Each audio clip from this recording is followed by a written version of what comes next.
Hello, everyone. Of course, I am Matt Mellish, and today we are building the Lego Star Wars ATTE with this very cool multi-cam setup. But, of course, I'm going to be joined by other guests during this live stream, and I can already see that so many of you viewers are in the house. Just want to say hello to everyone. We have Boba's Bounty.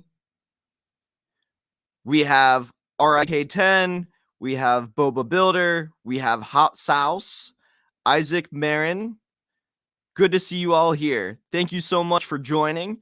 And as we have other guests that we bring in during this stream, including Ethan the Artisan, who has been on Lego Masters Season 3, we have Epic Bricks, we have Obi-Wan Kenobricks, Mikey Brickman, yeah, I believe that's his name, and as well as the hosts of the ELPN podcast, Zane and Rob, later on this evening. The stream should go to 8 o'clock, so stick around. We're going to have our guests in 1 hour blocks for you all, and I'm very excited to bring in our very first guest at the moment while I start this build. And like I said, feel free to ask them guests your questions. I will use your comments just to throw in, just like this. Gabe says he's back with more questions, so hopefully he can ask our guests plenty. But let's get started here with the one, the only, Ethan the Artisan. Hello. Hello. What's up? How's it going? I'm doing very well. How are you? Oh, I'm doing fantastic. Thanks for inviting me. I'm honored to be on a Matt Mellish live stream. Oh, well, don't feel too honored. I mean, I talk to you all the time, Ethan. Of course, Ethan and I do the Stud Buds Lego live stream every week on Tuesday, along with Block Studios and Bricking Up Brad. So go check that out if you haven't yet, if you want to see us talk more Lego. But you've had a busy couple past weeks here, a busy kind of year in general. So first of all, let's just talk about, if people don't know who you are, can you introduce yourself, what you do, who you are, and how you got into the Lego space just very quickly? So I'm Ethan Dungan, also known as Ethan the Artisan on social media like TikTok, YouTube, and Instagram. And I make Lego mocks and I make little challenge videos on my TikTok and also other platforms. I mainly, Lego mocks is really my main thing. Been into Lego for as long as I remember. I mean, I remember when I was very young, like 5. Me and my brothers got the 2008 Republic gunship. Fantastic set, but that set is what kind of started. It was the foundation of it all. So that's awesome. But it's a good one. It's a good one. It is a good one. How was your week so far, Ethan? I know it's only what? I don't know. It is Thursday now, so the week's almost wrapping up. Time flies. I'm the type of guy who forgets what day of the week it even is sometimes. So how has it been so far for you? I know we're going to get into, like I mentioned, the Lego Masters side of things, and there wasn't an episode that's premiered yet this week. No. But how has your week been so far? What are you up to? Honestly, I've been doing mostly more building than actual, I guess, content creating. This is something that I'm working on. This is a mock. My goal with it was based off a Lego CMF minifigure. And what it is this minifigure. I'll eventually build a room under here, and there'll be, their bedroom. And basically, it's about the CMF minifigure, which is in there. But it's basically an imagination. It'll be there, the minifigure in the room. Then I'll have kind of cloud bubbles that will lead to this. So I'll have a nice little cohesive look to it. I was really proud of that one. I haven't finished it yet. So expect that to be on my social media platforms in the near future. I don't know when. And also, I did just build this microphone. This is, some of my favorite parts are I say my top 2 favorite parts are inverted tires, particularly these kind, and rubber bands. I know those are the weirdest parts. I also like snot bricks, but inverted tires and rubber bands are my favorite Lego parts. I mean, if you gave it to a regular person that didn't know Lego, they would have no clue what it is. But that's what I like. This is my microphone. I worked I've always wanted to build. The last couple of weeks, I was inspired to build a Lego microphone. I finally did it. But I actually love the wording that I did. That all the letters were pretty easy, except that V. That V was kind of hard. But I ended up using those cheese grater, the 1x2 cheese grater parts, which are kind of like a grill, except at an incline. I guess that's the best way to describe it. The sloped version. Very cool. Which I use those, at its side, and that creates that V effect, which was really cool. It's really hard to get it to where it doesn't look like a U, but I'm pretty happy with how that turned out. But a lot of tires in this one, and actually, I should have a TikTok video about this later today. Typography is very difficult when it comes to Lego building. I've never tried to do anything too intense with it, but there are some really cool things that other folks have done out in the Lego building space. So Definitely. Very nice work on that. So that kind of, I guess, brings us into, because Ethan is an incredible mock builder, and it's no wonder that he's been on Lego Masters and that he was invited to be on the show, which is incredible with your partner, Cool Guy Dom. So can you kind of talk to us about what that experience has been like for you so far? And then we'll get into kind of each of the individual episodes and kind of ask you questions based on them. So about, like, I guess how it all started was about a year ago, or whenever that was. Dom reaches out to me. And I guess before that, they have casting producers. And this one has reached out to me like every year since the first season. They reached out the first season. They've wanted you. I didn't even know what it was, because Lego Masters, I didn't even know what that was, so I kind of ignored it. Season 2, like for the next season, reached out, and I replied, but no response. I wasn't old enough at the time. But then last year, Dom reaches out to me. Hey, what do you want to see if we can get on Lego Masters? And I was like, sure, why not? And that's when it all started. Many emails and Zoom calls. It's basically, I was on edge the whole time because with getting on the show, are we gonna get on? I honestly didn't think. I mean, it was like, what are the chances of us getting on the show? I didn't know. It was last year. But as we got further in the process, our chances got higher, and like, fingers crossed, was like, there's a chance. And eventually we went to where it was filmed, and we were on the show, which is super awesome. And we're better late than never. We came in at the end of the 3rd episode. So that was an experience. But man, being on the show, it is incredible. Like, to just being with the other teams. Right. And Will Arnett, he's awesome. And the judges, Amy and Jamie, they are fantastic. Very nice. Very cool. Well, thank you for explaining kind of how you became a part of it all. I guess, what was the most nerve-wracking thing for you going into it, or exciting in general? Because for some people, what might seem exciting might be for you very nerve-wracking. Was it coming into it late in the game? Did you kind of have a plan going into how you and Dom would be building together, or did you feel a little bit behind? Definitely coming in at the end of the 3rd episode, we felt behind, especially the first couple of episodes, like the first 2 that we've been in. We felt behind because we don't know the brick pit as well. Me and Dom actually had never built. We only built one time. Like, we built very little together before the show, so it was the competition has narrowed down to less than 3 teams, or 3 less teams, and you can't make any error or you might get sent home, which is definitely nerve-wracking. We felt behind. We don't know the brick pit as well. All that fun stuff that we have to, I guess, learn quicker than the other teams did at episode 1. So you had that handicap right off the bat. Were you nervous about how your building style would translate into what they have available there on Lego Masters at all? Because you have a very different style than a lot of people. Your stuff isn't mostly brick built. It's, like you mentioned, using rubber bands and tires and all of that. Was there any sort of adjustment that you had going into building more with bricks? because that's how you build a lot faster too, from my understanding. Oh yeah. I mean, it's definitely different, but honestly, with the amount of stress and I guess adrenaline you had, you're just grab bricks and just start placing, and hopefully it turns out. That was really, I guess, a good way to put it. For Um, sure. but I mean, with building, coming up, the most important part, is the beginning is coming up with a plan. What are we building? Mhm.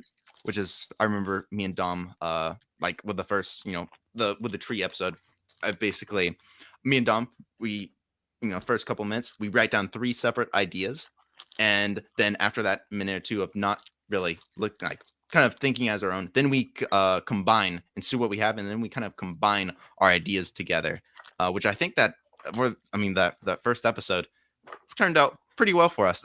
The idea was pretty simple with the dog episode, though. I mean, it was like, oh, that one, and that was it. So there's no, I could guess I can say I came up with the story with their dog, but it kind of latched. I found it so funny during that episode that you know how normally when you're watching Lego Masters and they present your idea as a caricature in a sense, all drawn up. Mhm. For everyone, it was just the dog, and I'm like, why even Yeah. have it there? Yeah. It's right in front of them. They know exactly what the idea is. I guess that worked for the Stevens, the firefighters, who put their dog in a different position, kind of crawling.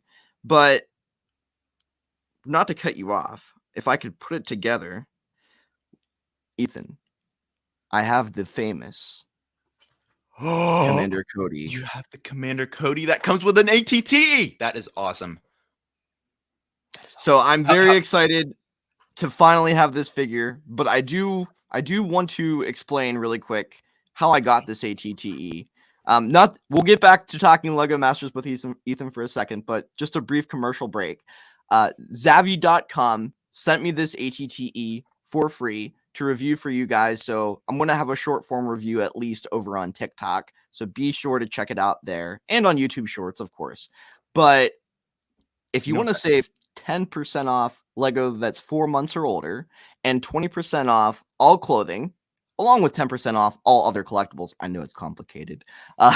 Go to the description below, click the link, and it'll take you directly to Zavvy.com. I'm very excited to be partnered with them and to get cool stuff like this. So if you want to get cool stuff like this, head over to Zavvy and get your discount today. Back to Lego Masters. Ethan. before Lego Masters, you know what that minifigure needs? It needs some arms from Marge. That's all I'm gonna say. So Ethan said a couple months ago that with this minifigure being brought to the scene, he anticipated that the Lego Simpsons Marge figure would go up in value due to its dual molded arms that would be replaced well for this Commander Cody. I agree, but I don't think it's going to go up in price. If anything, it's going to go down because it's Lego Simpsons Marge. There are a lot of those figures that were made, and not a lot of people bought those CMFs. So that's very funny. So okay, back to Lego Masters. I had a very specific question that I was going to ask you, and let me see if I can remember it going forward here. But talk to me about, I guess. So you said the hardest thing was coming in late and trying to, the most important part is thinking up an idea. But how is it between you working with another person? Because this is the first time that you've ever worked with Dom to really build, maybe a little bit before the show started, but very brief. What is it like? Because you normally build mocks on your own. What's it like working with someone else? And what's the trials and tribulations within that department? There's definitely some difficulties with that, but I think as long as you, I guess, work together and kind of, exchange ideas in a well, matter. I guess Good communication is always yeah. important. Communication is the most important part, and I think we handled it very well. But I'm sure with some times we had our moments, but we pushed through them, which that is exactly what you need to do as a team. Is you'll have your lows, your highs, and it's Dom is amazing. I absolutely love Dom. You have to be on. You have to be honest with each other too. If Mhm. something's not working, you have to call it out. And you had some very funny moments on the show already that we've seen where you're building something and Dom looks over and asks you what you're doing. And what was it that you said? I forget exactly. Something like "Don't ask." Don't ask. What are you doing? Up, don't ask. Is that really how you're building it? Don't ask. No, I mean there were some good laughs. That and Will in the first episode that you were in, where you were doing the building on a tree challenge, he said, "There's a twist," and he holds up this axe, and all you see is Ethan running from the brick pit behind him, scurrying away, looking at Will with this very scared face. I was like, twist. Oh no, I thought we were going to be the awesome twist. And I was like, man. It looked like you had some fun though. It looked like Oh, you yeah. were enjoying yourself. Let's see. Let's go to the comments. Let's see. Oh, Opie, I'm sorry for stealing your question. I apologize. Nothing relating exactly to Lego Masters, but just to say hi to Dr. G33K. Yes, it is me, Matthew Millen on YouTube. And Bandit, hello. Hopefully it would be so. I'm not here on the leaks. I'm not in on them yet. But if we did get some 20th anniversary Clone Wars sets, wouldn't that be awesome, Ethan? That would be awesome. Like what? That would be incredible. I love. What would you want it? What would you want made? Oh, I mean, I love gunchips. Would I get? Would I add? I will Another gunship? gunship. That would be awesome. But what would be more accurate? You know that what's the Zillow Beast? Those little tanks with those. I don't know. Oh, Those tanks with the little the lasers. laser. Yeah, Mhm. I That don't know would what be they're pretty called cool. either. That would be something very different that they've never made before. It'd be really cool to get a Zillow Beast in Mhm. general made out of Lego. Um, Honestly, there's so many things that they could do, but I mean, they've kind of already done the main vehicles like the ATTE that we have here, a gunship. So I would definitely want to see something new. Maybe like a Captain Rex Y-wing from the finale, season 7. Yeah. That'd be cool. So going back to Lego Masters, because it's kind of a unique opportunity to be able to talk to you about that. The tree episode, building on a tree. What was that like? That very different than anything that you've ever done with Lego. What was the difficulties with that and anything that you learned along the way, especially for your first build? So with building on it, like I've never built on a tree before. You know, we had 0 stud connections for our first challenge. You know, I was hoping to have something, you know, like kind of on a table.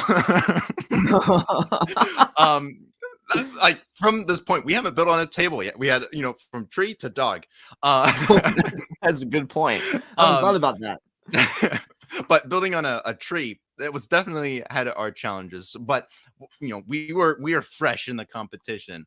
So I was like, we have to play with our strengths. So our strengths, I mean, my strengths are building characters. I absolutely love building characters, and it's something that I do a lot on TikTok. You know, it's Mhm. like with TikTok, what do I need to build for today's video? Character.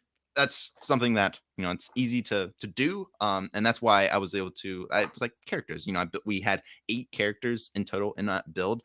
But what's really nice is there's, I guess, 8 brick built characters, but there's 4 named characters. So it was kind of building a character twice, in a sense. You know, each character twice, one with a, you know, a certain costume, or and then the regular kid in the treehouse. So that was really fun to include, and I guess that quickened the pace with our, I guess, the challenge. That is one thing that's key with Lego Masters, is like with a mock, is symmetry. If you're able to build something that has a lot of, you know, that a lot of parts, that same part, and just build it over and over again, Right. that is, you know, I guess key with speed. But you know, we built the foundation, and it was really cool. I decided to go with we decided to go with, you know, the yellow as the main tree house.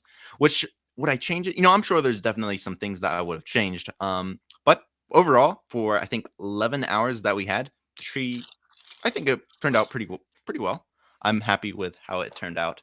I mean, But the I love. judges loved it. The judges seemed to love your brick built characters, and you made top 2. You got second place in that challenge. That Was was that awesome. Did you anticipate that going into it? Because you were nervous. It was your first Oh, build. yes, I was really nervous, but honestly, they could have gone any route with mini builds. But I'm happy to have been picked in the top 2. But they could have gone either route. It's all depends on, I guess, how the judging. One thing I was really happy with our build was the story. I would say that was definitely the strongest uh, thing about our build. Was I also like the name Branches of Imagination. Um, and it kind of explains, Branches of Imagination. That is the story. He starts off as 4 characters, which is, let's see if I remember, Lucy, Arnold, Susie, and I don't remember the other one, but it's those 4 named characters going off and living out in their imagination, kind of similar to the mock that I'm currently working on. In a way, kind of a similar story, Yeah. but basically a kid's imagination, which is definitely I guess our brand, the character, like the people me and Dom, it really expresses me and Dom's personality. Yeah. So It was so fun. It was yes. fun, and it was different from what other people were doing. And the way that it was edited, at least, I don't know if it's like that in person, but it looked like all the other people were kind of checking out what you were building, and like they were intrigued by the new guys on the scene, the TikTokers. Yes, They came out of nowhere. The rookies can build. There you go. There you go. So moving on from that challenge and going into the dog show was right after that. So those are the only 2 episodes that you've been on so far. Yes. Well, But I guess the end of episode 3. But right. we didn't do anything. We were just there to go through the doors, smile and wave, and then next episode. you were the twist. You were the twist. What was that like building from a reference? Because I'm assuming, and correct me if I'm wrong, but you don't really get the opportunity to look up reference photos for what you're building normally on the show, right? Yeah, on the show, no. Like not all, like you can't have any reference when you're on the while the clock is ticking. Okay. Building. So let's stick with this for a minute. What was that like for that first challenge, not having a reference, and then going into the dog challenge with a reference and building from that? With that, you just have to spend more time with preparation and knowing exactly what you're going to do. It takes more, I guess, preparation, because you can't just Google search, oh, this is what I want. You have to, use, you see us a lot with like some pen and paper, just drawing out our ideas. What are we going to do? So it definitely is a lot different than what I do here. I, of course, do a lot of research, like Google searches every now and then also more recently, I guess an AI image generator. That is super fun. It's a deep rabbit hole. Well, that certainly, it gives you a different perspective for maybe how you go into a build when you use AI to do something. I feel like that could help you and hurt you in a lot of different ways in terms of what I've considered is it's a good way to, I guess, get what is in your head out to someone else. It's a good way to get what's in your mind into a form where you can see it. Right. And sometimes I know for me, like if I'm ever building a mock, which is rare since I wish I had more time to build more mocks, but when I do, it is very hard for me to just work from imagination, even if I'm drawing, because, I was a graphic design major in college and I loved art in high school. It was always hard for me to draw anything or paint anything without a reference. I always needed one. So I couldn't imagine having to work like that, but you did pretty well. And drawing it out, I'm sure, helps to even just get your ideas on paper. Oh yeah, most definitely. So working with the dog, was that hard? Was the dog like running around, or were they calm? It depends on the dog. But that was honestly that was a fun episode. Like that was really fun. It was during my birthday. It was awesome. And then we walk up, we see the dogs come, and we get Steel, the Dotson. And when we, as we're building, he's on a leash. And it was so hard to not pet him and build. You had to kind of alternate because you're like, he's so awesome. So it was definitely a challenge. They gave us, I think, 11 hours with that challenge. throw 2 of those hours just with messing with the dog because we want to spend time with our third teammate, you know? I love it. I love it. Right. So I guess were you because I saw on that episode people were measuring the dog to try to get the exact dimensions right. Was that something that you had done? We had our I forget the order. I think Dom was the one measuring, and I was I would write the dimensions, and we got pretty close with our dimensions. Like I think it was pretty accurate with how long and um with the dimensions. But it was really fun to we have a tape measure and just measure it with steel. And he's all hyper and licking us, and it's like stay still for just 1 second. So it's really fun to I guess measure him and make sure we build him right. It was fun to grab our dog and put it next to it and see and kind of look at them both side by side. What can we do to make him more accurate? I really like the tongue that you gave him sticking out there. Like that was steel to a T. I mean, it's like he always had his tongue out. Right. So was there anything that you learned, especially with that challenge, going through that? With that challenge, I think was it pretty easy for you? It was like that was the most chill challenge, except the last 15, like the last little bit. Like me and Dom, I think I've narrowed it down to me and Dom got too comfortable that episode. Okay. This was fun to build. It was we had a reference right there, and the bricks kind of laid themselves. We just laid them. I was super happy with how the head turned out. I spent a decent amount of time with the head, and the head was spot on. I was really happy with how that turned out. But man, alas, the episode did not end in your favor, though. Do you want to walk us through what happened for those individuals who haven't seen this episode? Sorry if we're spoiling anything, by the way, but go ahead and walk us through the ending to that kind of saga. So I believe they called our name third. We were the third team to get called. I remember that as we were second, but I guess we were the third. Memory's weird. It was filmed, a couple months ago. But we were the third team that was, I guess, brought up, and our dog had some technical difficulties. He cracked under pressure, as I could say. But even beforehand, they moved the dogs to take pictures, and they moved the dog like the people, and they accidentally broke one of the foot, so they call Dom to fix him, and he's still out there for a little bit. This is all before everything happens. But Dom fixes them, and then our name is called up, and Steel kind of breaks as we're putting the collar on, and that's no good.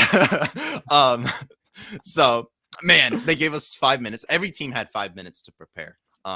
I know the show kind of makes it look like, they're giving extra time for the new team. Right. That is not how it is. Everyone had 5 minutes to prepare, make sure their dog was all good. It had came across to me as something bad happened, and if something bad happened to anybody, they would give them 5 minutes to figure out what you're doing. So, okay, thank you for clarifying that. I'm sure the Reddit will be happy that you did that. It's fun, but it's like, there's a lot of comments about us. No, and we have personally talked about that, and we're gonna get into that in a second, just very briefly. But keep on going. Go ahead. But we are walking. It's time to walk our dog. We get everything where it's stable, and we have to decide: are we going to walk this dog, or are we going to carry it? We decide to carry it. I don't think he would have lasted. I think it was a smart decision for us to carry it, because it wouldn't have. We had to make a decision: do we take the risk and let him wheel, or do we carry it?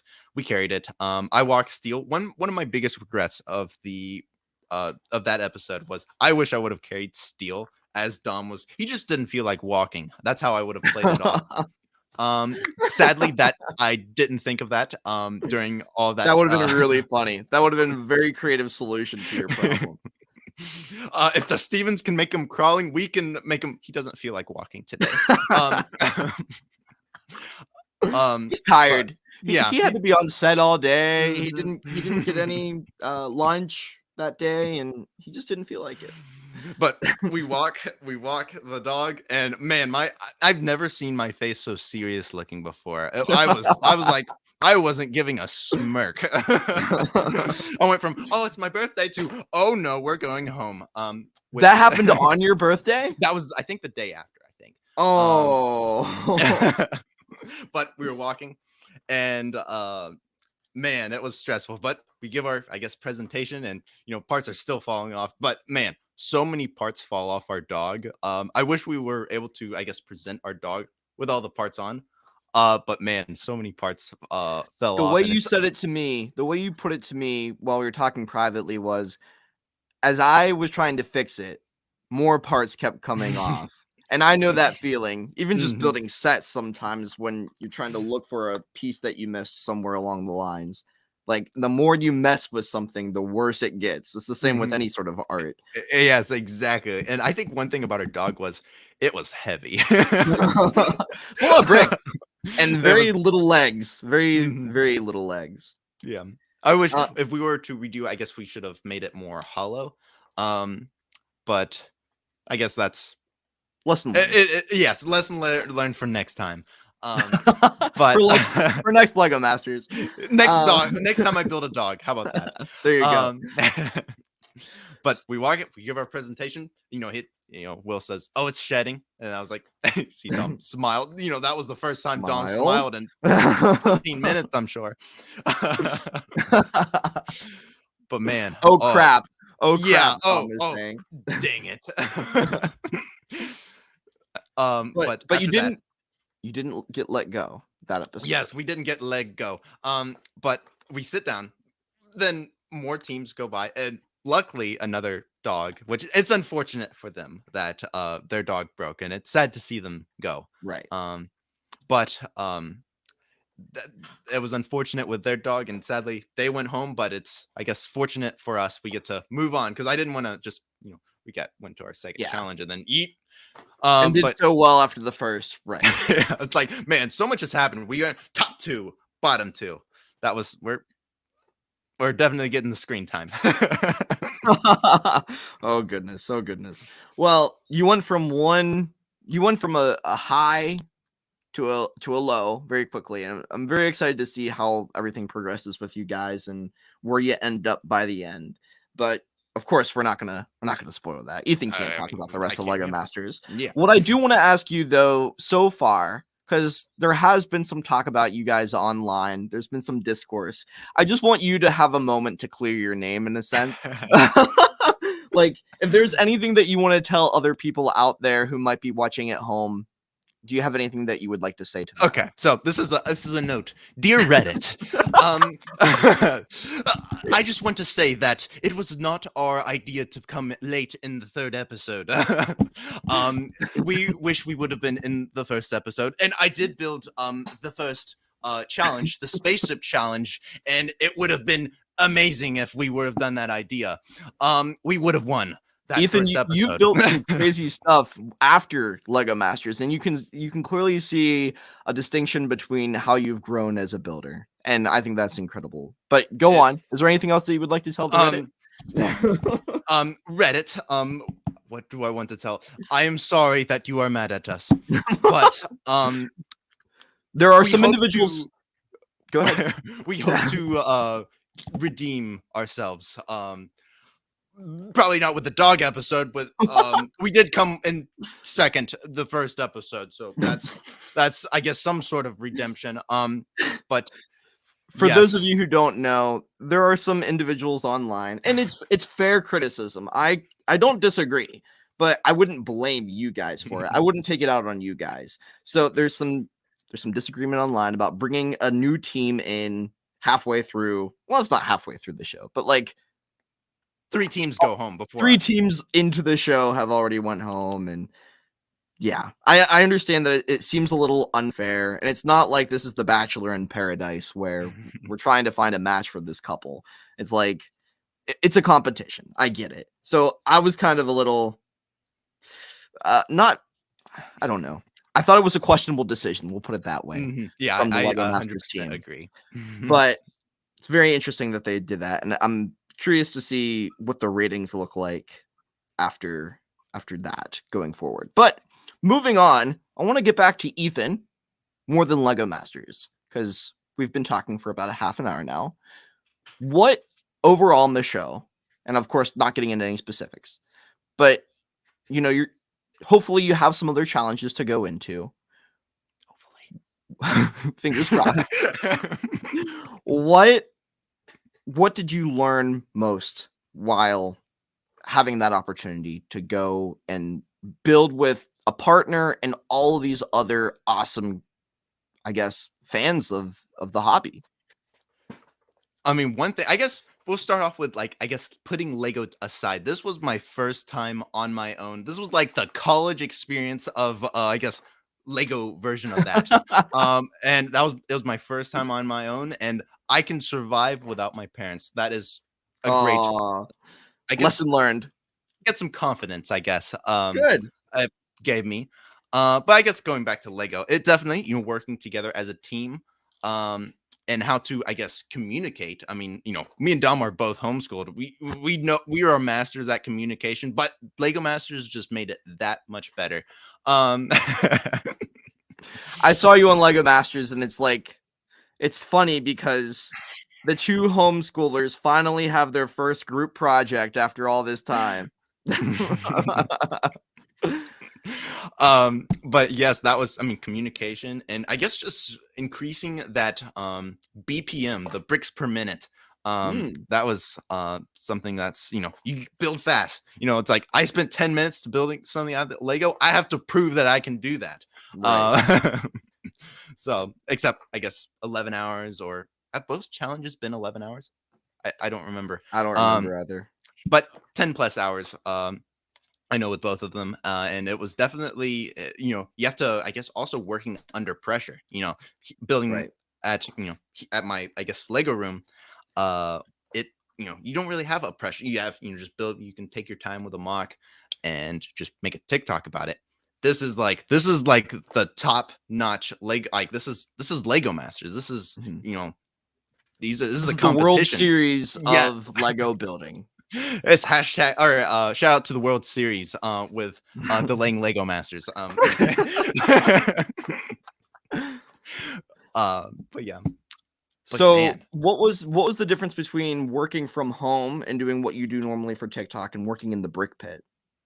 So with the brick pit, I sort in a very, I guess, unusual way. Like one thing I guess you could say is if you ask 10 different Lego fans how they sort their Lego, you are going to get 10 different answers. Right. And that's, I guess you could say, that's the beautiful thing about the Lego community.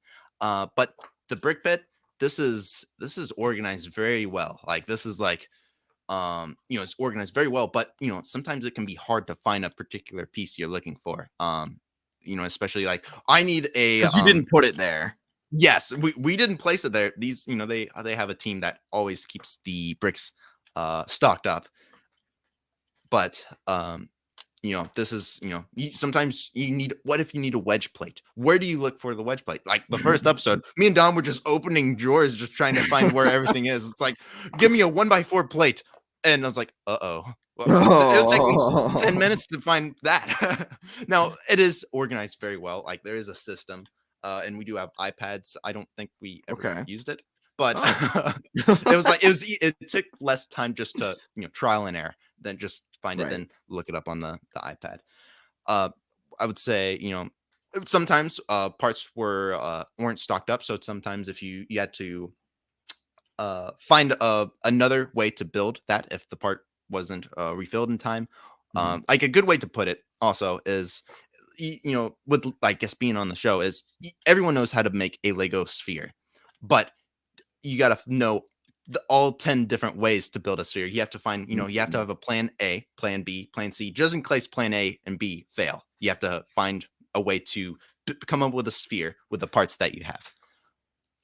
I mean, there's definitely some challenges with it, but it's sorted amazing. I wish to an extent that my parts were sorted like the brick pit, except I would love, like sometimes with wedge plates, they had a color in the right side of a wedge plate, but not in the left. So that was a little irritating, but you find a way out of it. So yeah, you got to work with what you have, which makes total sense. So you've been building some things you've been inspired by what you did on the show, and you took that inspiration home with you, and you've been building some really cool mocks. You built, well, you just showed when you came on the ideas kind of cloud bubble that Oh, you're making. this one. Yes. A So thought bubble. this inspired you. Our Lego Masters inspired you to build this, as you were talking about earlier.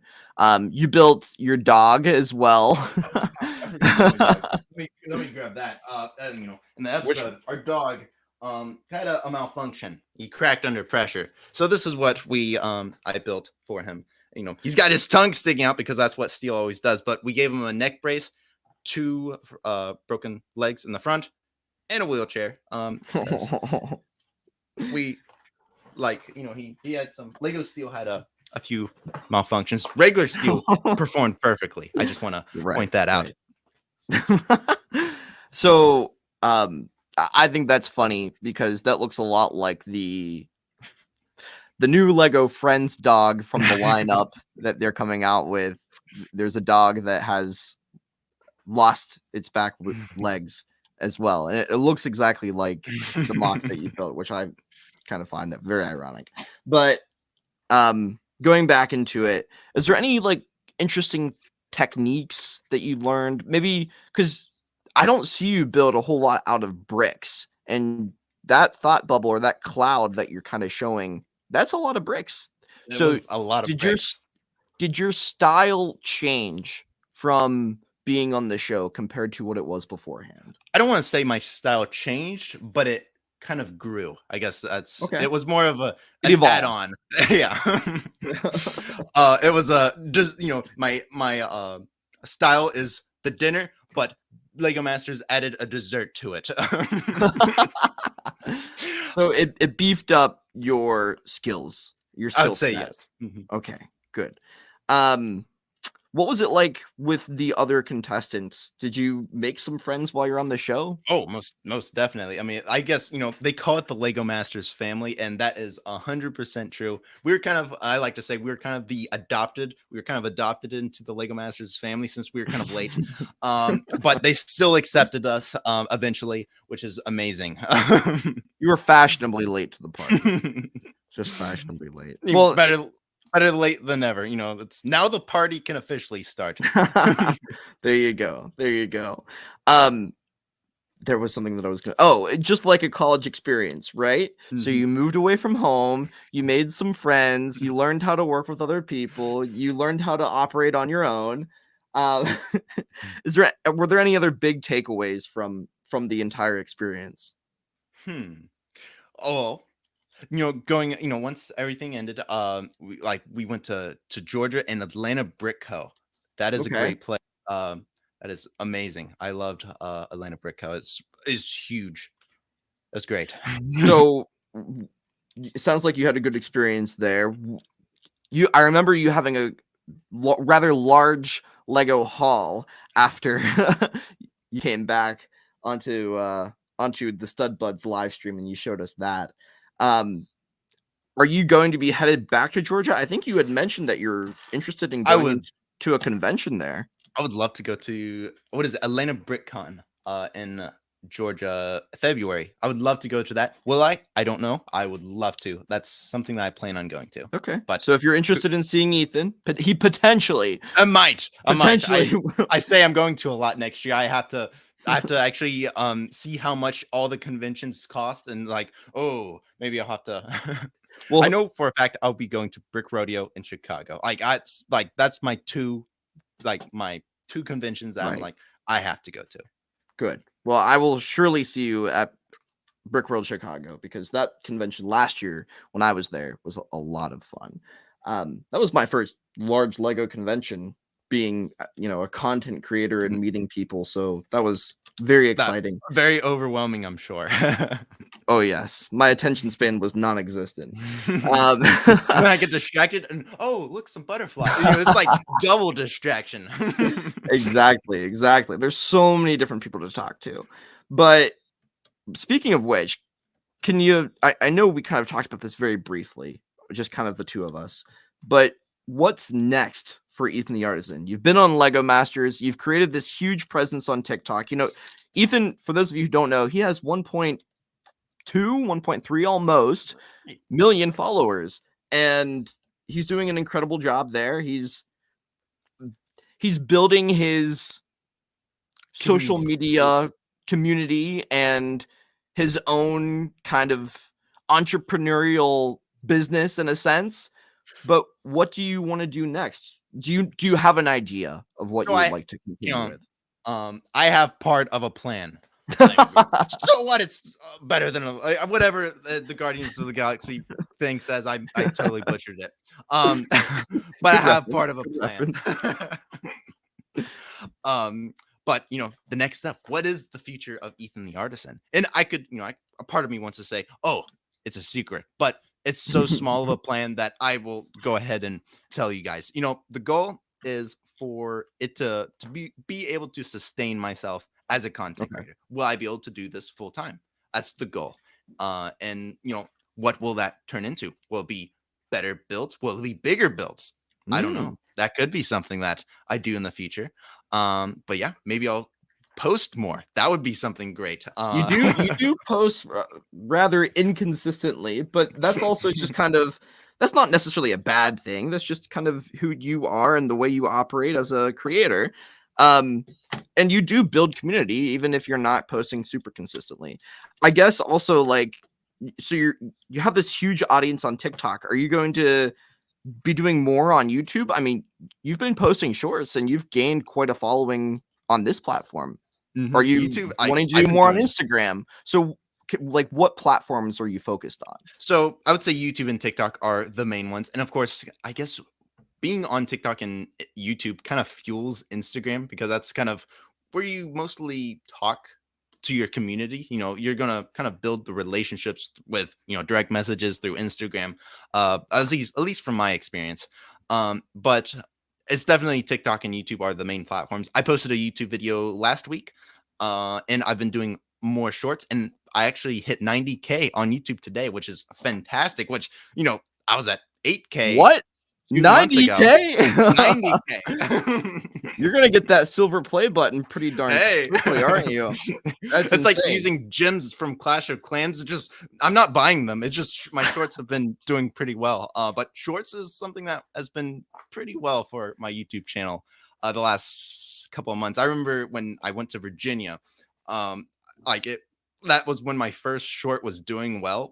I think while I was at Virginia, I was like, huh. Is it geolocation? I don't know. There's a lot of theories with that, but man, YouTube and TikTok, Instagram, those are the three main platforms that I guess if you were a content creator, and also are on those platforms, follow me. But you know, and any tips? I mean, post, you know, create consistency, and really post, you know, be yourself. I guess if you can only say one phrase, be yourself, and show your personality. And that tends to work with social media. Of course, you can talk about it all day on what makes a good video, but personality and showing your personality is really a main key. You're mute. Sorry, I'm having some technical difficulties here behind the scenes, as you can tell. No, I agree completely. I think authenticity is the most important thing. Yes. Just like you mentioned, being yourself, finding what you enjoy doing online and building a community around that. I think not a lot of people, I think more people focus on just what they want to do and not enough about like what people necessarily want to see. And it's hard to find a balance between the two, because sometimes your community will want to see things that you don't necessarily enjoy doing as much. And I think that's sometimes hard. That's something that I've struggled with personally. But it seems like you have found this perfect balance between the two, where you're posting kind of infrequently, but you're making very high quality videos that perform extremely well. And it's stuff that people want to watch. And just as your name suggests, you're Ethan the Artisan. You're an artist. You're not just a Lego builder. So that's not like the real Lego Man Productions. Forget that guy. It's Ethan the Artisan now. Right. And it's also Ethan the Artisan, which is you. And I think that was an appropriate rebrand when you made that. was a good. It was one of the best decisions as I guess Ethan my Lego journey. I guess. Right. Let's go to the comments really quick. Mikey Brickman says you could lose so much time with the AI generator. I agree. Mhm.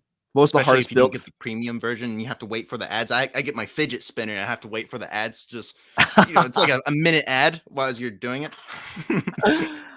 Dr. G33K asks, what was the hardest build for you? Well, he can't necessarily go I can into talk out of all about the things that he's done, but out of the two that you've done on the show, which was harder of the two? This is not gonna make any sense, but the treehouse, like our dog, that was honestly easy. It just we got too comfortable. Right. What was hard about the treehouse? Just building on a different surface? Honestly, the pressure, like I remember the first 15 minutes, my legs were like jelly from how stressed out I was and tense. Right. I couldn't imagine. I don't want to touch this. I'm expecting a YouTube review of the set, man. Oh, let's not talk about my lack of YouTube videos. Thank you for telling me that my webcam froze. I apologize for the technical difficulties, but we're back up and running now. Hello, Diet in the Forest. Hope you're doing well. Great to see you here. It has been a while, but good to see you back. Good for me to be back, honestly. I haven't been on YouTube in a while either. Will Ethan be applying to land? Is that something that you would want to do in the future? You know, I've talked to many people of should I join LAN, and it's definitely something that I'm thinking about. In the next year, there's a probability that I might, maybe. Okay. Well, I mean, you were on Lego Masters with Nick, right? And he's a part of the Lego Ambassador Network, and he is also more of a mock builder. He kind of has not the style, but the same ideas for content that you would have as well. Because when I think of LAN, I think of a lot of set reviewers, obviously. I think it would be really cool, Ethan, if you were in LAN and you got sets sent to you for you to do like Danny Ford Johnson does, some alternate builds. I think that would be interesting because then you're providing some sort of value to other people and showing them that you don't have to just build a set, but you can build something else. Although that would be very hard to do with so much Technic that's in a set like this. My goodness. Maybe you can make an ATOT. I think he did. David Hall, David Hall, Solid Brick Studios did an ATOT combining two of these sets together, which was very cool. But so LAN, maybe something that we can expect from you. Maybe one day. Maybe one day. We'll see. Depending, you gotta just kind of go with it. I heard this really well put saying this past week. There are two types of people. There's a sailboat and a speedboat. The speedboat goes directly towards what they know they want really, really quickly. The sailboat, they go from one island to the next and let the wind take them wherever they would like to go. I'm kind of a sailboat. I kind of like going from one thing to the next and figuring out along the way where I want to go from there and seeing what works and what doesn't. Because if I put all of my time and energy into doing only one thing, I might lose out on something else. That's just the way things can kind of go.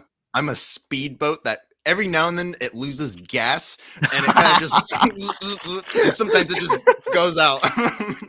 No, I can understand that too. We're going to have you on for about 5 more minutes, Ethan, and we're going to have our next guest up. So don't go anywhere, folks. We're going to have Epic Bricks on here very, very soon. Ethan, you talked about Lego Masters. You talked about your plans going forward, potentially. What else is going on for you right now, and what can people expect from you in the near future? So I would love to, Christmas and Thanksgiving are coming up. I would love to have some sort of, I guess, Christmas build. I know I wish I would have done something Halloween related, like maybe a ghost, but definitely with, Christmas and all the holidays coming up, I would like to, I guess, get in that, rhythm of building mocks based off of holidays and Thanksgiving. Yeah, that's always super fun to do. You're kind of building with what's current right now, and that's I guess something that I will do my best to do.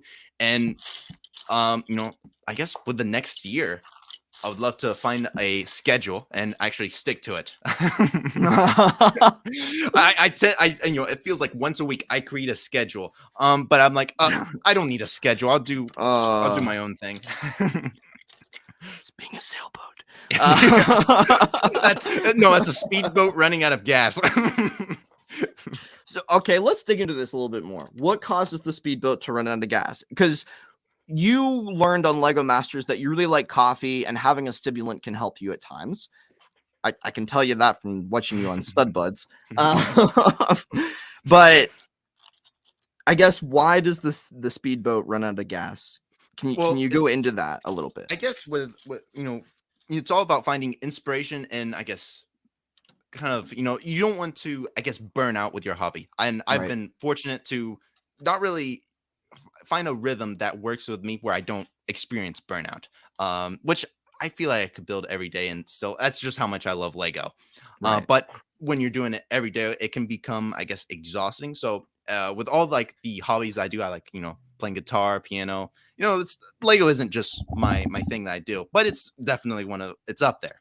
But I want to spend time with other things. So it's one of those things that sometimes I take a step back on, kind of just, I wouldn't say relax. That's not what I do. But Well, sometimes a bit, you know, my schedule gets pretty busy where I have to right. set, you know, the TikTok aside. And you know, sometimes, you know, I built mocks. You know, built mocks this week, and haven't even made a TikTok over. That's just, I felt like building Lego, and I didn't really. It wasn't really building a Lego for a TikTok video. Right. So that's, I guess, you know, you find a balance of everything, and then sometimes you have your weeks where you'll make 5 videos in a week, and then you have your weeks where, we'll skip today. No, and I understand that completely. You know, I've been someone who has somehow consistently posted every day on TikTok for the past couple of years now. And people think like, "Oh, you haven't made a YouTube video. You're just kind of you're being lazy." And it's like, "No, I'm not being lazy. I'm busy. You don't understand the things that you have to do behind the scenes." And I'm sure you're the same way. Like, it's not just about making the video. You have to design a mock, you have to film the video, you have to edit the video, you have to make sure you're posting it at the right time and doing it all appropriately. It's difficult work, folks. It's not just I stayed up not till just 3 last night making and editing a TikTok video. there's no sort of laziness that's being incorporated into being a content creator whatsoever. But you do need to take a break every once in a while. And I think that, especially for you this year, you've had a very exciting It's past few been months. extremely busy, like, the last year. Now, a year and a half ago, I would have never thought in a million years what has happened. Like, it's been crazy. But it's lets you know anything can happen. You know, you can have a plan, but sometimes, if things don't go as planned, there is a reason for it, and definitely, you know, it's always the unexpected is fun. Right. And everything that's bad, there's always a reason for it. I think it's good to be disciplined, but you also don't want to find fragility in that discipline. I recently listened to a video on this with Gary Vee talking to another speaker from his organization, and they were talking about that. And I think, like, if you're so disciplined to the point where it's difficult for you to be able to operate given certain circumstances when things don't go right or according to plan, it could lead to a lot of problems, a lot of issues. So it's good that you have this organic way of looking at content creation. I kind of share the same thing, but I think you could use a little bit more consistency. I think people want to see more from you. But I agree 100%. any final words for someone who is looking to be on Lego Masters or be a content creator? You know, whether, you know, it's being on Lego Masters, you know, your dream, your passion can, you know, I guess, you know, work hard. That is like the main thing. Work hard and, you know, chase your dreams. I mean, anything can happen, and be a light. That's what I like to tell myself. That's like my goal, is to be a light in, I guess, what can seem to be a dark world. But yeah, that's me. Uh, where's my Well, mic so I can do well a mic put. drop? Well Boom. said. Well said. Very nice. Well, if you want to hear Ethan and I talk some more, like I said, we are on the Stud Buds every week at 8 p.m. Eastern time every Tuesday. So if you want to check us out, you're more than welcome to. And be sure to give Ethan a follow on all of his TikTok. Well, his TikTok account, his YouTube shorts, where he's 90K apparently subscribers. And how are you? What do you have on Instagram now? You're almost at 30K, aren't you?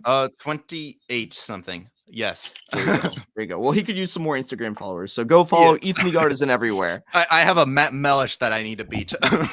Oh no. Is that what we're doing now? Is that what Oh, we're doing now? are we making it a game? I'm 100% down for it. Oh no. What are we racing towards? 50? Oh no. I don't know. I Do think we you can want beat to? me. I think I don't Hey, know. we can make it official right now. Oh, okay. But I guess we're doing it. Anything to say in the mic? I'm gonna catch you. Or Oh, you're not gonna catch me. You're not gonna okay. catch me like you caught me on TikTok. Okay. Okay. Ethan, thank you Good for night. being on. Thank you for being on. Thank you I for appreciate inviting you. me. I This was appreciate you. amazing. I got to talk about Lego Masters. It was fantastic. Got some things off your chest. Got to tell the Reddit what you think. But yes. I'm sure we'll talk again soon. Take care, my friend. Have a good So one. long. See you later. And good night. Good night.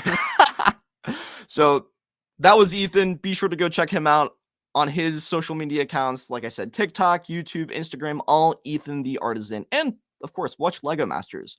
Before we bring in our next guest, Epic Bricks, once again, I just wanted to say a quick thank you to Zavvi.com for sponsoring this live stream and sending me this Lego set for free.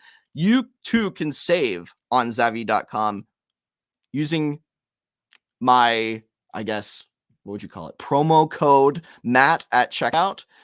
You can save 10% off all collectibles, including Lego, as long as it's 4 months or older. I know that's a weird stipulation, but they've just incorporated that more recently. But also 20% off all apparel, and they have some really nice stuff. They really do. I wear some of their graphic tees in a lot of my videos, as well as their sweatshirts and hoodies, so go check it out. But with that being said, it's time to bring in our next guest. We have the one, the only, the godfather of Lego TikTok, Epic Bricks. Hello, everybody.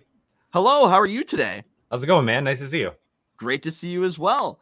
So, just for those of individuals who are watching who may not know you super well, why don't My you name's introduce Nate. yourself? My name is Nathan. I've been doing Lego TikTok for just over 3 years now, actually. Now that we're past October, I think. Yeah. Crazy. And I'm also on YouTube and all the other junk. And I don't do a lot of long form content at this point. I'm trying to get into it, but like all of us TikTokers, it's a struggle if we're not Right. native YouTubers. But other than that, yeah, I make Lego content. I like to build. I do a mock every once in a while. I'm a Lego science guy, I guess. If that were a niche that you could pin me in the Lego community, I like to do a little bit of everything when it comes down to my content. If it's like value of rare Lego parts or figures, like I like specific Lego parts, right? Like a random piece from that pile there, probably not from this set, but like, No. there's those random pieces that are worth like $4, $8, $15 just for like one brick. Those are the kind of things that excite me. So I make videos about them. And then there's the experiment end where I'm doing the base plate in the sun and all that kind of stuff. So I kind of just do whatever is interesting to me, but I also obviously have my things that I like to do that are actually building, like with building sets. I like Star Wars sets and a lot of the ideas sets usually, but I'm an all-around Lego guy. I also have a Bricklink store, so I like to resell Lego as well. It's just like one of those things. When I got into Lego, I wanted to do a lot more building, like custom building and mocks. But I got so just distracted by like everything else the Lego verse has to offer, like between reselling and content creation and building sets and doing all the other stuff, like and that stuff I found myself doing, like the experiments and stuff, just random silly stuff that I found myself doing, making content that just ended up being really cool. Yeah. And I think like you have this great balance within your content of doing a lot of different stuff, but yet making this great community around it all and just being an all-around Lego creator, which is hard for a lot of people because it's very easy to niche down into one thing. and just do set reviews or just do like Bricklink, I guess orders, packaging videos, videos, which is kind of where you got started. Yeah, So that was a lot of the videos that started doing really well at the beginning, so to speak, the first Right. year or so. Right. And you were the first person. You weren't one of the first, but you were the first person. I can't take full credit because it's just a reiteration of what the Bricklink YouTubers do. I can't remember what one of the YouTubers I used to watch. He's a Bricklinker, and he called them Pablos or something, which were packaging a Bricklink or something on YouTube, whatever, in a video. And it was that he would package someone's Bricklink order in the YouTube video, but obviously it was a much longer format where he would just talk through the order kind of deal and just talk about his experience as a Bricklink seller and stuff while he's packing the order. It was really good content, really good as a Bricklink seller learning.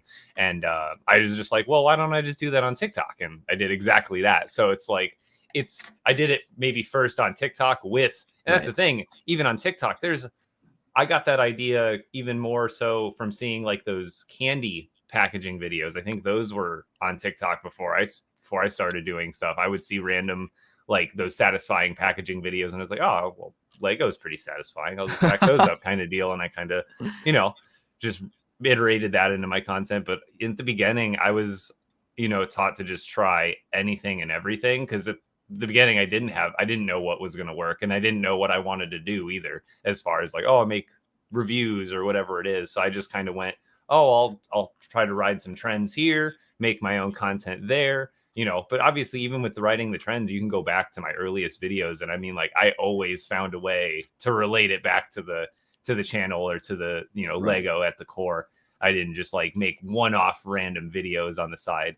And, I need to get back to that because I've gotten a little more like comfortable because I guess that's the thing though, is I did at the beginning a lot of like trying and trial and error. And I found at least 3 to 5 different video types that work really well. So I've kind of stuck with those, but it's one of those things I need to start branching out like that again, where I'm just doing random, crazy, silly stuff in between the try hard stuff, I guess.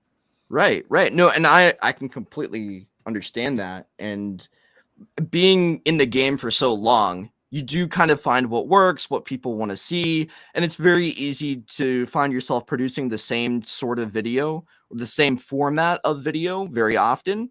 And so I remember back in the day, I was posting like 5 a day, but it was same low quality, high quantity. And I think you kind of took that mantra as well. Yeah, basically I went like even up to 7, even 10 in a day because I would do these videos on, I don't even know if I have the stand in here, but I had built this minifigure stand that rotated and I would just make minifigure highlights, I think I called them, and or I think what they ended up being called, and they were just 8-second videos of me just rotating the figure, and I would just put as much of the Bricklink information that was relevant, like the price and the year it came out and stuff like that, and the name of the minifigure, and then I think I even put like the Bricklink like the number, like SW10, like for the actual figure. And those ended up doing like, I remember at the time getting like thousands of views, like sometimes 10 or 20K views. I'm just like, oh my God, I got to keep posting these. So I just post like a bunch of them every day. And that was basically how I got my initial footing, was just anytime I got some sort of attention, I would just like do more of those videos the next couple of days or weeks, like crazy. Finding what works and copying and pasting in a sense, but still keeping it fresh and using somewhat of a different idea. And it took me a couple months to learn the app too, because I started in like October 2019, and it was not until January, like late January, where I had my first couple thousand followers. Like was started in January, but I went like 3 months where I was posting videos and they weren't really doing well, but I also wasn't shooting them very well, and I didn't have the right idea behind them. And then I just kind of started to gain my it was just a numbers game. And I that's where I need to get on YouTube, is just pump out the, they're not crappy, but they're less quality than they're going to be when you're skilled. Right. Sure. Let's just be fair. And so I just need to get those quote unquote crappy videos out of the way. You need to suck at something first before you get good at it. And that's where I did really well on TikTok, but I'm kind of struggling to do on YouTube. And it's kind of because I've gotten good at something and it feels like I should be able to do this thing just as easily, but I've still got to put in the work. Completely can relate to that. Believe me, I wish I was people razz me all the time. Matt, where's your YouTube content? Matt, you said you would make more YouTube videos, and believe me, I want to. But the fact of the matter is that it's hard to go from one type of content, the short form, quick, fast-paced style, and then relearning that in a sense by doing YouTube and doing it in a long form version. So it's not necessarily. I guess I just got to do just watch videos and just not take but just for formatting. Right. Obviously, got about a minute intro or less, ideally, and then how do they progress through the video and what's the pacing of it? That's kind of what I got to learn. I mean, I watch your YouTube videos when you make them every once in a while, and I really like them. I think you just need to, it goes back to the repetition of it all, right? Yeah. It was the same with TikTok, where we were both posting 5 to 7 a day, which is insane. I would never be able to do that again. I don't feel like I could. But then applying that same thought process or that same strategy to making YouTube videos, focusing on lower quality, higher quantity in order to figure out subjectively what higher quality is, and then applying That's exactly it. You have to learn what it is and what it isn't. Right. And the only way you can do that is by messing up. I've been thinking about trying to find someone to edit my videos, not just for time sake, but also just for maybe they could do it a hell of a lot better than I could ever. Sure. You know what I mean? I can only, not just the pacing of the video, but I don't even know editing software at all. I mean, my editing skills are basically just clipping stuff together and maybe adding some music here and there. But beyond that, I use luckily for I think I could use it for my long form, but I use a captions app. Luckily, and now again, TikTok has amped up their caption game lately. Did you see that update? I think it was a couple weeks ago. So you can actually have really nice captions instead of those barred ones. But I still use the captions app or one of them like that, just because they I can use it on all of my videos when I'm done editing. That way I can post everything everywhere without the watermark. It's really nice. Right. I would start small. So I was basically self-taught in terms of all the editing that I have learned. I do primarily Premiere Pro, but lately Ethan got me into CapCut, which is really simple and it's great for learning.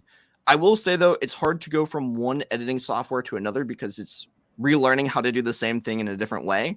But I would start by using CapCut. I'm not sure if you have had considering I know I basically know nothing. I'm sure switching over wouldn't be a problem since I don't have any hard habits built into anything, right? Right. So, but with CapCut, you can literally do everything just right on the phone as well, which I think would be great for someone who's just starting, whether that's you or someone else who's watching. Oh, absolutely. So I guess you kind of talked about the trials and tribulations of being a content creator. Can you kind of go into how the Bricklink store got started and can kind of bring us up to speed with that?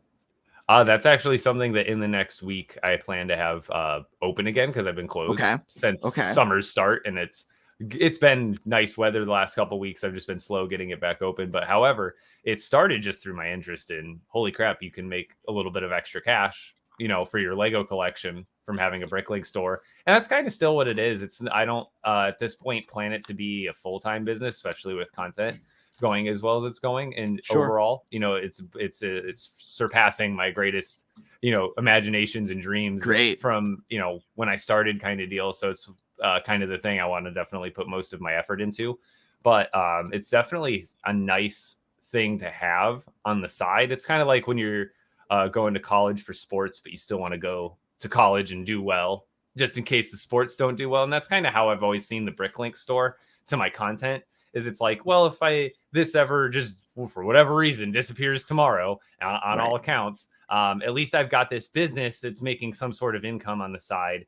And then if I needed to, I could put all of my time and effort into and build it to something that could maybe even pay the bills, So it's nice having something. And I'm also learning a lot through it. That's the whole reason I established my LLC, which I also use to cover all of my content and stuff like that. So basically, it's been a nice learning thing, just having it. So I'm glad I do. But other than that, it's really fun in a sense, it's not like grinding out orders isn't always the funnest thing, Right. but it is fulfilling.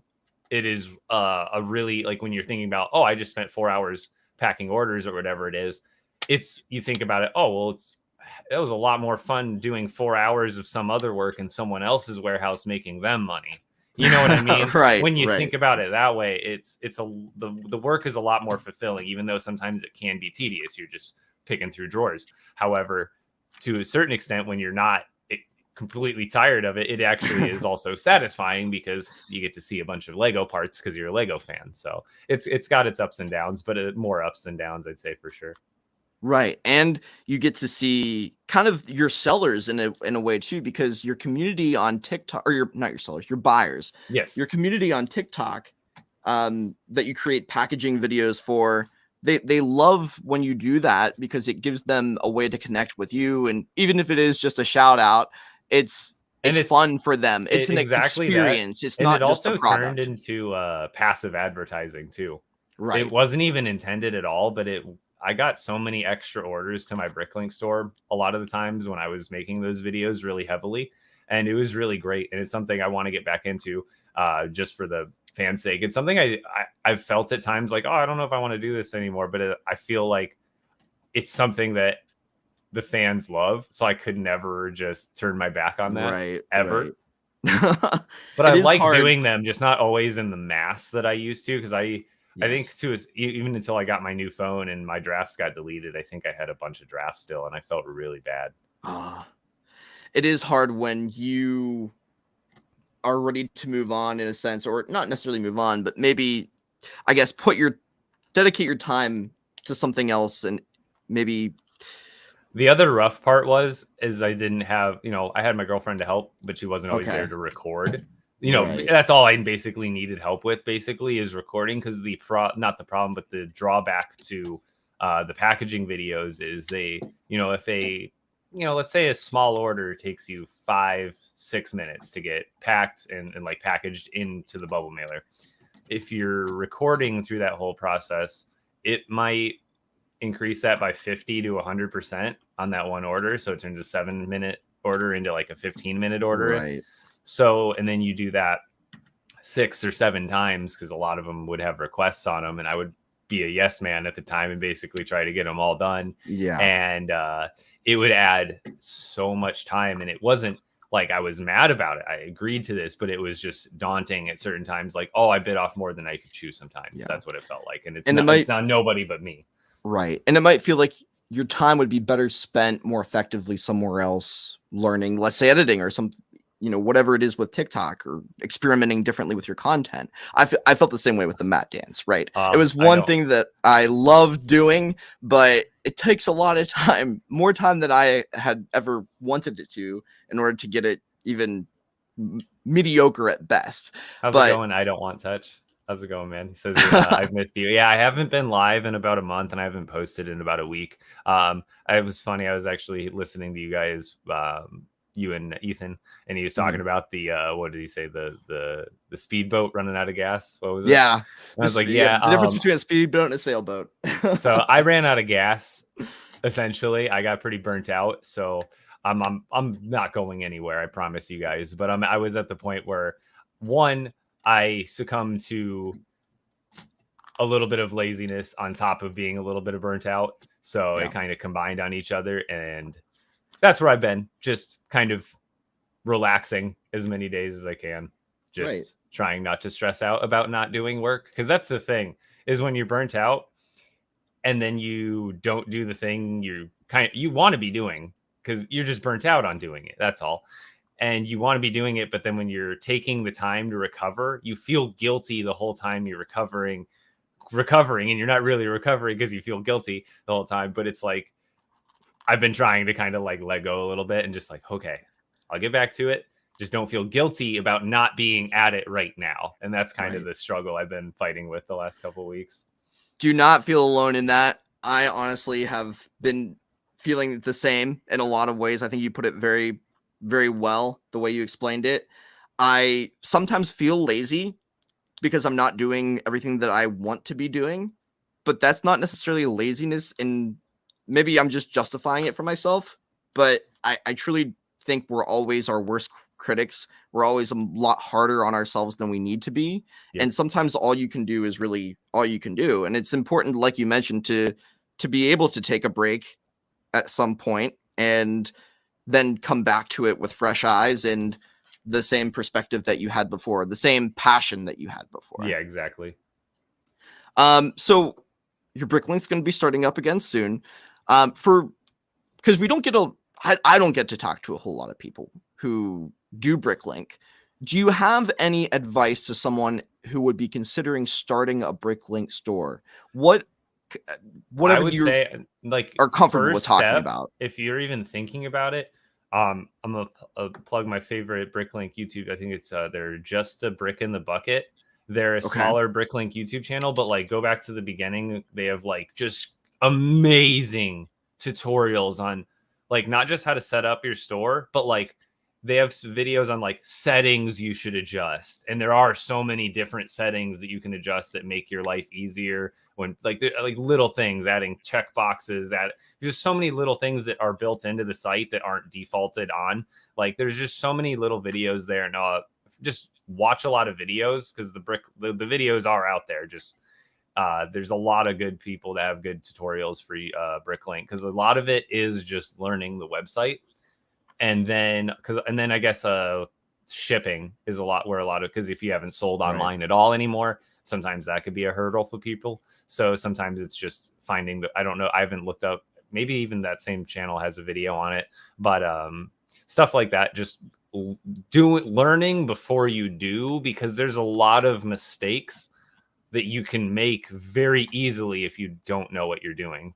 Like between adding inventory, like parting out a set into, like, you know what I mean? If you have 5 copies of a set and you want to add those individually to your inventory, there's a way to do it correctly and there's a way to goof it up as well. So it's like you don't want to add 10,000 parts to your store, but have it be like you clicked something wrong and you didn't add the extra pieces, but you did. So that everything's off, like all the small pieces are off by 4 or 5 because you had 5 of the set. So the extra pieces are going to have 5 each of that extra piece kind of deal. So there's little things that can throw off your piece count that if you're not paying attention or you don't know to do it, you can make a mistake on it. So I always just recommend doing as much research as you can before you start. Yeah, no, I would agree. That's a great way to look at it. It's one, some people are, I mean, I have the same mindset, jump into things and learn things by like trial and error. But that's when you're getting onto that kind of thing where there's so much precision going into like your inventory and you have to keep track of it all through the website. And there's other ways to keep track of it too, obviously. But that's a little more advanced if you're getting, like, I even use a secondary program called Brickstock, and it's just an extra program that I use to add stuff to my inventory, but it's like a complete third-party thing. And I think a lot can go wrong, and you don't want to get it wrong right up front too, especially if you're looking at it from a business perspective. You want to go into it with the knowledge and understanding of what you might be entering into.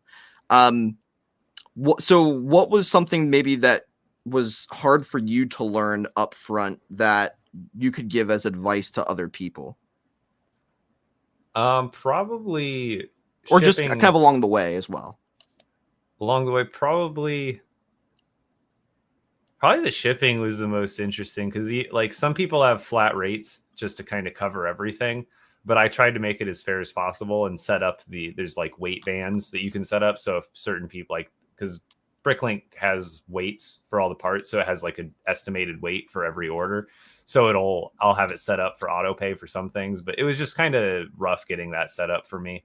And there's not a lot of, like, I guess because it's almost like specific to each seller what you would set up kind of deal depending on where you live.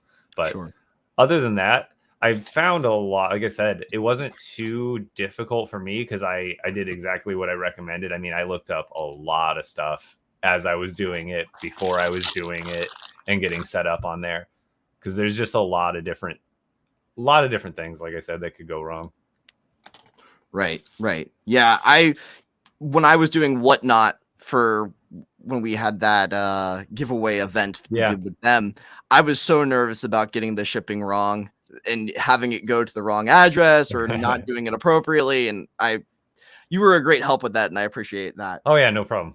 But I could only imagine doing that on a large scale regularly with your store being open and everything. Yeah. Do you find it more beneficial to sell just minifigures? Because I know that's kind of how you started out, and then That's you did the yeah, I pieces did. later. Yeah, I did. And really, even before the minifigures got really heavy, I was selling whole sets. That's where I started a lot. And the first things I sold on Bricklink were some early 90s space sets that I had gotten from a haul. I got a $45 haul that was like 3 totes, and I swear to you, it was like every early 90s set that existed. That Just is awesome. every early 90s set. Like we're talking like Fort Legoretto, a bunch of this space, like we're talking entire Ice Planet theme, missing just like a polybag set, but it had like the ship, the base, everything. And at the time I didn't know what I wanted to collect, and I loved some of those sets from my uncle having them as a kid. I didn't own any of those sets because I had like late 90s sets. But basically I ended up selling all the space stuff, the Fort Legoretto, and a couple other things, and I made like over $1,000 off of it through Bricklink. And at the time, I was underselling too. They probably could have gone for maybe 20% more overall, but I was like undercutting people because I was a brand new seller, and I wanted to make sure I was getting like good, good reviews and stuff Sure. like that right off the bat. So I made good money, but I also could have made more, and also probably saved the sets till now and treasured them a little more, because like it was like right at the beginning, and I was collecting stuff, but I was like, I don't know if I want to collect this space stuff right now. Right. I love it. I loved some of the Ice Planet, but I just didn't feel like the overall attachment. But what I am glad that I kept out of that haul was some of the castle stuff, because I did know I wanted to keep castles. So I have like, I think it's the Black Knights. It's the one with the big base plate that I love so much. If Brad was here, I'm sure he could tell you exactly what it was. He's the Lego Castle maniac. But you brought up an interesting thing, and that's something that I feel like I would struggle with, which is knowing what to keep when you get a massive deal like that in such a large quantity, and knowing what you want to sell. Because I buy things, I'm like, yeah, I'm going to sell this. I'm going to sell this. I want to keep it now. How do you balance that? At the beginning, it was almost all sell, because I did a lot of Star Wars sets that I kind of wish I had kept at this point. But it was at the beginning before I started selling on Bricklink like at least 6 months to a year before I even got on social media. Right. So at the time, I literally started my Lego reselling business with like $50, and I flipped off of that. Like, That's I mean, amazing. it was like that or less. I didn't have much to throw down, but I ended up just buying some hauls here and there. And then it took me months, but I gather like hundreds of dollars, and then I'd flip that into like a couple hundred more dollars than that. And then I'd finally get to a point where I'm like, oh, I have over $1,000 to like invest, and I could buy a lot bigger deals. And I was at a point where I could buy that $300 minifigure haul or whatever it was. And Right. I got to the point of I was selling all locally at the beginning for the most part. And then I got on Bricklink with that big haul that I had that I sorted out.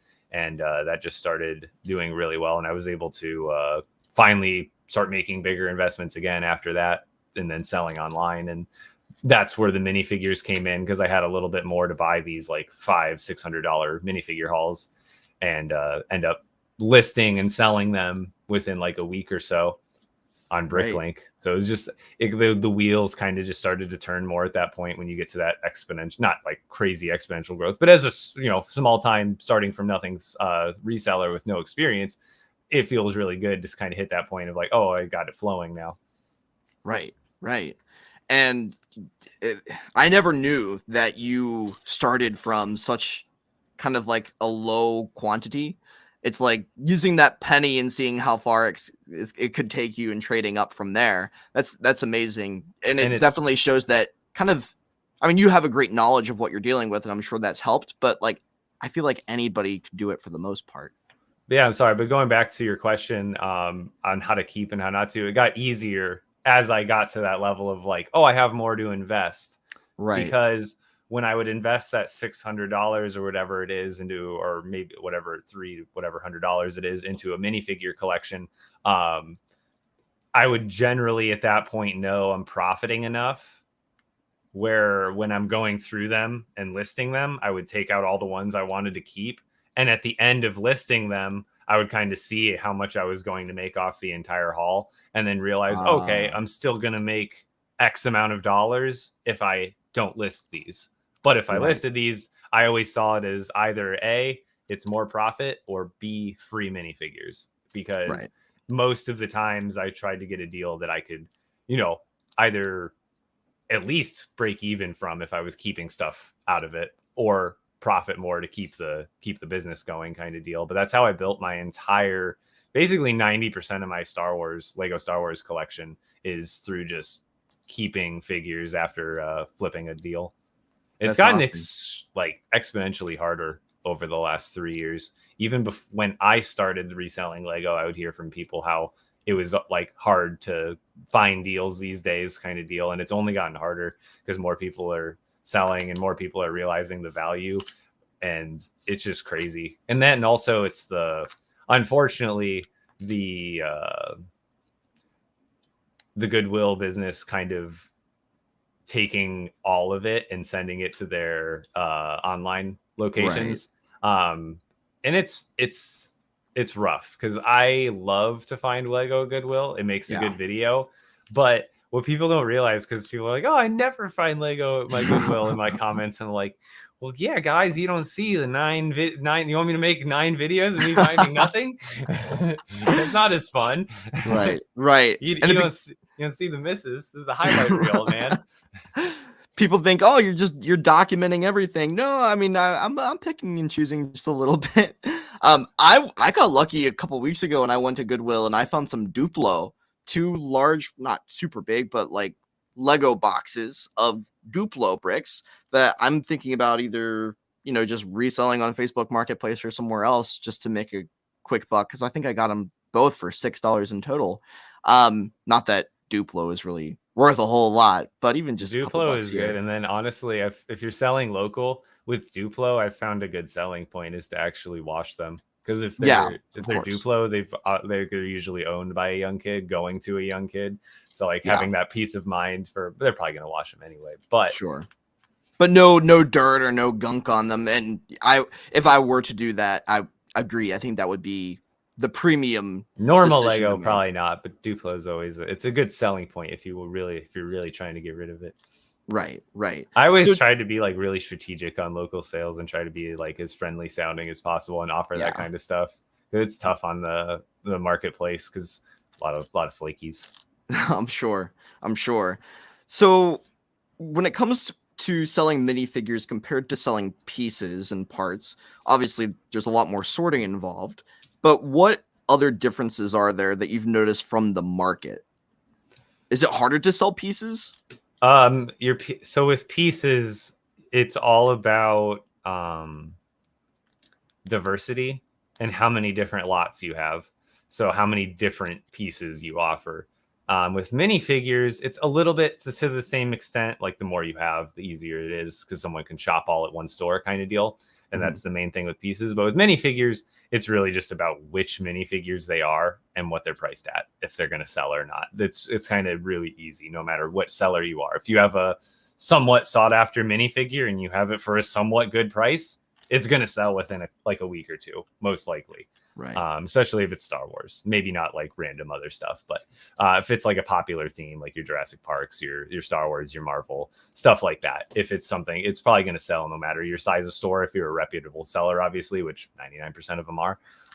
But with pieces, it is mostly, with my following, it helps boost my sales, obviously. But for a lot of people, it is how many different pieces you have, because the way that most of the orders work on Bricklink, as you probably know, is when you have a list, you can click the auto buy button and it'll automatically find all the different stores and the least amount of stores possible that have your parts. So the way you end up on those lists or have a higher chance of ending up on that list when someone clicks that button is to have more variety, because if you have more variety, that means that you can offer more at one store and people will pay less shipping. So you'll end up on one of those, if you have 60% of someone's list, you're going to be one of those stores popping up on their, their auto buy list. So it's kind of just increases your chances the more parts you have to offer. Quantity somewhat matters. Certain parts, obviously, if someone's looking for 1,000 of a certain brick, right, they're going to need to find a store with 1,000 of that certain brick for the most part. If it's a good price, it's kind of like hit or miss. But at the same time, it's mostly part diversity, and then pricing to a certain extent. I'm no expert on Bricklink pricing. I usually just go with the 6-month average, which is what most people do. But again, that's kind of where bigger stores have the advantage. Certain stores like D's Bricks on TikTok, if you know him, right? I think so. Yes. Yeah, he has a store with like millions of parts, and I can't remember how many thousands of lots he has. So like, wow, probably like 30,000 probably different parts. So since he has so many different parts, and he is so much more likely to pop up on people's lists and have people order from him because he has the diversity, he's actually able to ask a little bit more than average. I don't know how much more, but essentially bigger stores, not just him, but bigger stores in general like that can ask a little bit more per piece because you're still coming out cheaper than going to multiple stores. Okay. If that makes sense. That makes sense because people are wanting to get the most out of they can from one. Like imagine store. if Walmart was the only kind of store that sold everything and nobody else did. Right. And it'd be a monopoly. They were 20% more expensive, but you didn't have to go to Target and then to Home Depot and then to here and then to here. You didn't have to go to. It'd save you a trip, which would make it more worth it in the end. And that's kind of what you have to think about it. Is instead of paying 5 to 6 shipping costs, you're paying 1 shipping cost. For sure. No, that makes complete sense because anytime that I've used Bricklink, I'm always asking myself, can I get it all from one store? And I always want to save shipping because I won't even buy from out of the country or anything like that just because of how high shipping. But other than that, it's basically your advertising, whether that be through social media or other means, is just getting the word out there. Because if you have fans, regardless of your size of channel, they will support you because they don't care that they can go to another store and buy it for 2 cents less or whatever it is. They're invested in you, so they're willing to come and buy and be okay with your selection on top of that. They don't care that like, oh my gosh, you don't have as many different pieces as this guy does. I could just go shop there. They're there to support you. So it's like, even if you're a smaller Bricklink store, I'd say get on every social media possible and post videos about whatever. And that's the thing is, you don't have to, like, as a Bricklink creator, I always say don't niche down and stuff, because especially as a Bricklink creator, why not just create any Lego content? Like I've seen a lot of actual I think it's like a few Bricklink creators that are doing a good job of it. And that's why I'm telling, because it's from people I've seen that are smaller creators that are still making the content and still making other kinds of content on top of that to show their love for Lego, and it brings in fans, and I'm sure they're getting business from it. I'm sure they are. Right. And I think like having the personality that you do as well, that authenticity goes a long way when somebody's wanting to purchase from you, because they know you're reputable in a sense. Exactly. They feel like they know you. Yeah. Right. And to a certain extent, like you do, especially even if you have a small following, I mean, whatever following it is, you have, I guess, some level of like trust that you invoke. But, I've heard plenty of things, especially in like the trading card community, of like, oh, people ripping other, like certain creators or people out. But I can firmly say I've never heard anything like that happen in the Lego community. Right. Not yet, at least. We would hope. We would hope. I stay out of anything drama talk that I see from some of the creators. I've seen some stuff sharing here and there. I'm like, oh, I didn't even know this existed. Why is this on my For You page? The Lego page is always positive. Get out of here. I hear you. I hear you there. Well, kind of moving away from Bricklink and into other things. Lego Lock-In. I will be at Brickworld Chicago this year. I had the pleasure of meeting Mr. Nate here at Brick Fair, Virginia. Are you looking to do any other shows like that in the future? Me, yeah, I'm gonna go to Chicago with you guys for sure. Woo! Great to hear that. The big ones, like the Chicago and the Virginia, and then next year I'm gonna try to go to more East Coast ones. Great. And you're from out west. So Chicago's kind of a midpoint between, well, I wouldn't necessarily call it a midpoint. It's not But- as far as Virginia. Right. It's a little easier, I would think, for you But to come to Chicago. luckily, I've got family in Illinois. So Oh, that's great. That's perfect then. Well, I will look forward not to like seeing you right there. in Chicago, but like around-ish if I Yeah. really need to like Yeah. stay somewhere. But at the same time, I feel like I'd still want to just stay close because it was such a fun Sure. experience the other time. Just kind of have it was like a college experience that I never had. Right, right. And honestly, like I felt that more at Chicago in a sense because there's the hotel right there and some very close hotels, but a lot of people just stay like overnight in the lobby, not like the entire night, but like into the early hours of Just the hanging morning. out, right? Just hanging out and talking and having a blast all together, which is That's cool. what it's all about. But we will both be at Brickworld Chicago. That's great. I mean, given that nothing goes absurdly wrong in the meantime. Ethan says that you should sell more rubber bands because he would buy those or someone would buy those. Ethan's been looking into rubber bands. on Rubber Bricklink. bands. He I've got a also bunch said, in my do you? not on my Bricklink store, I don't think, but I've got a bunch in my collection. But those are actually expensive. Whenever I find them in a Right. lot, I'm actually like, oh boy, or string. Lego string is also so coveted. That's so You odd. could just find some mimic string, but it's not the same. You Right, know it. right. And I said the same thing to Ethan. I'm like, why don't you just find another rubber band? He's like, you know. He also says that he found he found a part at Goodwill. Last time I went to Goodwill, there was a trans green windshield piece with $1 price tag on it. I didn't get it. LOL. The single windshield piece. A single windshield piece had $1 No. on it in a bag. I remember him actually sending me a photo of it. That's hilarious. I would Uh, put that in another bag of toys.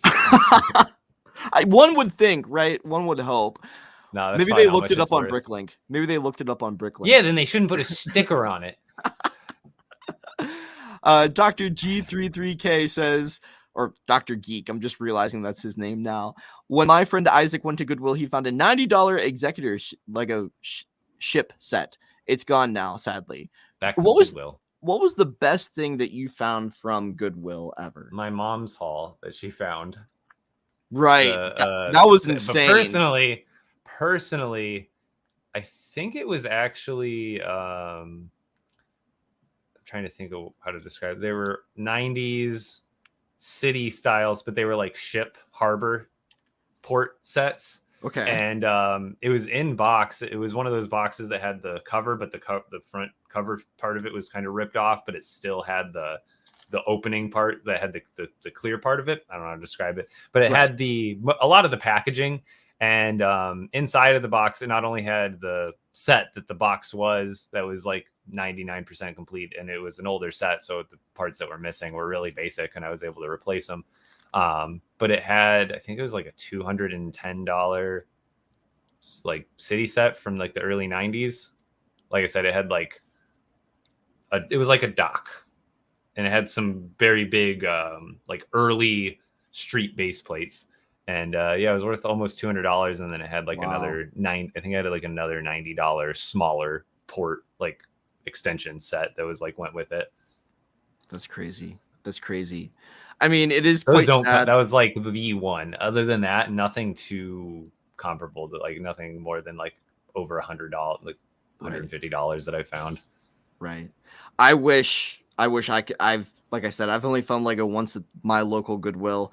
But I guess so. You're looking for Lego in Goodwills, probably Facebook Marketplace and OfferUp. Is there any advice that you have for people who are trying to source, or even maybe just find a good deal? For me, I haven't done a good job, but I have all the tools that I know. I just need to utilize more. And it's the biggest thing is networking. Okay. And if you have a social media presence, just put the word out that you're Right. buying Lego, and eventually from what I've heard, you'll become the guy that people come to when they want to sell their Lego on social media, if there's some sort of presence that you have. But even on top of that, locally, and then I guess I'll get into the OfferUp, but OfferUp and that kind of stuff, you have to be checking all the time. I'm talking like every half hour at the least Crazy. kind of deal, just because there's those crazy deals that you wouldn't believe, they go or get agreed upon to get picked up within like 5 to 10 minutes of them being posted, if not less. Like there's been times where I missed a deal of a lifetime by like minutes because I didn't see it quick enough, and they were like, oh no, someone's already coming to pick them up. And I was like, I even offered more, and they were like, no, blah blah blah, we're gonna sell it to them. And I'm like, oh my god. And it was like $110 for about 15 sealed sets. And one of them was the Avatar ship.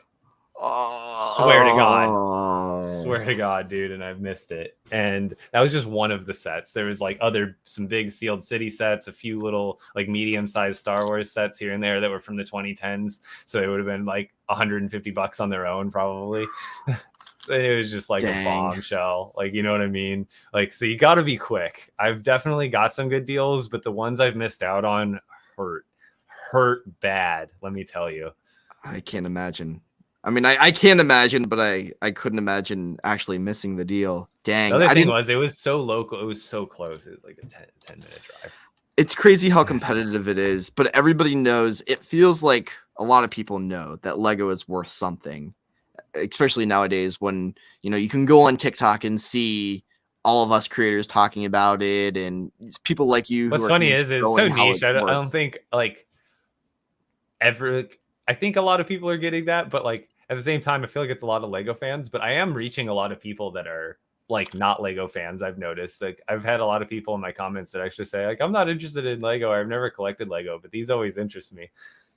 Huh. So I guess this brings up an interesting point then. Like, do you feel like, because I don't, but would you think that our presence on social media, or I guess the hype around Lego in the past couple years, has really, I guess, affected the market and kind of made it more competitive to get your hands on cheaper items? I think it'll be impossible to say, because Lego has always been talked about, not like in like necessarily comparing now to then, but like it's always been talked about to a certain extent. And I think it's just the internet in general. Right. Because like it's so hard to like take yourself out of it and be like, well, if we weren't all making content about it, would it be who knows? Who the hell knows? I wouldn't be able to guess at all. And you might be able to argue that it wouldn't sell as high as well if we didn't put the value on it that we did, in a sense, potentially. The thing is, you know, if let's this hypothetical scenario, like, oh, some random Joe Schmo sees my video, sees that like this figure is worth this much, realizes, hey, I have that in my basement. They go to their basement, they list it on Marketplace for that value, right? That's like someone's worst case scenario of us making that content. Right. And it's just one of those things. They either would have not sold it for years and years and years, and then maybe realized how much it was worth by other means, or maybe they never sold it at all, or maybe they sold it a couple years later for way under market, but in the end, they probably wouldn't have even sold it if it wasn't for that content in the first place. They wouldn't even have dug it up. But better to get it out of their basement into somebody's hands who genuinely cares about it. I hear you. I often wondered to myself how many Cloud City Boba Fett's were sitting in someone's basement or someone's attic out there, or like even just like high valued Lego sets. Like I have an interesting scenario for you. Okay. So I've always thought about this, and I think someone asked me this a while ago, like one of my girlfriend's buddies. They were like, what would you do if Lego like were to cease to exist, like basically go out of business? Oh. And I like, what would be the secondary market fallout from that? Like, do you think the price per pound of loose Lego would just like quadruple? Because now all the Lego, it's finite. Right now, Lego is infinite because it's always kind of being made, billions of bricks a year or whatever it is, whatever the heck. So it's like we have an infinite supply. But imagine that supply gets cut off. Like there's still a crap ton of Lego in the world, but all the Lego that is there now needs to be like prioritized to like be used now again, because like we're not getting any new stuff. It would make like older vintage lots so expensive because Right. rebuilding old retired sets would be so valuable. The value of every set ever, the further you go back would just be that much more valuable, because now you can't even necessarily get a brand new. I mean, there will be brand new parts on the secondary market at that point, but like there will be no more brand new parts No. of the simplest bricks even produced to replace it at this point. Right. Even used Lego, like everything, each piece, if it was only produced once in one set, it would all, I feel like it would skyrocket, especially if you had something. Well, I don't know. I mean, I guess it would impact the sealed market, but I could see the used market going even. Oh, everything. I think everything would explode, but even like equally, just like, Right. I don't know, it'd be nuts. Even but if also people's just Lego mocks would Star go up in Wars. value. Right. Exactly. It would be hard for mock Use builders. those bricks for not a set. People would be hating on the mock builders for taking away their ability to, like, No, I'm over piece together a set. dramatizing this post-apocalyptic Lego world.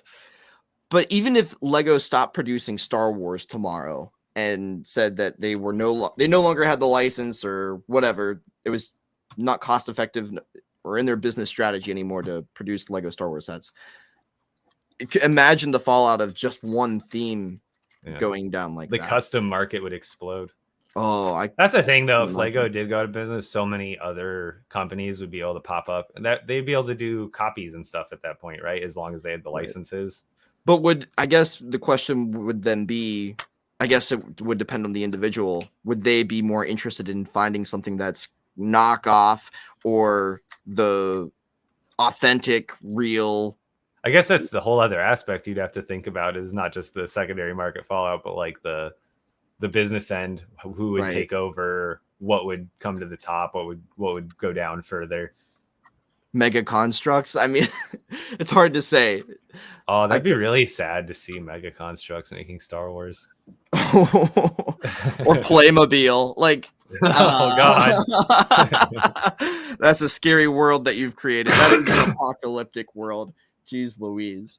Well, we have about 10 more minutes here with talking to you, and then we're going to hopefully be able to move on to our next guest. Who's your next guest? I can't remember. Obi-Wan Kenobrix. I saw him, what was it, like a week or two ago. I was on their podcast. Very nice. Very nice. So I wanted to get him on to be able to talk about what he's been cooking up with that show. But there you go. If you'll have to ask him about the Lego apocalypse. I will. if more people wanted to hear from Nate, Mr. Epic Bricks, go check out their podcast or check him out on TikTok, YouTube, Instagram. Facebook. I've been posting more on Facebook. I'm going to start posting a lot more on Facebook. I've figured out that you can actually schedule posts there using the business suite or whatever. Interesting. But so what does the future look like for Epic Bricks? What can people expect from you in the far future and the near future? Near future, a lot more lives. I want to do more lives on YouTube, because exactly for the reason of how beautiful the setup is here. Just even having the two cams makes this such a huge difference on a Lego live. Just being able to see a little bit more and put on a little bit more of a show than just this one stagnant screen. So I want to do more YouTube lives. Still going to do TikTok lives, but I kind of want to focus more on YouTube, because I think you were razzing Ethan for how many followers does he have over there now on YouTube? 90 subscribers. 90K. I've been growing like a weed there too. I've been doing a lot of my shorts over there, and I think what are you up at? I'm at 27K now, and it's been crazy. It's all from the shorts recently, and I'm really, really proud, because they've got that shorts program coming soon. So hopefully long term, a lot more YouTube content, short and long form. That's great. So hopefully that'll give me the motivation, and hopefully free up some time if I can go full time here. I've just been really lacking on that, being able to go full time. But other than that, if I can do that, then a lot more long form content for sure. Great. Yeah, I mean, it's definitely, it's hard, because a lot of people, myself included, wonder, do you then try to make different content for each platform, or what is the exclusivity of content per platform? Because you can do different things with each one, but it's certainly hard for a one-man band to be I think producing. I see it. Both of these ways have advantages, and there's people who are native to long form who are trying to learn short form. They have an advantage over us, so to speak, not really Right. competitively, but like they have the advantage because they can take their long form and basically chop it up into short form. True. If you're decent with editing and your long form is already good on its own. So you already have short form content, but short form content is also sometimes more than that, which is, candid, more style of videos that are made to be short form. Authentic. So they still have to learn that. Whereas we have a really good short form game where we know our original short form, but I think our problem is we can't convert that to long form always.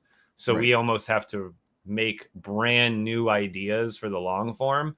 But our advantage is once we pin that down and learn good long form like habits, then not only can we make that long form and back into short form again, but we already have like native short form experience. And I guess it again works both ways once you get it down, but there is that kind of like separation between the two styles of content for sure, even if you're just chopping up a long form content into a short form clip.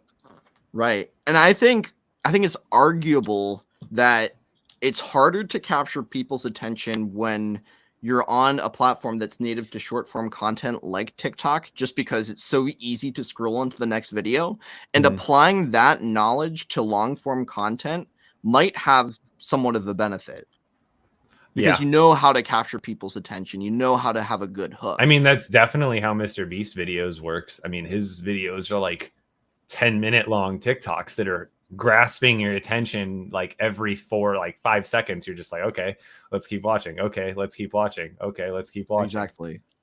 Exactly. So I think that it's certainly a skill that's hard to learn, but it's very applicable to all forms of content creation. So like if you're just getting into content, it might be wise, I think, in my opinion, to try short form first and see what your strengths are and learn from that and apply it to longer form content. So what can people, I guess, if you're going to focus more on YouTube, and maybe you don't know, but maybe you do, what would you like to do video wise there? The same type of content that you've normally been producing for YouTube or something else? Streams like this? I mean, definitely it won't be something I do weekly because I think it'd be more of like a monthly or every couple months kind of thing. But I Okay. think doing a vlog on the sun experiment would be fun. And kind of doing a little bit more like I talk about it. I show the whole process. I show the difference. I do some more research because I have been doing more research on random stuff because I'm really trying to. I've got another experiment coming up for this year. Don't tell anybody. I won't. But yeah, I've already got something a little bit different, and I want to not make sure it works, but like it's an experiment, so I don't know if it's going to work in the beginning, but I want to give it the best shot I can. So I've been doing research on UV light. But I figured that would be a cool YouTube video to kind of like show the kind of the science behind it all if I can. And then another thing is kind of just getting back out there and doing more garage sailing and Goodwilling, because something I love doing is just finding Lego out in the wild, so to speak. So I think doing like just vlog style stuff like that, going to different garage sales, talking about it, all that kind of stuff, just showing off what I find. That's always fun for people, and it's fun for me to do. So I figure put 2 and 2 together there. Right. The thrill of the hunt is always. If you like doing something and people like watching you watching the content that comes of it, then I think it's a win. I think you might be doing it anyways, even if you weren't creating content. And that's the thing. When it becomes just documenting what you're doing, it becomes a whole lot easier in a sense. I also just want to say hello to Jack Skywalker. Hope you're doing well tonight. Hello. As well as London Bridge Bricks. Good evening, gentlemen. Nice to see you live streaming. Of course, it's good to be here. Great to see you in the chat. He also says, I find long form translate to short form quite nicely as well. So I guess you could probably go from either or to the other. There's probably some skills that you learn as a long form content creator that you can then transfer over into short form as well. But with that being said, Nate, is there any last words of wisdom you have for folks out there who might be getting into a bricklink store or content creation and kind of going down the same path that you've been on? Anything that you've learned along the way that you want to tell the folks here? Anything specific? I'll go broad. Go broad. Could be Make anything. a lot of aside from what I was talking about earlier on the Bricklink stuff, but don't be afraid to make mistakes. Like seriously, just power through it. Like you're only good at, like, that's the way I've learned. I'm still from far from where I think I could be, and it's just going to take more failing at things. So don't be afraid to fail. I agree completely. I think a lot of people are afraid to fail, or they're hesitant to get into content creation, whether they know it or not. Or I guess better than that. Don't worry about what people think, especially in the Lego content creating bit. I've always had a lot of support via my family and girlfriend and everybody that around me. But I've heard of a lot of people that don't get as much support that way. And it's one of those things that it doesn't matter at the end of the day. Right. You got to just do what is fun for you. It's a bottom line. It sounds cheesy, but it's the basic. Sometimes the basic and cheesiest advice is the truest. I agree. Don't worry about other people's judgment. Do what you love and what you're passionate about. Nate, thank you for joining us here. Oh, absolutely. Was a pleasure to have you. And folks, if you're interested in learning more from Mr. Epic Bricks, or even buying from his Bricklink store, go check him out on all social media platforms. Thanks, man. Take care, Nate. Have a good one. To you. See ya. Great talking to you as well. Take care. Bye-bye. Alrighty. So before we have our next guest on, Mr. Obi-Wan Kenobricks, just want to show you kind of where we're at here with the building of our ATTE. Once again, thanks to Zavi for sending me this for free to be able to build here for you guys today. If you're interested in getting a deal on Lego, even any sort of discount these days really does help. Head on over to Zavi.com and you can actually save 10% on Lego that's 4 months or older. Like I said before, I know it's a bit of a weird sort of stipulation there, but you can also save 10% on all other collectibles, as well as 20% off all apparel. And like I said before, they do have some amazing graphic t-shirts and hoodies, as well as sweatshirts. So if you're interested in that sort of thing, click the link below and save as much as you can on the website. But it is time to open up bag number 5. Actually, we have 2 bag number 5s. And invite our next guest in. So if you have any questions for him during the stream, be sure to ask them as we go. But everyone say hello to the one, the only, Mr. Obi-Wan Kenobricks. How are you today?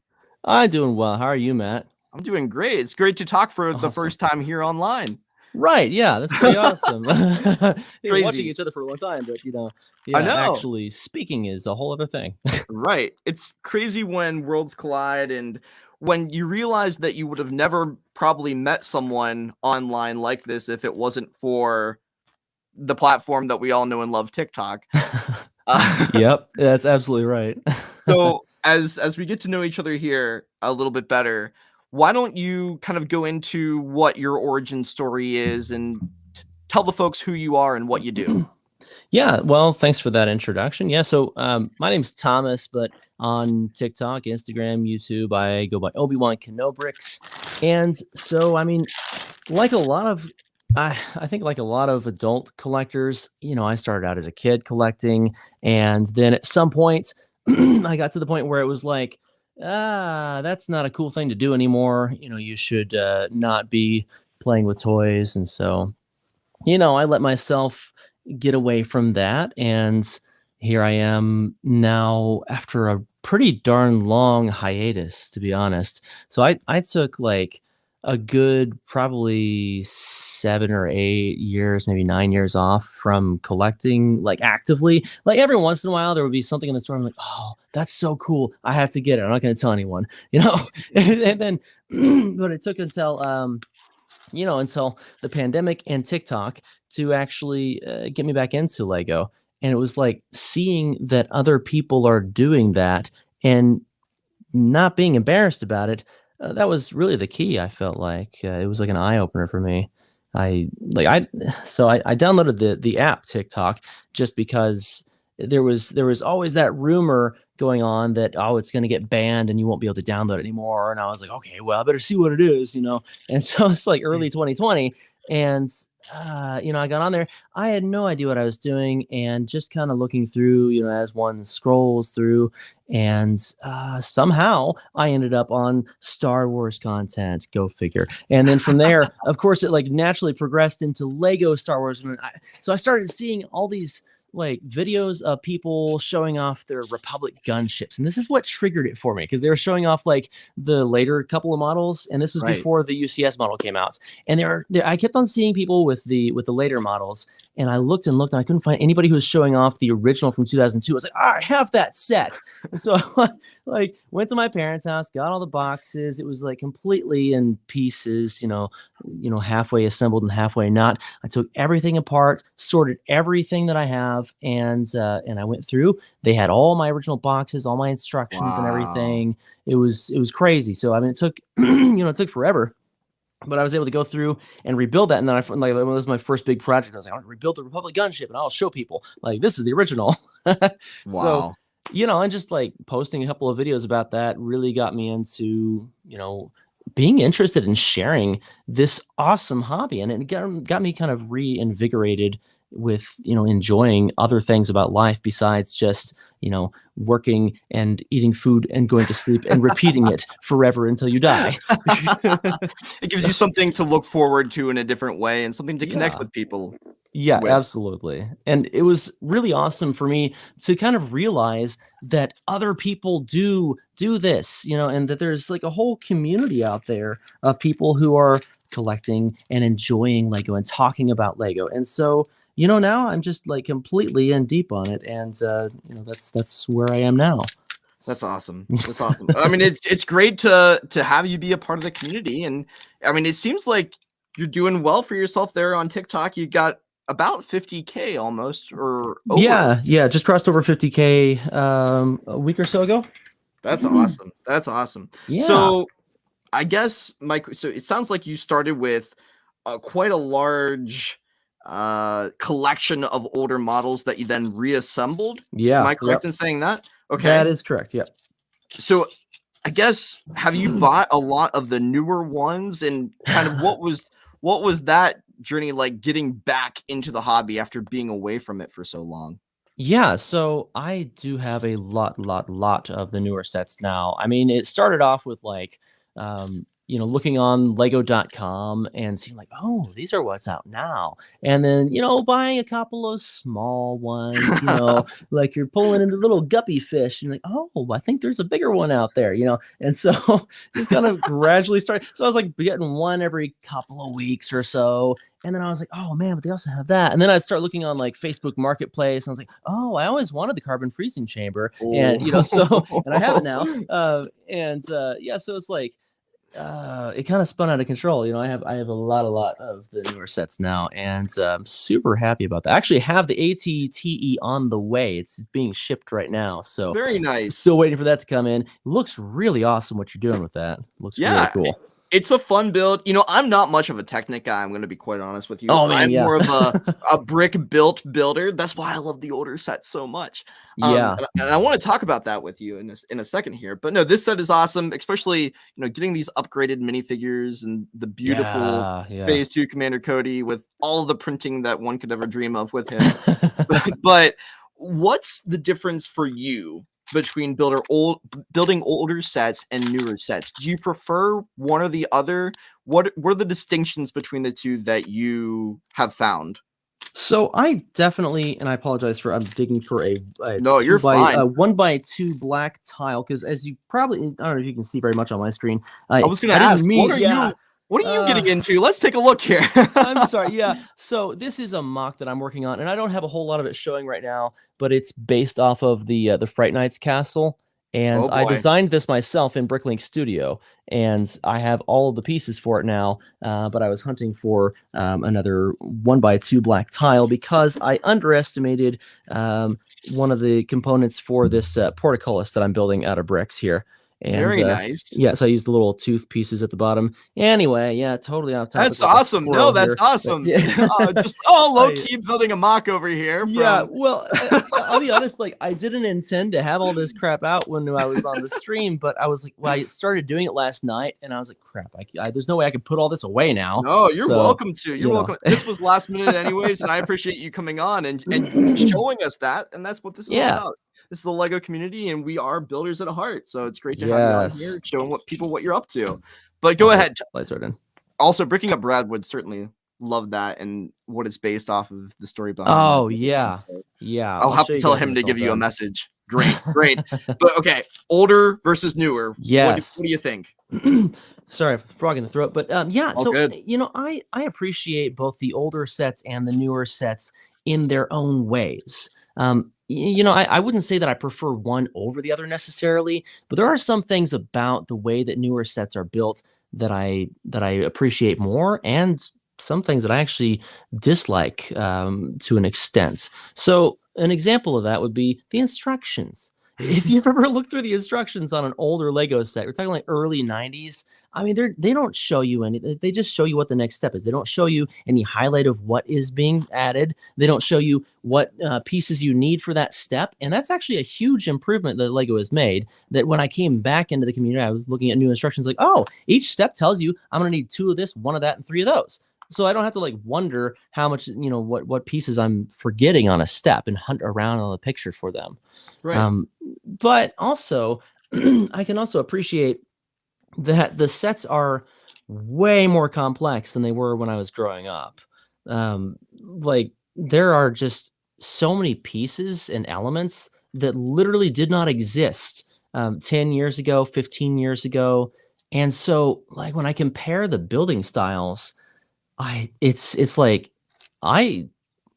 really pushes you past that early rudimentary thinking of like building things with bricks and like just not having the snot techniques. Because I mean, when I was a kid, the only snot pieces, for lack of a better term, because not all of them are, but you had the 1x4 bracket, it's like 1x4 on one side and 1x2 on the top. And you had the Travis brick that has, a stud on all 4 sides. And then you had the headlight brick, which is like the brick with a stud on the side, except it's slightly recessed. That was it. I mean, there was nothing else other than, okay, there was like one other that had inverted studs on the Space Police set that I have over there. But I mean, yeah, it was like you did not build sideways because it just wasn't really feasible for the most part. But now, I mean, you can't find a set that doesn't use snot. Right. You can't. I mean, like everything is built completely rounded and angular and perfect. And I don't know, like for some aspects, I miss a little bit of the more blocky geometrical feel to some of the older sets. But on the other hand, I can really appreciate the complexity that they've added. There's never been a higher level of realism in the sets they're producing today. Right. I could probably ramble on and on about that. You but put yeah, I mean, that perfectly. That was beautiful. That was beautifully worded. And for me too, like I love older sets. I started collecting when I was a kid back in around 2005 to 2006, right in that Revenge of the Sith era when those sets came out. Mhm. And my first set was the ATRT from that line. And so, I mean, you've been building even longer than that. Yeah. But what I'm saying is I loved the basic feel of those models. Where it feels like today they're almost like, oh, they have to be proportionate. They have to be exactly the way it is. And I like that to a point. And that's kind of what I always had wanted from Lego until I got it. And right. I'm like, honestly, I kind of prefer using your imagination a little bit more and being able to kind of build whatever you want out of the parts. Because although I love this model, I love this new Lego ATTE, I couldn't imagine trying to find an alternate build of it on my own and make something else out of it. Yeah. Well, there's just so much that goes into it. It's like, okay, a kid couldn't come up with this, Right. And it's like, I don't know, when I was growing up, it was all right to make stuff that looked kind of crappy, and it was like, that Right. looks close. I can see what you're trying to do there. You know, it looks okay. Like I remember there was the Lego Mania magazine that came out in the 90s. They always used to show kids' creations on there, and so like in the middle section, I'd flip through, and this was like before the term mock existed, but it was, you know, everybody's submitted creations, and this also before the Star Wars IP was purchased by Lego, and so there was like some kid had made an AT-AT Walker using like those old style like stanchion supports for the legs, and like it was like super duper blocky, but everyone you could look at it and like, that's an AT-AT, you know. Yep. So I don't know, and I mean, one of my favorite examples is this very first Naboo starfighter that they made. Love the way that this ship looks, but it's not, I mean, remotely close to what the newer ones are, and everybody says like, oh, you can't compare the new one with the old one because like the old one sucks, and I'm like, well, it doesn't, because I mean, like, yeah, it's got these horrible angles from you know, a new collector perspective, but it's also just like, I don't know, it's fun because it's Right. not the most detailed thing in the whole world, you know. It just like, it I agree. accomplishes what it's trying to accomplish, and it doesn't try to do more than that. I agree completely. I recently built the Pod Racer from the Oh 1999 line, and that was yeah, just fun. It was just a yeah, fun little build, and he's got it right here. Beautiful. yeah. Yeah, Anakin's pod racer. I really want to have the whole Mos Espa set, but That would be really cool.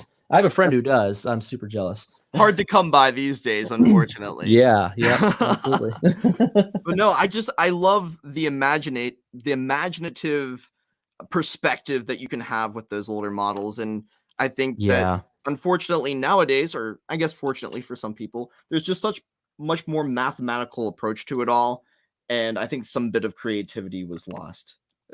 But that's just my perspective. well, and I Um, think that's partly because there's such a high level of complexity to the pieces available. So, like, if you right. only have 10 pieces to work with, you're going to come up with something creatively. But you have 100 pieces to work with, I mean, it's so much harder, actually. It's the same kind of principle applies with psychology of eating at a restaurant. You would think this is kind of a weird thing, but like, they have tested this. When you go and sit down at a restaurant that has a massive menu with page after page and just goes on, and they have every category, and like, gosh, do I want Italian or do I want, you know, Mexican or what? You know, they have everything. It takes people much longer to make a decision, and they are actually less happy with the Huh. decision that they make than a restaurant that has like a one page, has 5 options and 2 drinks. And that's it, because you have the options, you decide what you want pretty quickly, and then you're happy with it because you didn't have to worry about like, oh, should I have gotten the tuna? You know, like you got a few options, you know what to do with them, and you come up with something creative. It's the same kind of deal with Lego, I think, honestly, because like there are just hundreds of elements out there, and like, oh, should I use this one, or should, you know, there's one that's really similar that'll kind of accomplish the same thing. Yeah, it's great to have a lot of options to work with, but also that can kind of overwhelm or stifle creativity in some ways. At least my opinion. Yeah, no, that was once again very well put. Very well put. You have quite a beautiful way of articulating things, and Well, thanks. that kind of brings me into content creation because you are very good at being informative with your videos. You're very detail oriented. It feels like, and it's a very nuanced perspective. I don't know really how old you are. I'm not asking you what your age is in any sense, but it feels like you're more mature in your content style. What is it that kind of led you to developing how you film videos and what you like to talk about over there on TikTok or other platforms, wherever Yeah. you're at? Well, honestly, you know, a lot of the way that I put my content out there on TikTok, I try to put as positive of a take as I possibly can on almost everything that I do and say there. Because honestly, you were talking about a short format style video, and you have very little time to show people why it's important for them to pay any attention to you. So, from my perspective, I'm thinking, you know, how can I be the most genuine and approachable, and you know, give people a good reason to see that, like, oh, I'm going to keep on listening. So that really is just all that it came from for me, was, you know, just put your best foot forward on that. But then on the flip side, that other part of me when I do like a live video like this, or I'm trying to put together YouTube content, which that's a whole other beast. Right. And it's going to take some time, but I really want to show more of my kind of slower, more methodical kind of perspective. But I always had that fear of like, well, that's going to bore people to tears. So I don't know. Yeah, to answer the earlier question, yeah, I actually am unfortunately 34 years old, so that's a big fat bummer. But yeah, I would have never guessed that. I would have never guessed Yeah, that. I would have said I like know. maybe like 27. Yeah, I know. I wish. I really wish. I have quite a baby face as well, so I can't Yeah, really exactly. Yeah. say much over here. But no, I mean, I don't think age really matters. I had this conversation actually recently with Opie over on Instagram DMs, yeah. and he's like, "Oh, I feel old, Matt." I'm like, "No, age is but a number, my friend. Right. You're only as old as you want to be, in a sense." And I think that's part of the reason why we still enjoy Lego building, is because Yeah. age doesn't really matter in that sense. Like, you can enjoy what you want to, no matter how old you are. And I still really like. I know you say like, "Oh, I don't know if I'm boring to people or whatever." I love the way you articulate things, even on TikTok, when normally it's fast paced. It's a very Right. fast paced environment. And Very I much. like when somebody can take a step back. I'm not very good at it just because my mind it operates very differently, and I'm normally all over the Yeah. place. No, I get that. But it's nice to have a slower perspective for a different type of person who enjoys that style. And so I would say, keep up the great work, and as long as you're enjoying doing that, keep it up, keep doing it. So I guess that brings me to kind of you being involved in the community in a sense as well, because you've met some friends over on TikTok like Maticus Bricks, who I was Yeah. trying to get on here tonight, but he has yoga, he has said. Oh. Yoga. Yeah, sorry. Downward facing dog. Very well done. But Yeah. so you and him, and I believe Brick Chef, Yes. you guys you've created your own podcast, building a podcast on Yes, YouTube. that How is has correct. that been going? It's been going really well, actually. We have had a couple of really great guests so far. We actually got to have Nate Epic Bricks on for our episode a couple weeks ago, and then before that we had Mikey Brickman. If you guys don't know him, he's pretty cool dude too. Very He's actually- informative. He will be up next right after you. Oh man, awesome! Yeah, so that is fantastic. Yeah, so it's been going well. We try to cover the news and just kind of give an overview of what's happening and what should you be aware of right now. Just not purporting to really have all the answers, but just being somebody who's trying to help peers out basically. But and Matt has his awesome little element of the week segment that we do, where we talk about a different Lego element every week, which that is the technical term for a Lego piece if you're referring to the piece without referring to it in a specific color.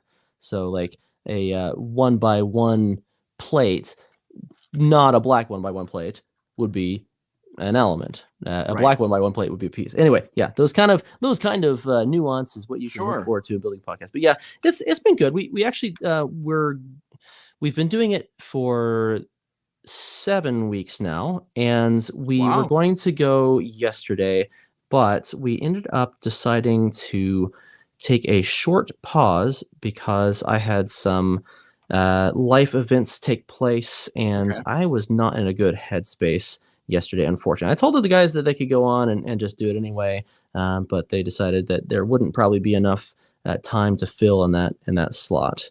So yeah. Well, I mean, so- hey, look, things happen. I mean, that's Oh, yeah. the way the world works. And sometimes you have to be able to pivot and either switch something up or maybe take a Yep. step back. And I can completely relate to it. Yeah. But life will get you sometimes, especially when you are dealing with real world responsibilities and Unfortunately, no. yeah. whatever it may be for you. I hope that things have gotten better in any rate. And you can only go up from the bottom of where you've been. So No, you're absolutely right, and I will share it. All it was is that I so first Uh-oh. thing yesterday, first thing yesterday, I work from home, and so I'm actually an instructor, so that's part of why I feel like I'm pretty good at speaking off the cuff and being able to Huh. interact with people. So I've worked for banks, and I have been in the learning and development department for a while now. Anyway, I got a call first thing yesterday, and due to the changes in the market over the last few months here, Oh boy. my entire department is laid off. So Oh my goodness. I ain't got no work, unfortunately. But I have reached out to a bunch of people that I know and have gotten a whole lot of responses on, Good. try this place. Here, this is a friend of mine. They're looking for somebody. So, I'll have something else, I'm sure, before the apocalypse. But Sure. we'll avoid the cataclysm if at all possible. But Right, yeah, so that right. was kind of where I was. Well, I was kind of that's in the shock space of it sure. yesterday, and so like, okay, well, Well, yeah, that for sure would do it. Especially any, I mean, that could be life changing depending oh on man, yeah, where you're at and what you do and all of that, and with your family as well. And yeah, I can completely understand, and for sure, it's important to take a step back and to reevaluate what you need to do in order to pivot, yeah. especially when you're relying on that. But hey, maybe a new job is exactly what you need to focus more on content creation. Exactly. Yeah. No, I was just telling. I was like, man, this kind of like makes me feel all the more like how I want to be in charge of my own financial well-being, and not just like subject to a company that can be like, you know what, we don't need you anymore. So that's kind of where I'm at with it. It's all good. I hear you completely. I mean, I would love to be making content creation a full-time career, and I'm kind of Exactly, attempting same. to do it at the same Yes. time right now, but it's hard to make it monetarily optimal and Yeah, available. and sustainable. And like, Exactly. you get a big push and you're like, actually, nothing this month. No. Hey, you're Matt, right. I have to take a quick, give me Sure. 3 minutes here, and I'll be right back. I apologize for that. No, but you're I'll be right back perfectly on. fine. Do what Okay. you need to do. Take Thank- care. Alrighty, my friends. Let's take a look at the comments. So Finn Louvers, he kind of answered his part of the question by saying what he does for work. He's an instructor of some sort and unfortunately just got laid off. But I am currently only trying to pursue content creation. So hopefully it picks up a little bit in terms of the monetary side of things.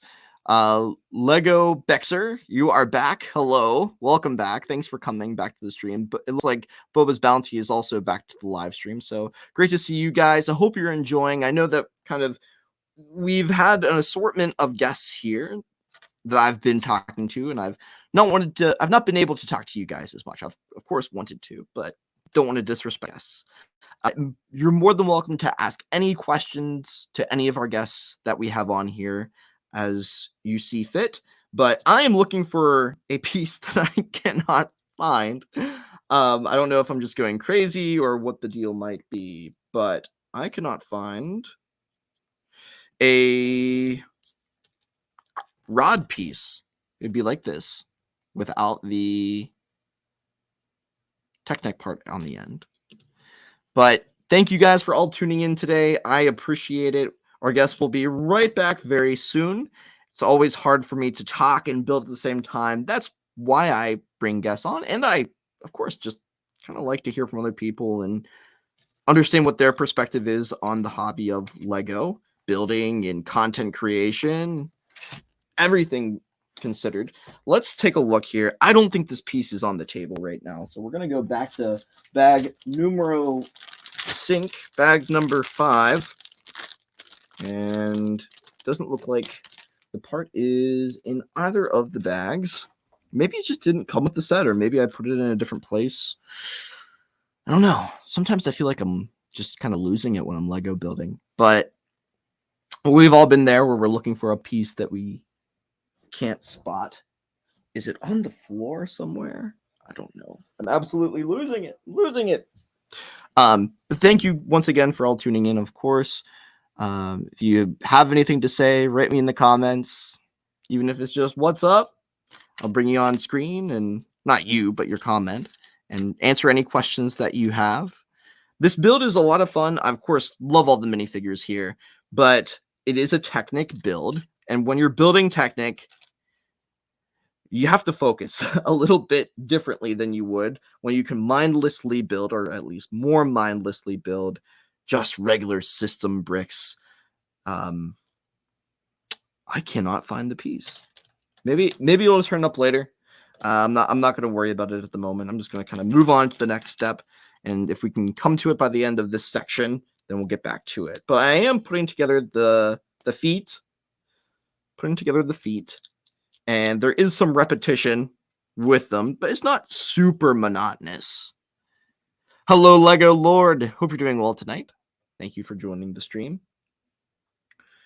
A lot of Technic, but it does look great. I'll show you. It's an amazing looking set. You do get that handle with it. It's a little smaller, I've noticed, than the ATTEs of the past.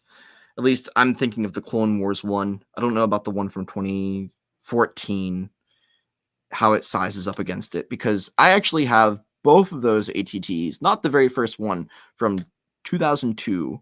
I have the Clone Wars one and the 2014 or 2013 one. I forget exactly which year it is. At home, at my parents' house, with the other half of my Lego collection.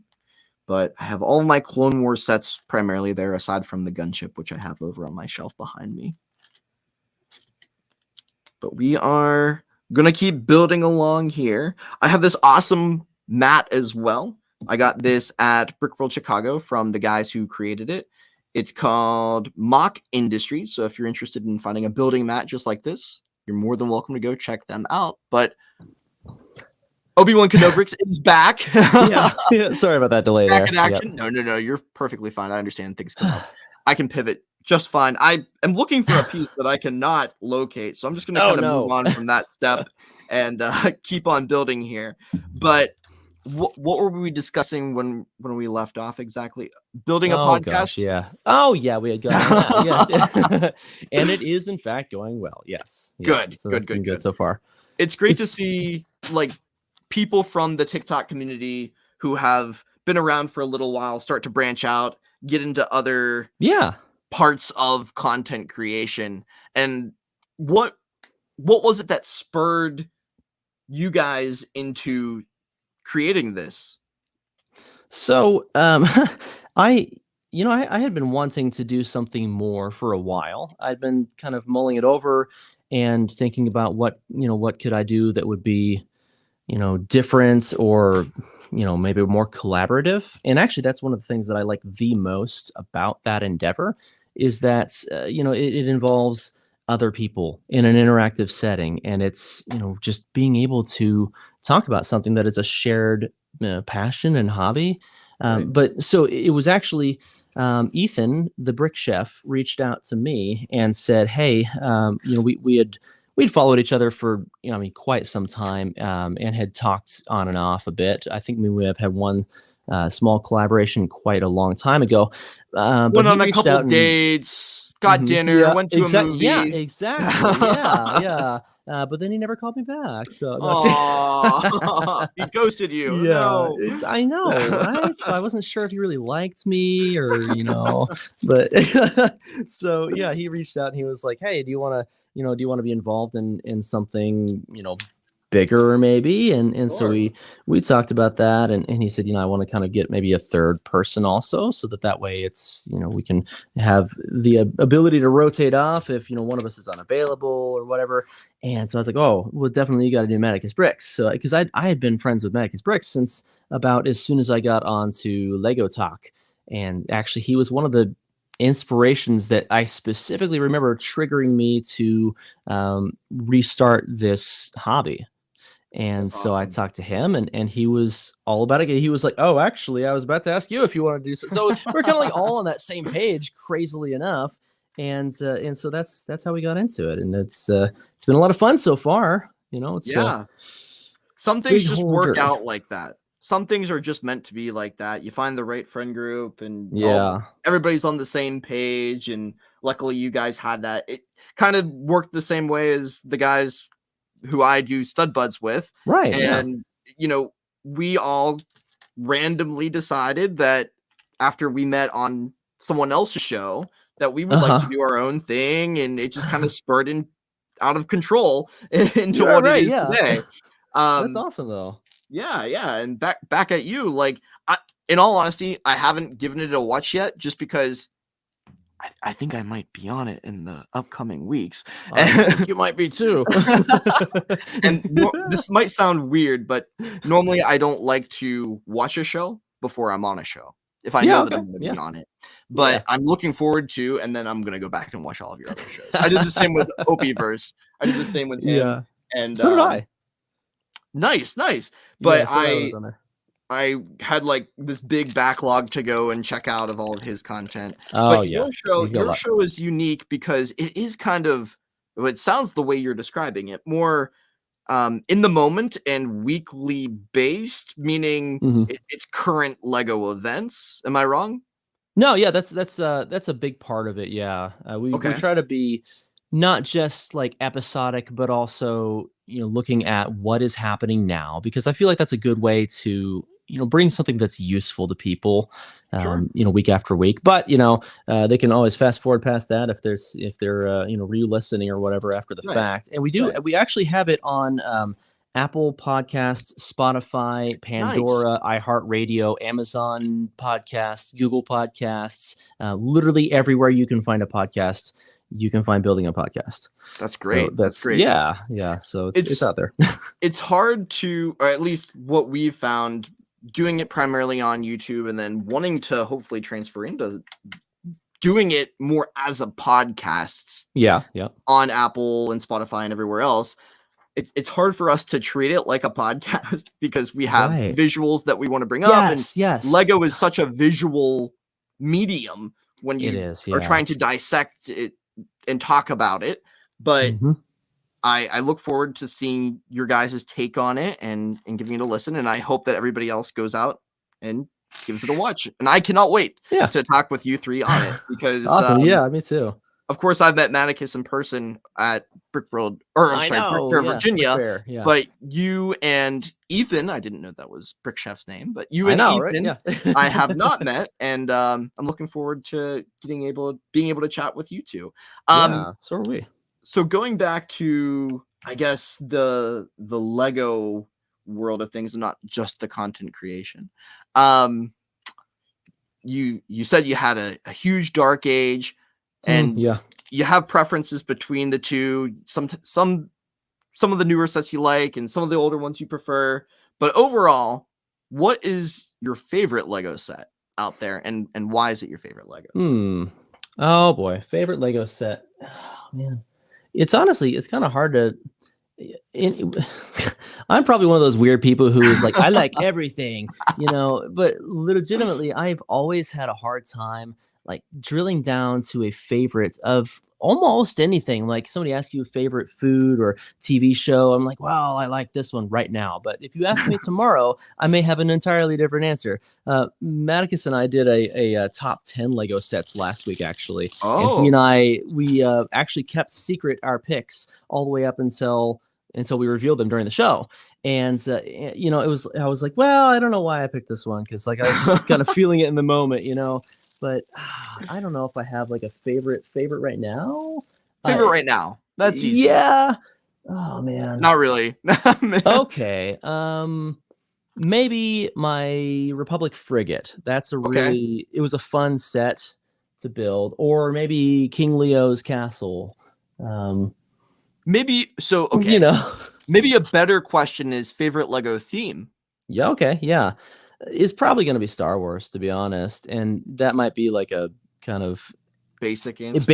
I don't think so. But, I don't think so. I'm a Star Wars fan. Yeah, it's definitely like a huge part of my life anyway. So, it's a big deal for me, and I definitely enjoy almost every Star Wars Lego set I find. So that's probably it. Yeah. There you go. Well, I too am quite a Lego Star Wars fan, and it a lot of other people are like, whoa. Pick What that is one up at Disney? So which one is that? Is that the build your own, or is that one of the ones that they have pre-made? Yeah, this was I got to build it during the at Savi's lightsaber workshop. So That is awesome. Yeah. You know, the interesting thing is like they're so really like they're really heavy, but they're also like extremely thick on the hilts too. So I mean, like compared to like one that's designed for like dueling, really Right. lightweight and like much smaller hilts, and they don't even look right Wow. next to each other. But you know, that's cool. That's really cool. No, I Yeah. didn't expect that. I heard Yeah. Yeah. amazing, amazing. That's always a Um, good sound effect. So Anytime. I was lucky enough to have some early access to Galaxy's Edge when I was Oh man. working with Disney doing the college program, which I did Mhm. for a few months down in Florida my junior year of college. But alas, couldn't do it all. And I wish that I could have built the lightsaber. That was Oh, just when yeah. they were running the Millennium Falcon Smugglers Run. Oh yeah, and, yeah, yeah. and not the Rise of the Resistance ride yet. So you hadn't done Rise of I Resistance still either, then? haven't done that. No. Oh man, that is a heck of a ride, I'll tell you. Jeez, I'm it's pretty at unbelievable. some point, I would love to go back and revisit and be able to do all the cool stuff. I but- highly recommend it, but you have to definitely get the Genie Plus for that day, or Oh yeah. go in as the park opens. So I stayed at a resort when I went a few weeks back, and you can get in 30 minutes early to any of the parks if you're a resort guest. Oh. So that was what we did on that day. And I went into Hollywood Studios, went straight to Batu, and the app was saying that it was down, that Oh, Rise of Resistance no. was down. I was like, So, but I went straight there anyway, and like I was by no means the first person to get to that Sure. part of the park, and already it wasn't actually down, but they had just opened it, and there was already like the line was starting to form out there. So I ran straight back, and I was able to get in about 10 minutes. And then I pulled up my phone before we started the ride, and it said 122-minute wait. Oh. So sometimes it's worth it, to get there Yeah. early ahead of yeah. time, even if it says one thing. I remember Exactly. being down there and trying to direct people to, operating the app and how to get fast passes. Because I was Yeah. primarily in Animal Kingdom, and that's where they have Mhm. the World of Avatar. And Oh that's yeah. where a lot of people were headed to, trying to get fast passes to Flight of Passage. Of And course. that was, I remember, such a mess with Oh yeah. with guests. But so I guess we could go down this rabbit hole a little bit then. Let's go into your love of Star Wars. So I Yeah. guess most currently we have Andor coming out on a weekly basis, which hasn't wrapped up yet.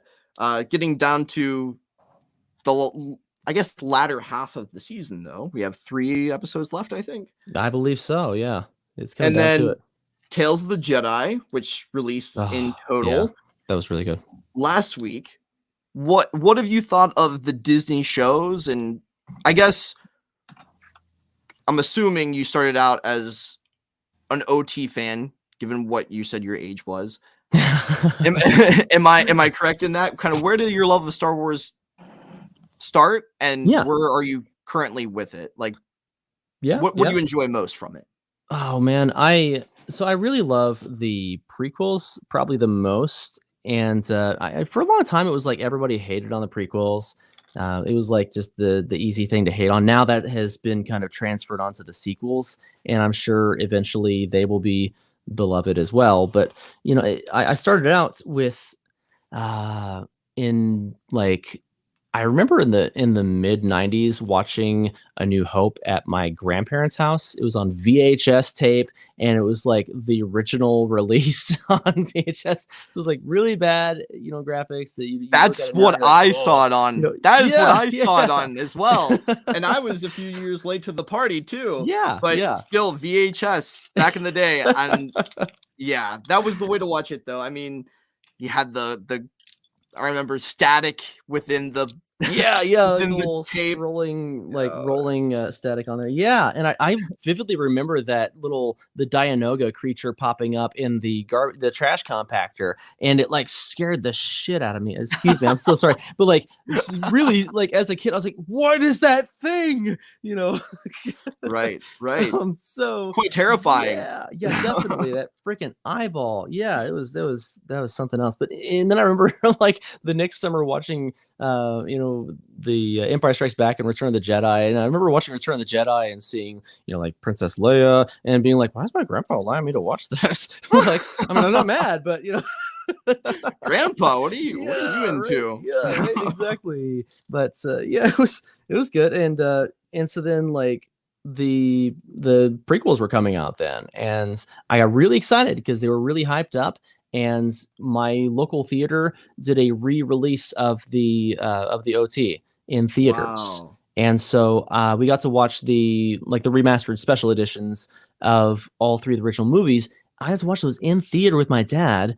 It was like, oh man, I'll never forget that. It was just such a moment, and I feel like ever since then, I mean, then it was like every couple of Christmases when another prequel would come out, I was like, oh, this is like the thing that we do, and it was like that was part of family tradition and something Right. that I have these really wonderful memories of. So it just became kind of inextricably part of my life, and then spiraled out of control from there.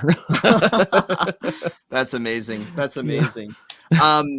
I too am just such a big fan of the prequels, and I think that's because it was the most up-to-date version of Star Wars when I Yes, got yes. into it, right when Episode 3 was coming out. Oh yeah.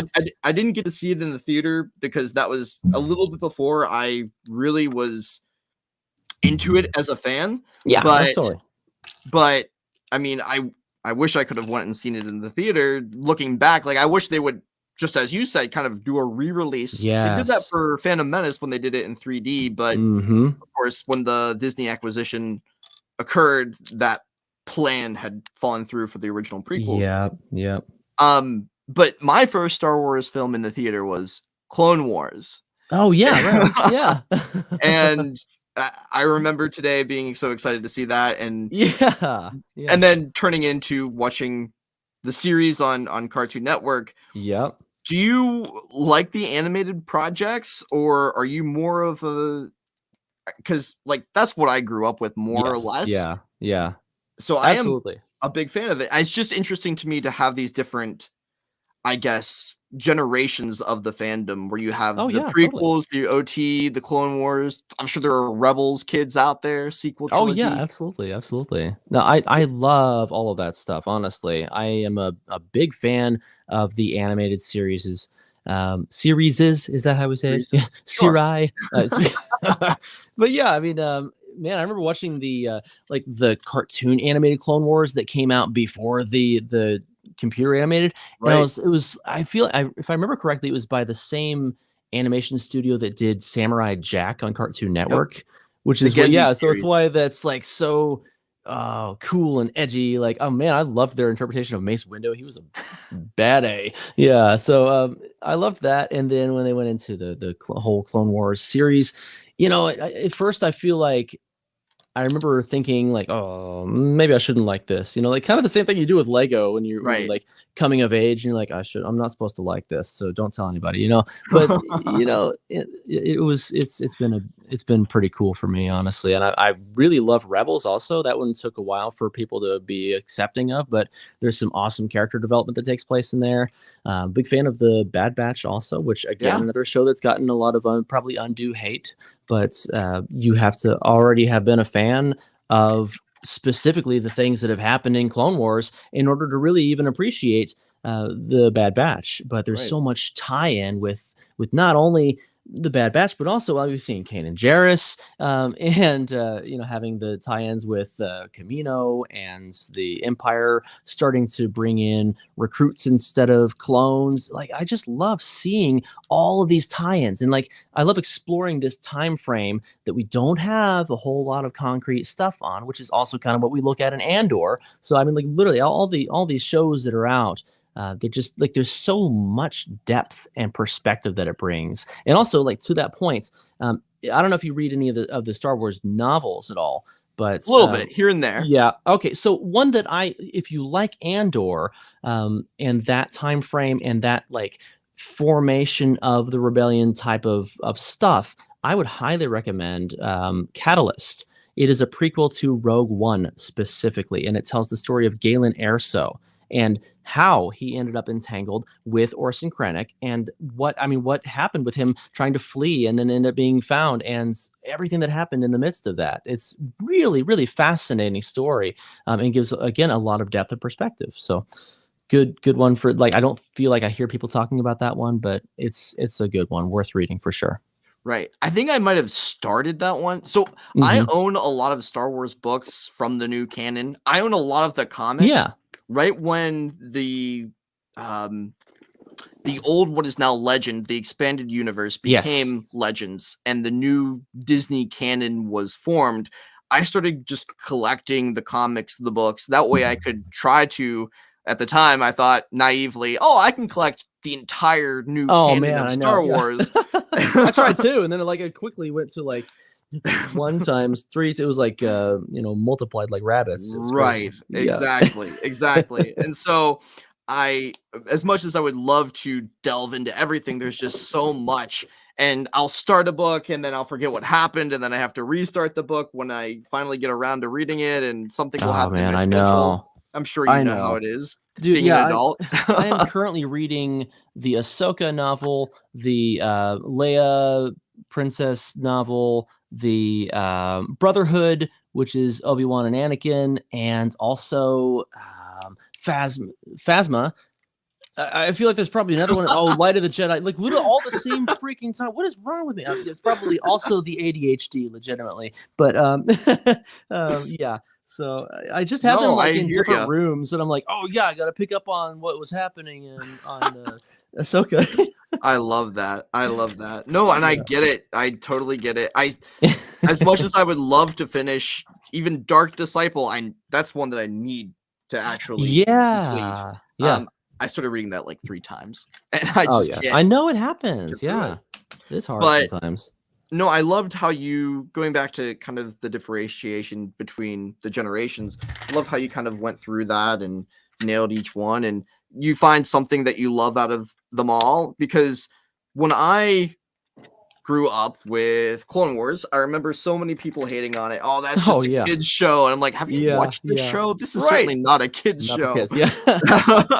Exactly. People are getting their heads chopped, like there's all this happening. Happening. Crazy adult stuff in the story. But I think as Star Wars fans, we are a bit critical to the new material. And currently the new material is the Disney Plus series that to some people, myself included, sometimes just doesn't feel like Star Wars. What do you think of Andor so far? Okay, so far I'm enjoying Andor. I'll be honest, like I probably watched it while I was trying to do too many other things when I watched the first few episodes, and so it kind of was a little bit lost on me at first, and I had to kind of go back and rewatch a little bit and be like, okay, what actually happened here? Like there were a whole bunch of engines falling from the ceiling and stuff, and that was cool, but like why was that? So, and I don't know, like the story with the guy who is with the security company and he's like trying to make himself seem more important than he is, and I don't know, it kind of was a little bit hard for me to follow at first, but again, I'm not attributing that to the show. I'm definitely giving that to my own inability to do one thing at a time. So I don't know. I've really enjoyed a lot of the recent episodes. I'm about 3 episodes behind, I believe, but all that action that happened on the planet with the opening of the eye and all those lights and all that things that were happening at that time, I feel like that was pretty gripping, and I enjoyed all of that stuff, and I like seeing a lot of Mon Mothma and her involvement. That's really cool. And having that same actress who played her in the in episodes 2 and 3 is really awesome as well. So yeah, I mean, I'm interested in it. I'm enjoying what I'm seeing there, and I like seeing some other perspectives of Star Wars. I can't say that it's my favorite thing so far, but again, I probably am gonna need to go back and rewatch the whole thing cohesively, and be able to give a more fair answer to it. I Sure. will say that the stories of the Jedi one, I very much enjoyed. Me as That well. was super cool. I was just blown away at the things that, like, okay, sometimes we will get onto people for being like, oh, you didn't need to, like, this is, you answered questions nobody was asking, but like I was totally wondering what happened to Yaddle, and then like the fact that that went along with, and I'm sorry, but spoilers, but yeah, I'm not going to say anything else about that. But what in the gosh darn it, oh my gosh, holy cow, I Very was well like done. edge Very of my well done. seat, and I was like, these episodes are too short, I need 3 times longer because they're amazing and I love them. And But when he was maybe one of that's the works, and I was like, oh my gosh, he's maybe that's why we like them though, because they were so concise and well told Yes, as yes. stories. Whereas for me, it feels like Andor drags on a bit and takes a lot of Yeah. time with the Yeah, character. Which, yeah. you know what? There's a lot of exposition. Yeah, but at the same time, I do like that. I like that we can take it a bit slower and have some true character development, which I think was lacking in a show like Kenobi, where we didn't get, for me, enough time with someone like Riva to really understand what's Who going she on is, there. what drives her. Yeah. It was We very only got brief. that revelation where it was like, oh, you're the kid. And I knew, I'll be honest, I knew that first episode when they started off with the Padawans and they briefly passed right Right. by her, and I put that together first episode. And I was I felt really validated when it ended up being the truth. But yeah, I agree with you on that. It's maybe there needs to be a balance, between Yeah. like enough exposition to give us some actual meat and like too much and we get bored, And Agreed. I don't know. For me, like the problem that I had with, say, Book of Boba Fett was its kind of meandering inability to stick to one plot line. Like I wasn't sure what story we were telling, and I don't dislike everything that happened. Actually, I really liked a lot of the content that came out of that. But I think maybe I would appreciate it more if it could be, like director cut edited and put into like a one movie format instead of 6 or so episodes that Right. tell a bunch of stuff I really didn't like have that much interest in. Like the mods were interesting, but they weren't like a huge driving force of intense care for me. Right. I think So, I don't know. I would say the same. I would say that's the same for a lot of people, myself included. Yeah. It's just I think with that show, like you said, it didn't know what its identity was, and I think a lot of us had the expectation of, and rightly so, this would be the Book of Boba Fett, not the Book Yes. of Boba Fett and the Mandalorian and Ahsoka I and know. Yeah. And all like, of these things. I don't know. Like I hate being negative. I really I love being positive and Of trying course. to make sure that I see the good in things. And so like hearing myself I'm hearing myself say these things and I'm like, stop being negative about it. You liked it. I'm like, okay, but I do have to like provide some context. Critical and like, analysis, I yes, think, is always absolutely. good. But Yeah, exactly. there are always things that we can enjoy about shows like the Book of Boba Fett. I mean, Yes. the Mandalorian episodes were awesome. It was awesome to get They Cad were Bane good. back. There were so Oh, many yes, good yeah. things from that show that we wouldn't have gotten without of it. But ultimately, Exactly. it suffered from the plot suffered from not having an identity that was grounded enough. Yes, I agree. And they switched directors in between every episode, which worked for The Mandalorian, but I think that they probably worked a little bit better together in crafting their narrative. Whereas with the Book of Boba Fett, I feel like the directorial styles were almost at war with each other in some respects. So it took a lot of turns that I don't feel like went together, I would don't know. agree. So I would agree. I hear you. So Rancor was cool, really though. quick. Right. Really quick. So we are going to start wrapping up with you here Yep. because our next guest will be joining us very shortly. We have Mikey Brickman in the house. Woohoo! But as we're doing that, you're a big Star Wars fan, you're a big Lego fan, and it's great to hear, both sides of the coin and to be able to talk about both fandoms because I think they both kind of fuel each other in They a complement sense. each other, When Star Wars is going well in the story, you're focused on that, and then you're gonna go buy more Lego. And when some good Lego Yeah. sets come out, you want to watch Star Wars over and over again. Do you have Yes. anything that you want to kind of tell the folks or relay to them just from your own personal perspective, what you do content wise, and any advice that you would have to someone else who is starting their own journey here, whether that's on YouTube, TikTok, wherever? You could be broad, it could be specific. What have you learned over the past, how long have you been doing content now? About a year and a half or so. Yeah, so not Wow. tremendously long. Yeah, Time flies, and that's certainly a long It time does, to stick yeah. to something. that is But true. what have you learned that you would like to impart to other people?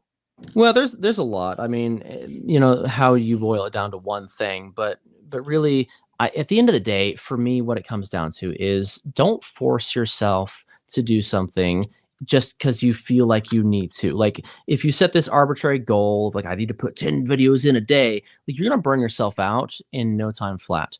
But Right. and I've tried to do a lot of stuff where I was like, this is what I need to do to be successful, and you know I made myself unhappy a lot of times.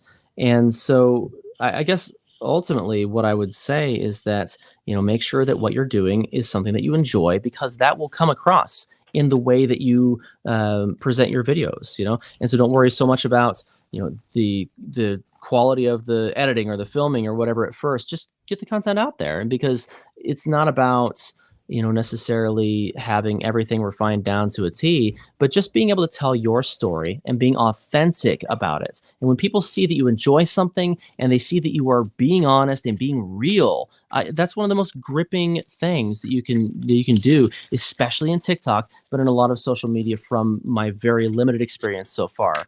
And that's I don't know any other way to be, though, honestly. You know, be yourself, be authentic, and just, you know, tell people something that they want to hear, you know, or something that you think is exciting. Because I guarantee if you think it's exciting, there's at least one other person out there who thinks the same thing, and you just haven't met them yet, maybe. So Yep, exactly. Well Yeah. put, well said. Just I couldn't have said it better, in all honesty.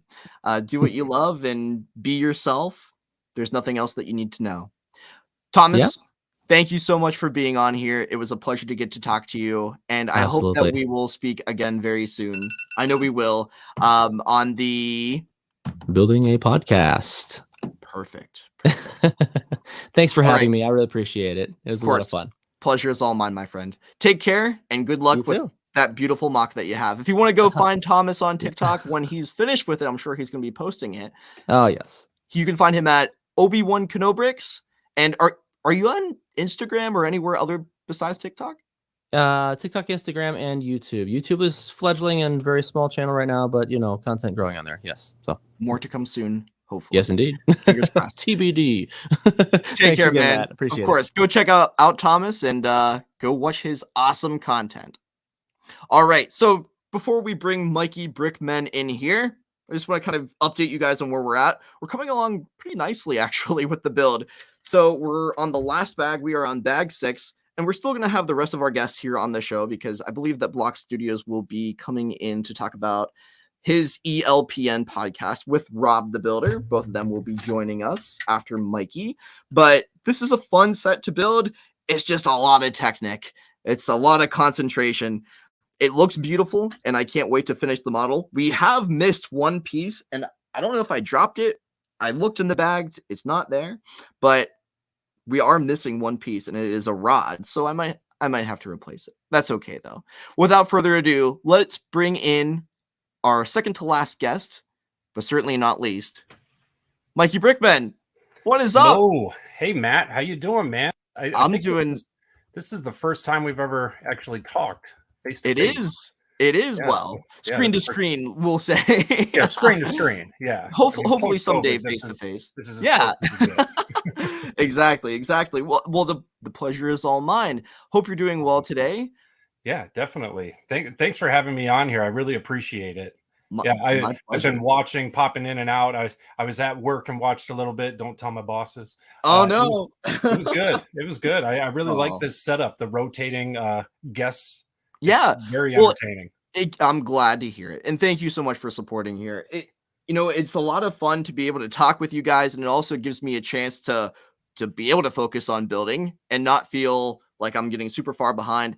I did the cantina just kind of in this style, and it took me like between 12 and 14 hours, and the broadcast ended up cutting off the last 2 hours because it was taking so long, because I want to talk to you guys, but now I found the balance between being able to build and talk at the same time. And I don't mind you guys going off and rambling, because it's giving value to the people who are watching, no matter how many there are. So I commend you for being able to talk and build at the same time, because I've tried that and nope, can't do it. It's it is I'm very completely difficult. Focused on the build or completely focused on talking. I can't do both. Well, I think just like anything, whether that's content creation or Lego building, whatever have you, you get better with it with time. And the more you do it, the more experienced you are. Yeah. Speaking of which, you came on to the content creation scene, what? I want to When did say you it was start? about the same time that Obi-Wan Kenobrix did as well. Actually, it was about January of 2021. Okay. Yeah. I started off just by posting like little stop motion stuff here and there, maybe some videos of minifigures up close, because I love minifigures, if you guys don't know. No, would have No, never guessed. Not by your content. And then it was, I want to say it was February of 2021 when I came across another content creator who had made an Acklay. And right after that, I was like, oh, well, I want to show people my Acklay. And it just kind of blew up from there. So Funny you say that. And I brought this up to you beforehand when we were DMing on Instagram, but that was my introduction to you. So that was the first video that I saw of you. And I'm like, whoa, this guy's a great mock builder. I'm going to follow him and hopefully he builds more mocks. And then you started going down the rabbit hole of all of these detailed analyses of minifigures and sets and kind of Lego lore, which is really interesting. Yeah, so the Lego lore is actually newer. Unbeknownst to me, like I just started researching a little bit more about certain minifigures and finding out that Lego has full descriptions, like backstories on these random CMF minifigures. So that kind of spiraled into its own thing.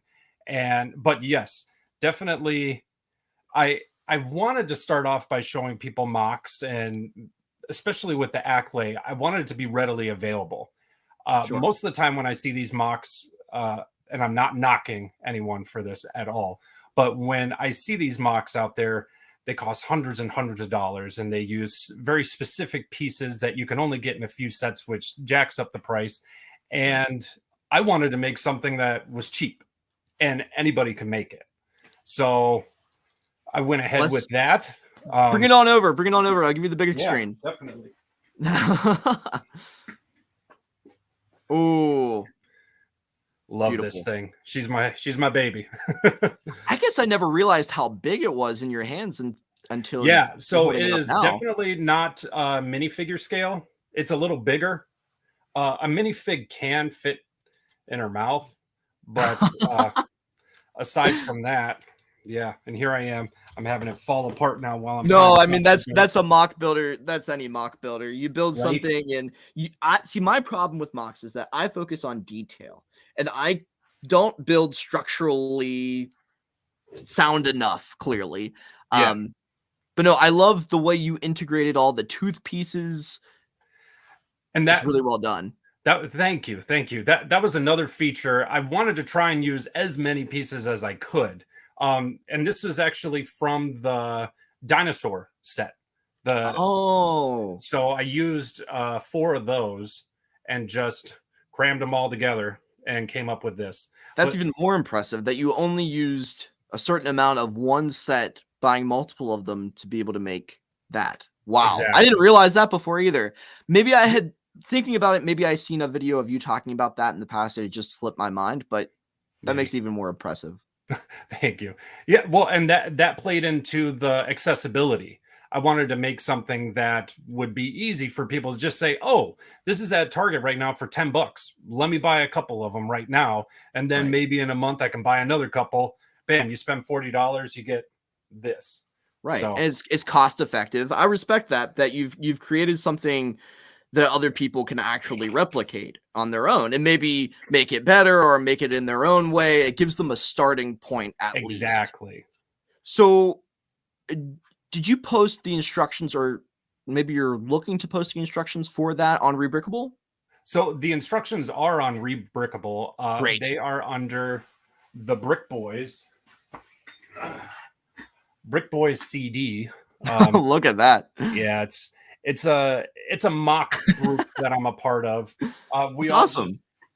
we all just put our own ideas on there, so you can find a collection of them. Now there are instructions on there that you have to pay for, but there are other instructions that are free. I mean, mine are free. I like to give it to Right. the people, if you will. It's not a business, not yet at least. Yeah, not yet. Well, is that so? You have the Acklay, and you're a part of a mock building group. In all honesty, I don't see a lot. If you're building more mocks, I've not seen them. Do you do a lot of mocks on TikTok and post them, or is that something that you've not had the ability to do as much? Yeah, so that's funny that you asked that, because what had happened was I started off with the mock building and I really wanted that to be my focus. But there was one day I went to a local Lego store, found out that a price of a Boba Fett was like $45. And I was like, why is this Boba Fett so expensive? The guy tells me, oh, it's because he has tan hands. And I was like, really? That's it? And of course, there was other printing to it, but that was the gist of it. So I went home, saw that I had it, and I was like, oh, it came out in a set that was only $30. I think other TikTokers, or I think other people should know this. So, hey, in case you have this minifigure, go take care of them. Well, that was my first video that I had posted that really blew up, if you will. Okay. So then I was like, oh, there's a want for this. And that's where I started doing the minifig. And actually, it was Minifig Monday. It was all just Star Wars on Monday. And then comic books on Friday was Minifig Friday. But now it's just Minifig a minute. Whenever I get around to it, there you go. It opened it up for you to be able to kind of do whatever you wanted. You weren't held to a specific posting schedule. Yeah, that makes sense. And then you also have the, and I haven't done it yet. I always forget. First of the month. Oh, Rabbit. The rabbit. Yep. What spurred you on with that? I had never heard that. Is that a folk tale of some sort? It is actually a little folklore thing. And for those who don't know, every first of the month, and actually the last day of the month, I try to post a reminder. But on the first of the month, when you wake up, the very first thing you're supposed to say is rabbit, rabbit. And that way you'll have good luck all month long. The thing is that it's really hard to remember to do that. Like, even though I make these videos, I still wake up on the first like, dang it, and completely forget about it. So, but where that stems from was I had watched, this was when I was real little. I mean, I must have been like 8 or 7. It was on Nickelodeon. And you can look it up on YouTube. There's these commercials from Nickelodeon where they're like, on the first of the month, make sure you say rabbit, rabbit. And like, it's just a quick little 10, 15 second clip.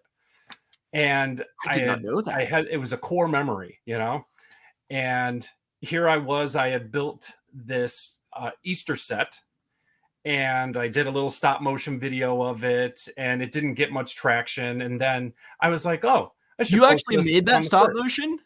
What was that? You made that stop motion with those videos that pairs with it? Yep. Well done. Thank you. Done. That's top notch. Very well Thanks. Yeah, well, and that's the other thing too. There is a lot of stuff that I'm interested in doing, and I pepper it in here and there. Mm-hmm. But the bread and butter seems to be the minifig a minute. So I just keep going back to that, but I'll do other stuff along the way, and then I come back to that. So yeah. Such as mock building. So exactly. Do you normally build mocks and not post them, or where do you lie in that side of the hobby? So that's the game plan, is that I want to be able to have several mocks all at once, to just kind of be like, here's one, and then like a week later post another one so people can see that, and then keep it going on like a weekly type of thing, so I can have a backlog to share. So there are mocks that I have built, I just haven't shared with them yet. or with you guys yet. And the hardest part of building mocks, in my opinion, is making the video on the instructions on how to build it. Right. Um, Right. I don't You know. kind of if have to you- tear it apart if you're like, rarely do people ever build it while they're filming it. I think that would Exactly. be extremely difficult. You could try to make the instructions for it if you're doing something smaller and then Mhm. replicate it in that way. But most of the time, if I ever build a mock, and it's rare, but I've done it before, you build something and you're kind of slowly tearing it apart and then Yep. putting it back together as you go. Yeah. Well, so what I what I did for the Acklay, because again, that was my first dip in my first toe Mhm. dip into it. It is on YouTube to watch. I don't know if you've seen the instructions, but they are on there.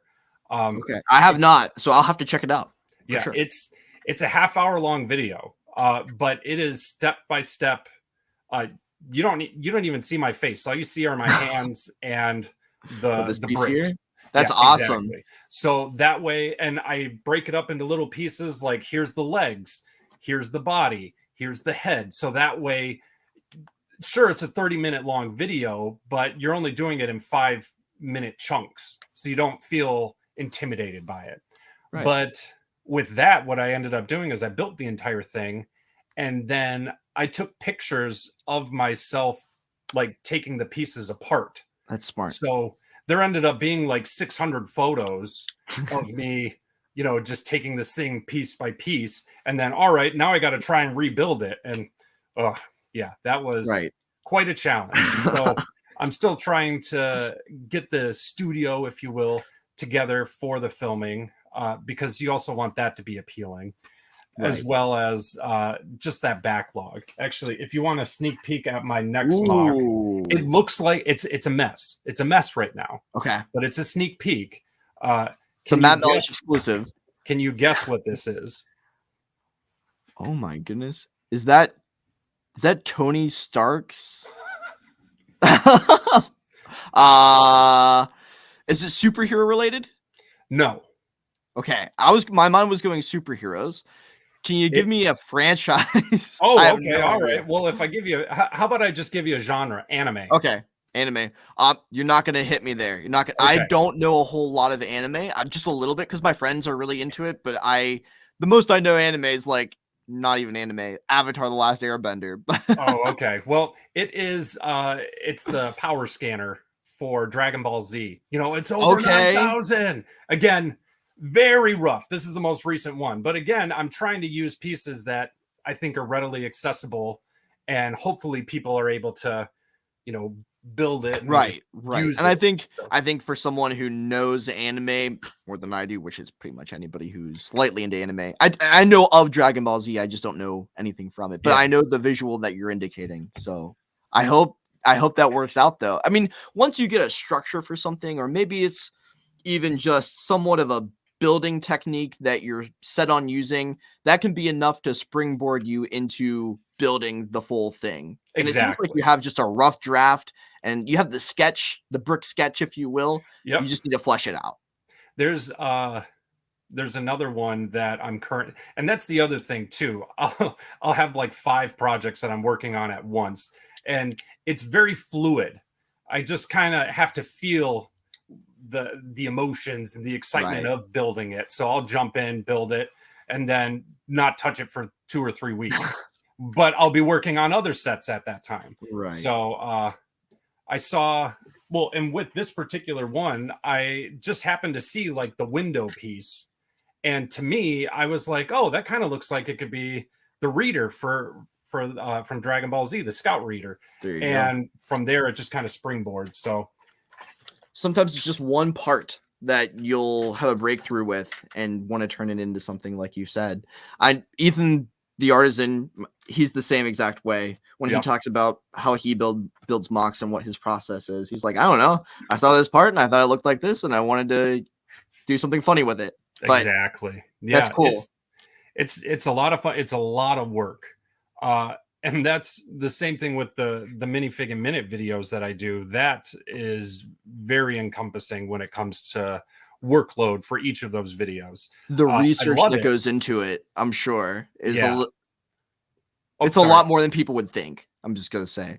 Oh yeah. Well, and I mean, I don't know how familiar you are with all of them, but like the title cards alone that I make for them, Right. they like that is an entire process in itself. But then researching the minifigs, seeing which ones they came out in or which sets they came out in, the item numbers, the years. I guess for me, what kind of stemmed that whole idea of delivering it like that was that I wanted something that was very quick. You can go on YouTube and find all of the Boba Fett's ever made, every Right. single Boba Fett minifigure ever, and it's like 20-30 minute long video. Sure. Well, I don't have 20 or 30 minutes to look at every single one of them, and most of the time, and I'm not knocking these guys by any means. Sure. It's just I was thinking of my own personal preference. Well, and for TikTok as well, you want to adapt it to that platform. Exactly. So, but one thing that I was noticing is that a lot of these creators were glazing over the sets that they came in. They were Mm, just mentioning like, oh, this is the minifigure and these are the 5 sets they came in, and that's it. And like they wouldn't even say the set names or the year that they came out. And to me, I was like, well, that's the important part. right. I want to know when these were released. So yeah, that's the whole efficiency behind Minifig a Minute. I just want to go in and get out and have that be it. So if you happen to watch it on a lunch break or in between class, whatever it is, that way you don't feel like you're having to commit to a 30-minute long video. Right. And I love them. I mean, there's always something that I learned from them. Like recently, the one you had about the Venus flytrap Halloween costume figure. Well, it's not a costume. It's Yeah. an actual monster that's eating a guy, but it's vegan and it's not actually eating him. Yeah, is it like it's crazy. I loved that though, and that's also part of the reason why I love the community that we encounter and interact with, because I had posted a video about the Spooky Boy and Skeleton Man, and someone was like, oh, well, if the skeleton costume is just a costume, does that mean that the plant monster is just a costume too? So I was like, well, let me do some research, and lo and behold, it just opened up this whole bit of lore that I didn't even know existed. So I love it. I love yeah, it. it's and really for- great, and I think that is my favorite part of doing the whole social media aspect is the springboards that you get. These people will ask just a minute question that seems irrelevant, but then all of a sudden it spurs this giant conversation that you can have with so many different people. So love it. Even I struggle with it. I think a lot of people forget that it is that social media is social, right? Like Exactly. you're just creating content and not really talking to anybody, then you're doing something wrong. I would say it's hard for me too, because I get caught up in the videos and in the filming and in the editing and Mhm. all of that, and my head forgets that like there are people who are watching this that I should talk to more often and get to know better. Yeah. And I mean, that's why I enjoy doing stuff like this and talking to other content creators Exactly. and letting whatever viewers in here comment and ask questions and whatnot. No, I'm not done. I am on bag 6, D Epic Gaming. I'm getting there though. I'm getting there. He's getting there. He's almost done. Thank you so much, Super Jack. Glad you enjoy the videos. We also had Maticus Bricks in here earlier, who said that he was really fond of watching The Phantom Menace in theaters, and it was the first Star Wars that he has ever watched. And you said that the VHS is the only way to watch Oh it, my circa gosh. 1995. But But- I'm sorry. Well, I was going to say that must have been the way you've seen it. Are you a big Star Wars fan? Yes, very much so. That is actually the largest collection of Lego minifigures that I have, as well as sets. I don't know if you can actually see it from here. Can you see Let me- these? I'll give you the big one. Yes, I can. And I'm gonna. So make sure these I are just can. like little accessory pieces or like boxes Wow. that you can get from Home Depot, but they're filled. This entire side is just filled with Star Wars minifigures. Wow. This over here, or yeah, these over here are the other minifigures from different themes that I have. So That's awesome. and because I'm OCD, like I made sure that when I did, if you want another, close can. Oh yeah. So like here, I was like, oh, I'm gonna put all the Geonosians in here, and I've got the tan ones, and then the capes, and these are the bad guys from what would I say? What it was like prequel. I was trying to go prequel with this, so I don't keep it themed based off of like the years that they came out or whatever, but I have it based off of the movies. So I love how organized that is. That is wonderful. Yeah, I Yeah, see Savage pressed in there, Nasaj Ventress, a Dooku, as well Yeah, as several. man. You have a lot of Geonosians.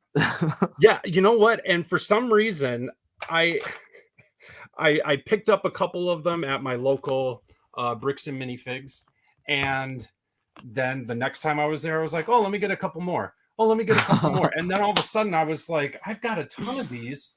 And I don't see anybody else showing off their Geonosian armies. I was like, I think I'm the only one. So now there are definitely others out there that have a ton of them, but Right.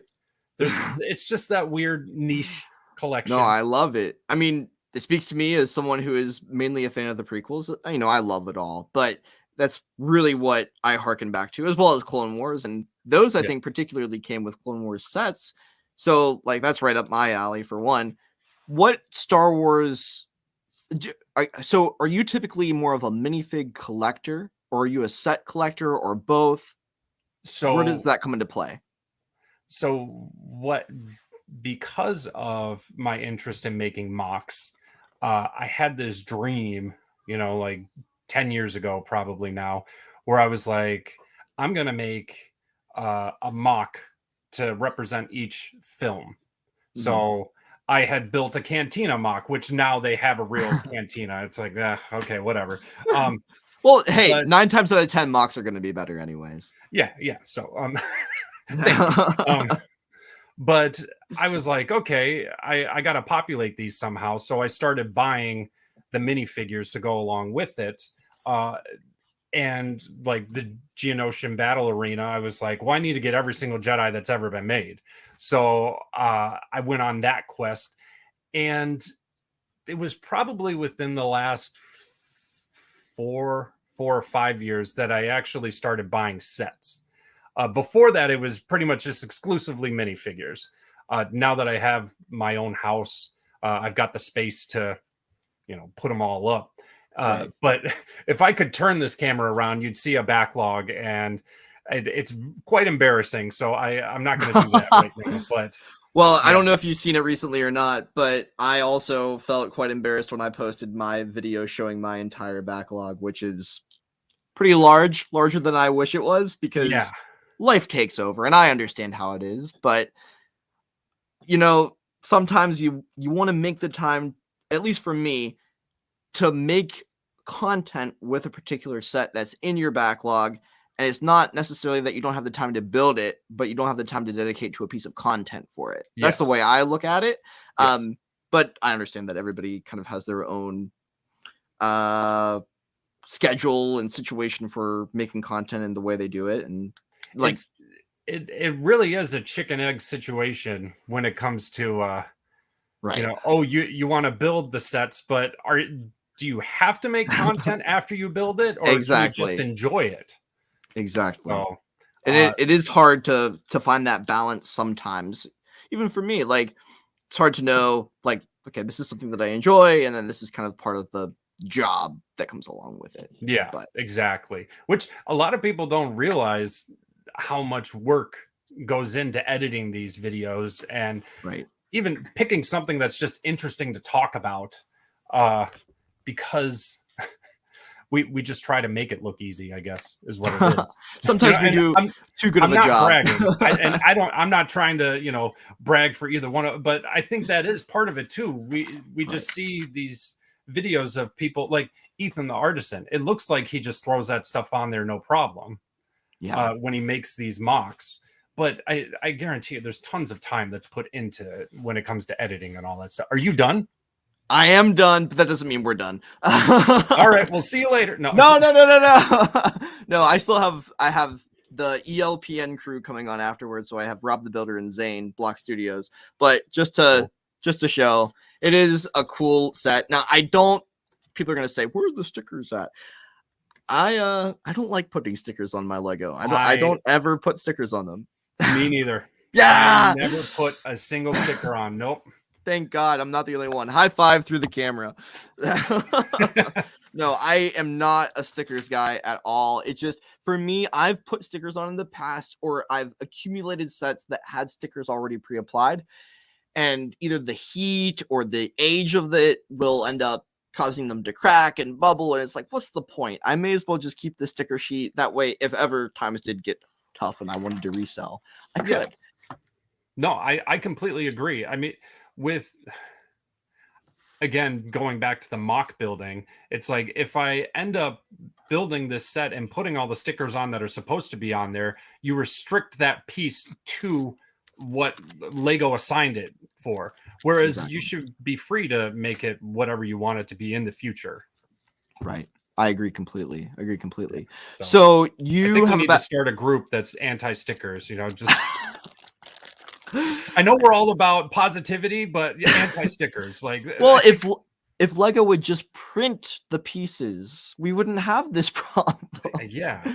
They So- used to. There was a time when they used to print a lot more pieces than they currently do, and Yeah. it's unfortunate that they don't as much. But there are worse things to complain about when it comes Oh, to yeah, Lego, I suppose. Definitely.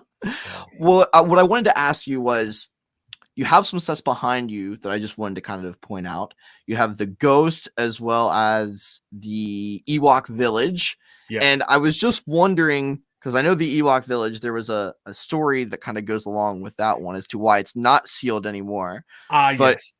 Is the Ghost sealed, or is that built somewhere in your The collection? Ghost is built. It's not within reach right now. Okay, but no, it that's is built. perfectly fine. That's Yeah. perfectly fine. So the Ghost I actually bought secondhand off of Amazon or Facebook Marketplace. I got it from like a 16-year-old kid that was saving up to buy a car.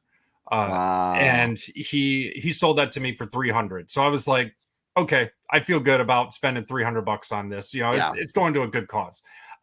Now the Ewok Village I had bought in store back in 2013, and I just never got around to building it. I know that sounds terrible, but no, I understand. Yeah, I understand just- completely.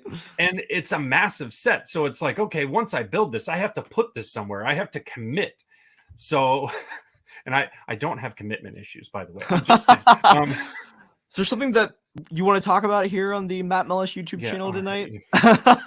get deep and personal here. No, I'm just. So when Maticus Bricks, he had gotten some eye surgery done, and he had asked a group of. Were you one of the ones that? I was, but that was at a bad time for me in Yeah. terms of being able to help him out in that sense. I wish I could have, honestly. Yeah. But yeah, I was a part of the group, but I, alas, wasn't able to make any videos. It's But yeah, it's people think all we do is make content. We have lives outside of this, right. but we're not knocking, not at all. No, So no. but I had made him a video where it was supposed to look like I was stealing his Ewok Village out of his room.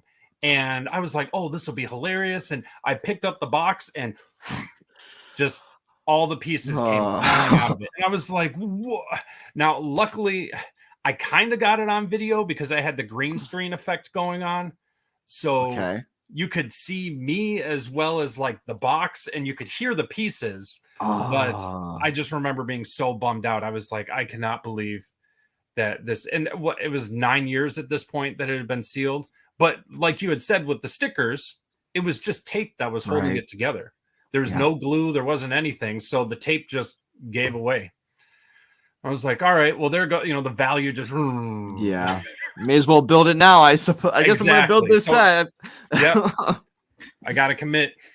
That's crazy. No, I mean that would make its decision for you, but I have a bigger backlog than probably most people can understand. I have been moving around for the past couple years with Mhm. the job that I had. I was working for my college as a residential quarantine assistant. So I was helping students who were in quarantine and answering calls. And they kept moving me around from their branch campus back to their main campus. And then I started renting somewhere else. And alas, here I am now after like 5 or 6 moves in the past year.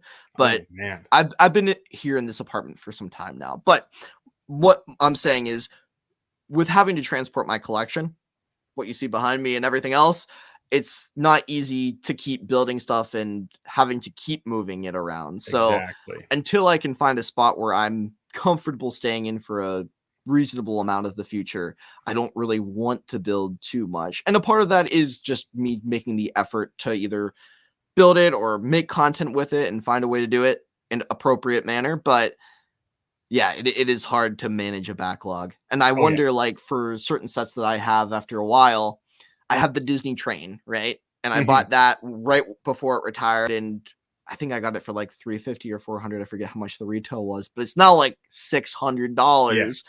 Yeah. Is it's it insane. worth $600 for me to build it? Is it worth $600 for me to sell it and buy something else? It's hard to. Do you have a Bricklink store or no? I don't. And Okay. I've considered starting one. Do you Mhm. have one? I do not. Again, I've also considered starting it. You can see my OCD I was gonna ask back you here. that. Yeah, You have it's quite a parts collection. I love it. It's a love-hate relationship because again, like you had mentioned all the moving, I had these all set up perfectly at my old apartment, but then we bought a house and moved into it and I sealed these things shut, like taped them, wrapped Right. them up, had them and I was like, all right, it's not going anywhere. I tested it. I was like, it's not going anywhere. Well, I guess the movers at some point had flipped the boxes upside down.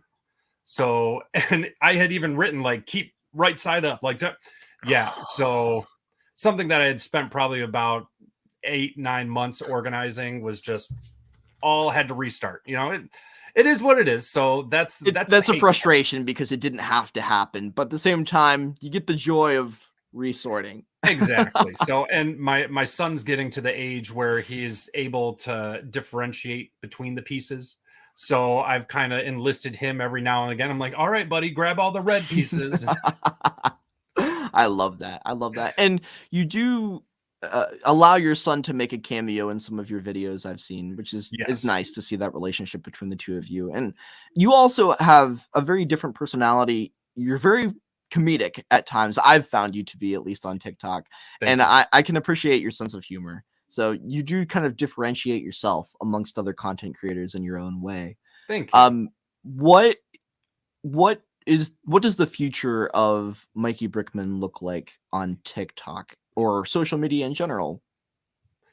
On social media in general. Oh my gosh. Or Um, I guess kind of, with where you're at now, what would you like to do in the near future? I'm not saying like what's your 10-year plan, Mike. yeah. Give it to me now. Yeah. No.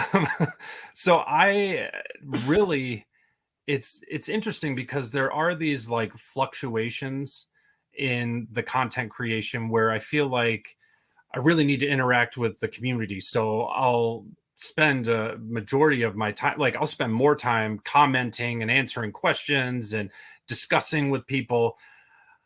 But then I'm like, oh, I should really make a ton of content. So I'll go from making like one video every couple of days to like 7 or 8 videos in one day.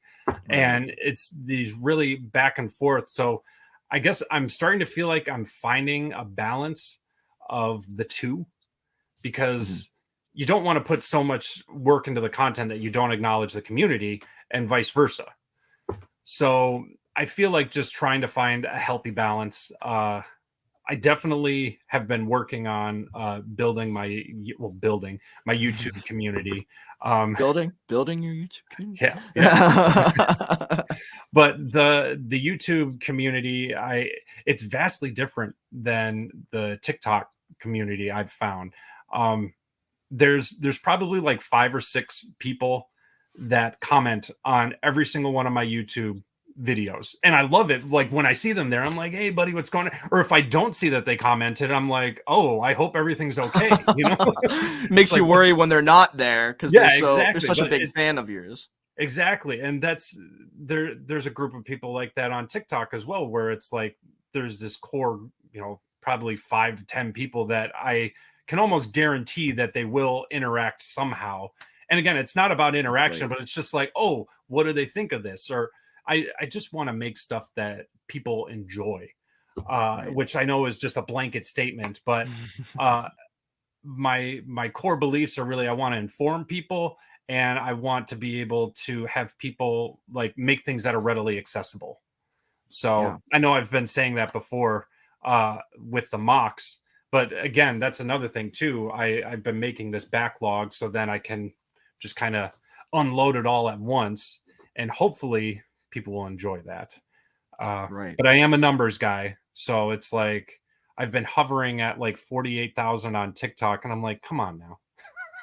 I just want the 50K just so I can, I know it's silly to think about Right. numbers like that, but there's something about the numbers game. So Well, you have something to push yourself exactly, forward to. it keeps me motivated.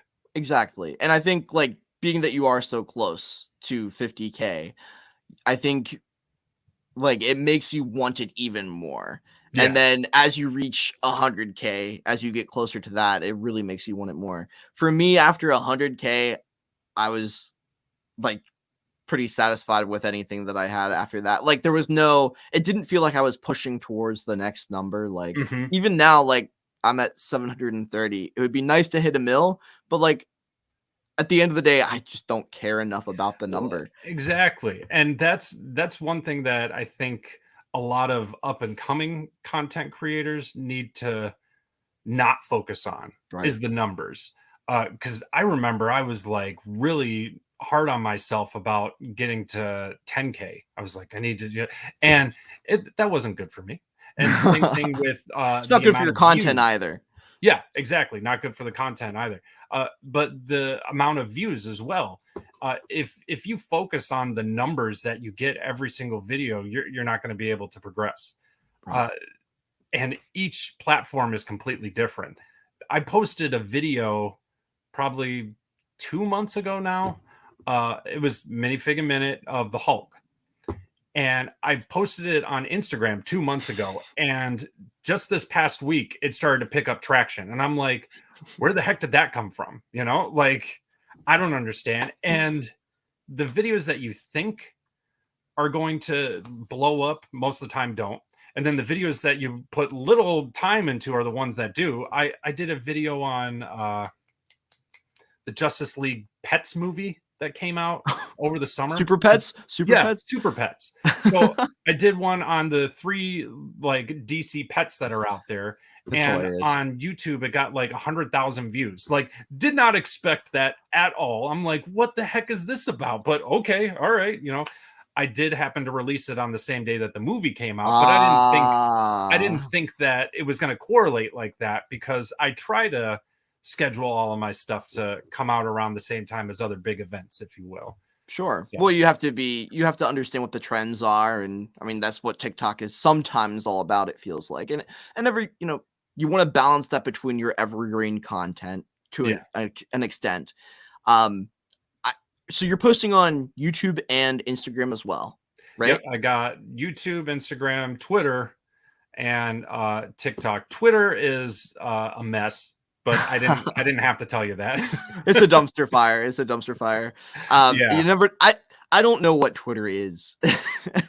It's not even worth my time. Like, I will No. post stuff on there, but then it's just like nobody's seeing this. It's like, and people are only arguing on here, and that's not what I'm about. No, I don't want to exactly. fight.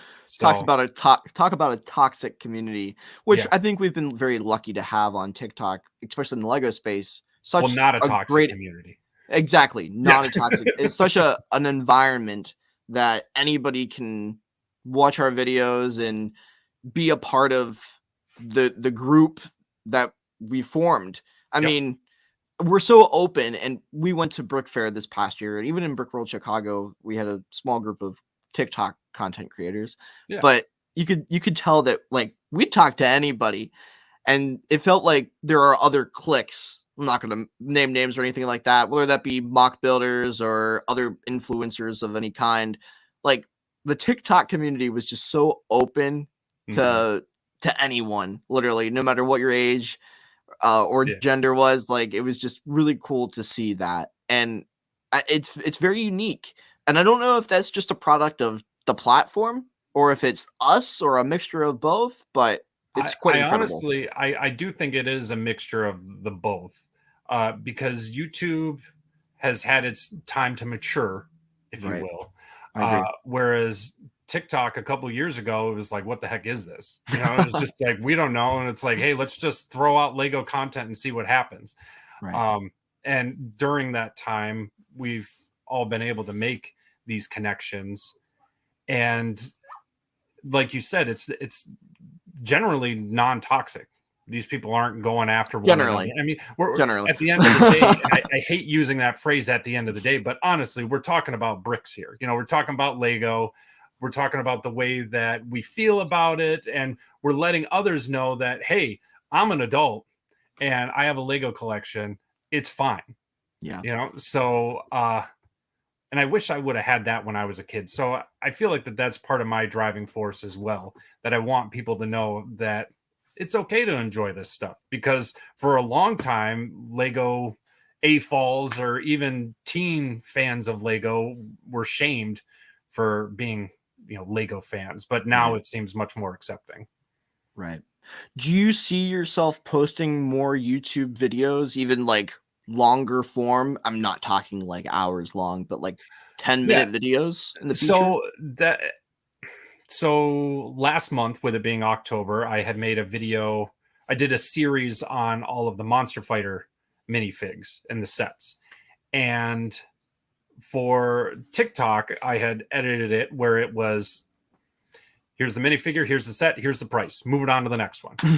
But on YouTube, I took the same idea and just kind of stretched it out, like explaining the minifigures in more detail, Sure. so they have a better understanding of it. So I think the TikTok version was like 3 minutes, but the YouTube one ended up being 7 or 8. So there was significantly more time put into it. But the way that I did it from an editing and creating point of view was that I made the YouTube one, and then once I was done making that, squished it down and made the TikTok version. So uh, I don't know how familiar you are with my YouTube channel, but I've got like, I try to post at least once a week, maybe once every That's other great. week. I didn't know you did that, in all honesty. I'll have to Yeah, it's subscribe to your YouTube channel then. That's yeah, awesome. I need to promote those channels. I think that's where that should be my goal. I need to promote myself more, because I'm not very good at shamelessly promoting myself. Right. It's Um, hard. It's hard for me to like.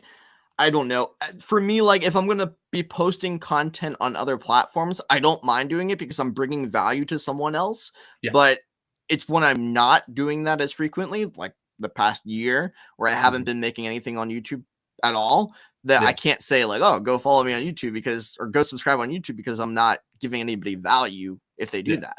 Well, and that's another good point, and I guess I should have mentioned this at the get-go. Uh, for individuals who enjoy the minifig and minute videos, they should subscribe to my YouTube, because that's primarily what it is. It's only that. Okay. Whereas my TikTok has the trends, has the funny stuff peppered in there. I'll talk. I pretty much talk about whatever I want at that point. You go That's under a still, kitchen table and give news about how yeah. someone's shoplifted Lego, which was insane. And that's what I love about your content too, is like you never know what you're gonna get from Mikey Brickman. Oh. Like, and I, you know, that's the humor that I enjoy though. Like you never know what it is. yeah, well, and thank you. I really do appreciate that. I try to make stuff that I would find funny, Right. or that I would enjoy watching. That's why there's sometimes like I feel like I want to jump on a trend that other people are doing, and I'm like, oh, this is hilarious. And then I'll see 5, 6 other videos of the exact same thing, and I'm Yeah. like, I'm just gonna sit this one out, it's Right.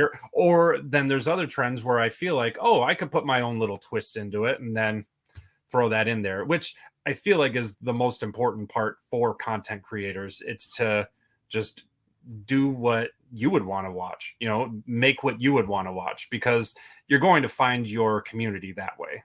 Exactly. And I think who was talking about this earlier? I think maybe it was Epic Bricks. Like, make sure you keep experimenting with what you're doing and don't get locked into doing one thing. And like, that's something that could easily happen to me. And I've kind of recognized that over time doing the Secret Agent map videos, which perform really, really well. I love those, by the way. I love all the appreciate it. characters that you have. Yeah, there's Secret Agent Matt. appreciate Wasn't there a doctor too? Very, very shortly, there was Dr. Professor Matt. I talked about brick separators for one day because I thought it was interesting. I want to bring that back. I really do. It honestly comes down to time because, like, the research that you put into something, those Yep. videos take a bit longer to make. And although they're fun, for me, they get old to make really fast. Oh yeah, definitely. Doing the same exact thing over and over and over again can Well, get and quite boring. that's the issue I run into with the minifig and minute videos. People will ask for the same characters over and over again, and I Right. have to keep saying, go check out the playlist that says, the character that you're looking for. I feel like that's a majority of the comments that I have to. I'm like, oh, I've already done this. Check it out. But then I'm getting to the point now, because I've been doing this series for about a year and a half. That it's like, oh, well, the prices have changed. Well, maybe I should do an update, so, or there's new minifigures. So then I kind of justify making a new one. I got a Right. 6-month rule. I try not to do the same character twice within 6 months. I love it. I would Yeah. say my advice to you in that sense would be, if you want to gear it back, keep it more relevant. Like with the Halloween figs, keep it as relevant as you can. If there's new minifigures that are coming out and they have somewhat of a backstory that like nobody knows about yet, you might Yeah. be hitting more of an audience there. I think those videos are really cool because like I can tell that you put the time into it, and I always learn something. I always do, because Nice. even though I'm someone who loves Lego, I don't know all the cool lore behind it. Well, And and it's fun. and that's awesome, because before I went into the field that I'm in now, I wanted to be a teacher. So Oh.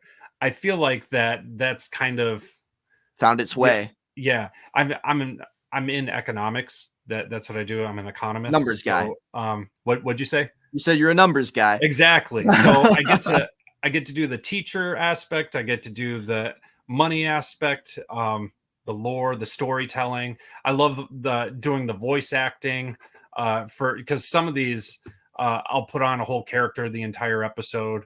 Right. Like, what was it? I want to say for Pirates of the Caribbean, I committed to a pirate accent the entire time. That's the sense of humor that I love. That's exactly what I'm talking about. Like that's my type of humor, where somebody else that might not be up their alley, and that's where humor can it can either make you or destroy you in terms of creating content around it. But no, you do an excellent job, and Thank I you. definitely love it. Thank you. Thank you. So more mocks coming soon, hopefully. Hopefully. More minifigs. So maybe this is just an observation that I've made through seeing your content, or what videos I see of your content that pop up on my For You page. Do you show a lot of your Lego collection? A lot?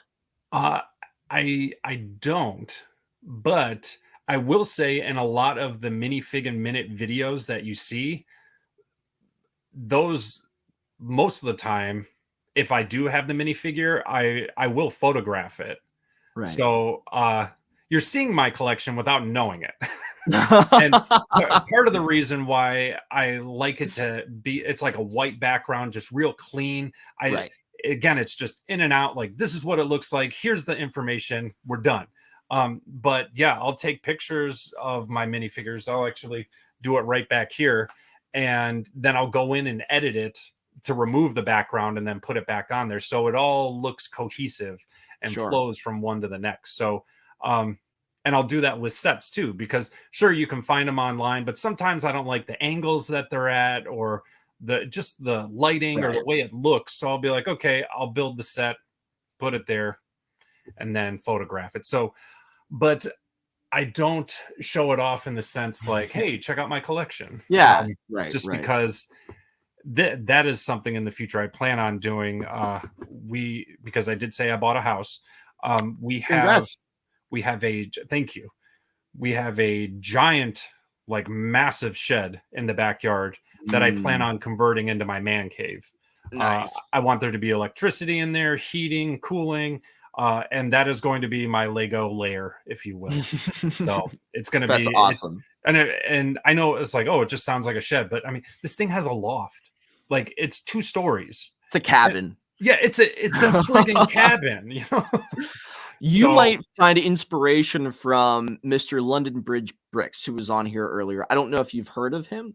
I'm sure he's not still sticking around. Maybe he is. Who knows? But he did the exact same thing that you're talking about. Oh yeah. And it was a shed that he kind of converted into his Lego cabin, his Lego lair, and he restored it in an amazing sense, and it looks incredible. You would never know. You would never Yeah. know that he was inside of a shed outside. But Well, and- check him out on YouTube. He does some Definitely. amazing content in his own right, and he's an incredible live streamer. He's from the UK. So Okay. at different times than we're used to, he's live. But Yeah. I would definitely go check out his content, because you might gain some inspiration, like I said, from Yeah, how he definitely. has set his stuff up.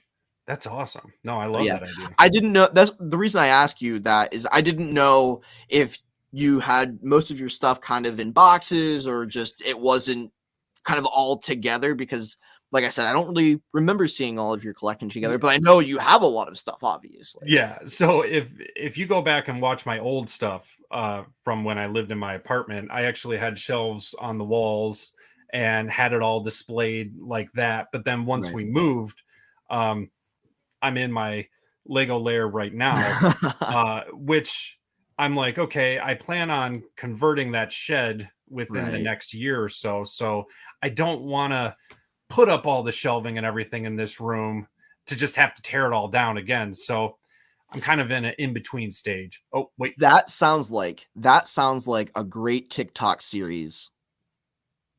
Of what? Just me converting the You shed? converting your shed into your Lego lair. I'll give you credit for it. Or a YouTube vlog, or whatever it is. Like, Yeah. that sounds like a lot of fun, and somehow incorporating Lego into it would be really cool. Oh yeah, it's definitely handyman work with Lego. So Yeah. it'll be awesome. Very cool. Very Yeah. cool. You should like mock up your shed. You know, when we moved, I actually got, man, I took pictures of it. I'll have to show you on Instagram. But when we moved, I measured out our entire house, like got the blueprints and everything, and then I built it to scale, if you will, in Lego form to figure out where we were going to put the furniture. Oh, I love that. I was like, the couch is 6 feet by 3 feet. So 6 studs by 3 studs. And I was like, that's our couch. This is our bed. And my wife and I are just sitting there playing around with this board, trying to figure out where our bed's going Oh. to go. It was so funny. I love that. I love that. Did she have fun doing that, or was she rolling her eyes the entire time? Oh yeah, no. I'm very fortunate to have a partner who is supportive of Good. my Lego hobby. She loves it. We actually bonded years ago over it. It wasn't how we met, but that's actually what springboarded me into really getting back into Lego. So yeah, we built the Millennium Falcon together. So Oh, but of course, you know how it is. That was like the first set we bought, and then it was like, oh, this one's pretty cool. Oh, this one's cool too. And then, yep. Now I got a whole room filled with them. a black hole that you're throwing money into on a regular basis. No, I Yep. get it. I get it completely. And I think for me, like, content creation has been the thing that has spurred me on to do even more, because I'm seeing other people who are doing it, and I'm wanting to create more content doing it, Yeah. and it's just a never-ending cycle. I completely understand. Exactly. Was it the the Falcon from the Rise of Skywalker, or was it the No, Falcon it from was the UCS Falcon? no, it was the one that came with Luke with the helmet. I'm trying to remember the actual set Oh, number, but yeah, it's like from 2011, I think it is. so that got you. So you got back into Lego through doing that. I was thinking it was more recent. So No, okay, you had a Dark Era then. I did. Yes. So how long? Just because you're only going to be on here for a few more minutes, we're going to bring our last guests in here. But I do want to touch on this, and then we'll wrap it up together here. We might go a little bit over 7 Yeah. o'clock, but that's okay. Okay. Dark Era. How long did it last? How did you get out of it and then back into it? So the Dark Era started, the Dark Age started, I remember it as 6th grade. I had built, and because we had this, I'm trying to be quick here, but history class, we had to, each week everybody had to present their own project, whatever it was on. And you could be a book, it could be whatever. Well, I wanted to do a project on the Aztecs. So what I did is I built a little Aztec village out of Lego. I love it. Brought it into the class. My teacher loved it, and everybody in the classroom made fun of me for it, like ridiculed. And the worst part is that I had to keep it up for the entire week, like on No. display. So every day I came in there, they made fun of me more about it. And as the week That's progressed, terrible. That is so bad. and as the week progressed, there was pieces that were missing, minifigures were gone, and I was just like, I can't do this anymore. So that was it. And That then is so traumatic. That sounds so traumatic, It was especially rough. for something that you love so much. In 6th graders, I was bullied in middle school. I was bullied throughout elementary school, and 6th graders can be really harsh. Yeah. I get it. Yeah, I don't know what. Yeah, 6th grade sucked, but but then the thing that sucked was that, like, you know, I pushed it aside. I was like, I can't do this anymore. No, But I was still interested in it, right. you know. And then as the years went on, there's another set here. It's not Lego, but Oh, this kind of got me back into Lego a little bit. And this actually isn't the one. But yeah, I had built it. I think I was probably like 18, 19 at this point. I had built that it. and I was Playmobil? like, what was that? is that Playmobil? Oh yeah. No, it's No. something called Construction 3. I don't know. But I had That's built funny. it. I had it in my room. I was like, hey, this is really cool. And then my girlfriend at the time was like, what the hell is this? What are you doing playing with Legos? And I was like, oh, yeah, you're right. And she actually like threw it out. And I was like, okay, all right. Because again, you got your Aw. priorities all messed up. Then a few years later go by. More and then- trauma. More Yep. trauma. yeah. So it was like right when I was like, oh, let me try and figure that. Nope. So yeah, then it was when we bought the Millennium Falcon that I was Oh. like, okay, yep, that's what got Finally me back had into it. a good experience with someone else as you connect with the hobby. Well, and That's it was funny. Well, not funny, haha, but I guess the circumstances, it was that my wife had gotten a demotion. She was really upset about it, and I was like, you know, it'd be fun. Let's go spend a ridiculous amount of money, because I think it was like $130. It was like, yeah, you just took a pay cut. Let's go buy some Lego. And she was like, what? And I was like, yeah, let's just do it. You know, let's throw caution to the wind. So we bought it, brought it home, put on what is it? A New Hope. Put on episode 4, and then we just watched the original trilogy. And literally, as Yub Nub was coming on at the end, you know, we were putting on the last pieces, and it was a good memory. So I love it. I love it. Yeah. That's incredible. That's incredible to go out of it for so long on such bad terms, but then find your way back and then create a community of people that you can share this with as an adult and show people that it's not absurd to like Yeah. what you do. And in fact, it's quite fun and exciting to be a part of it all in this awesome TikTok community.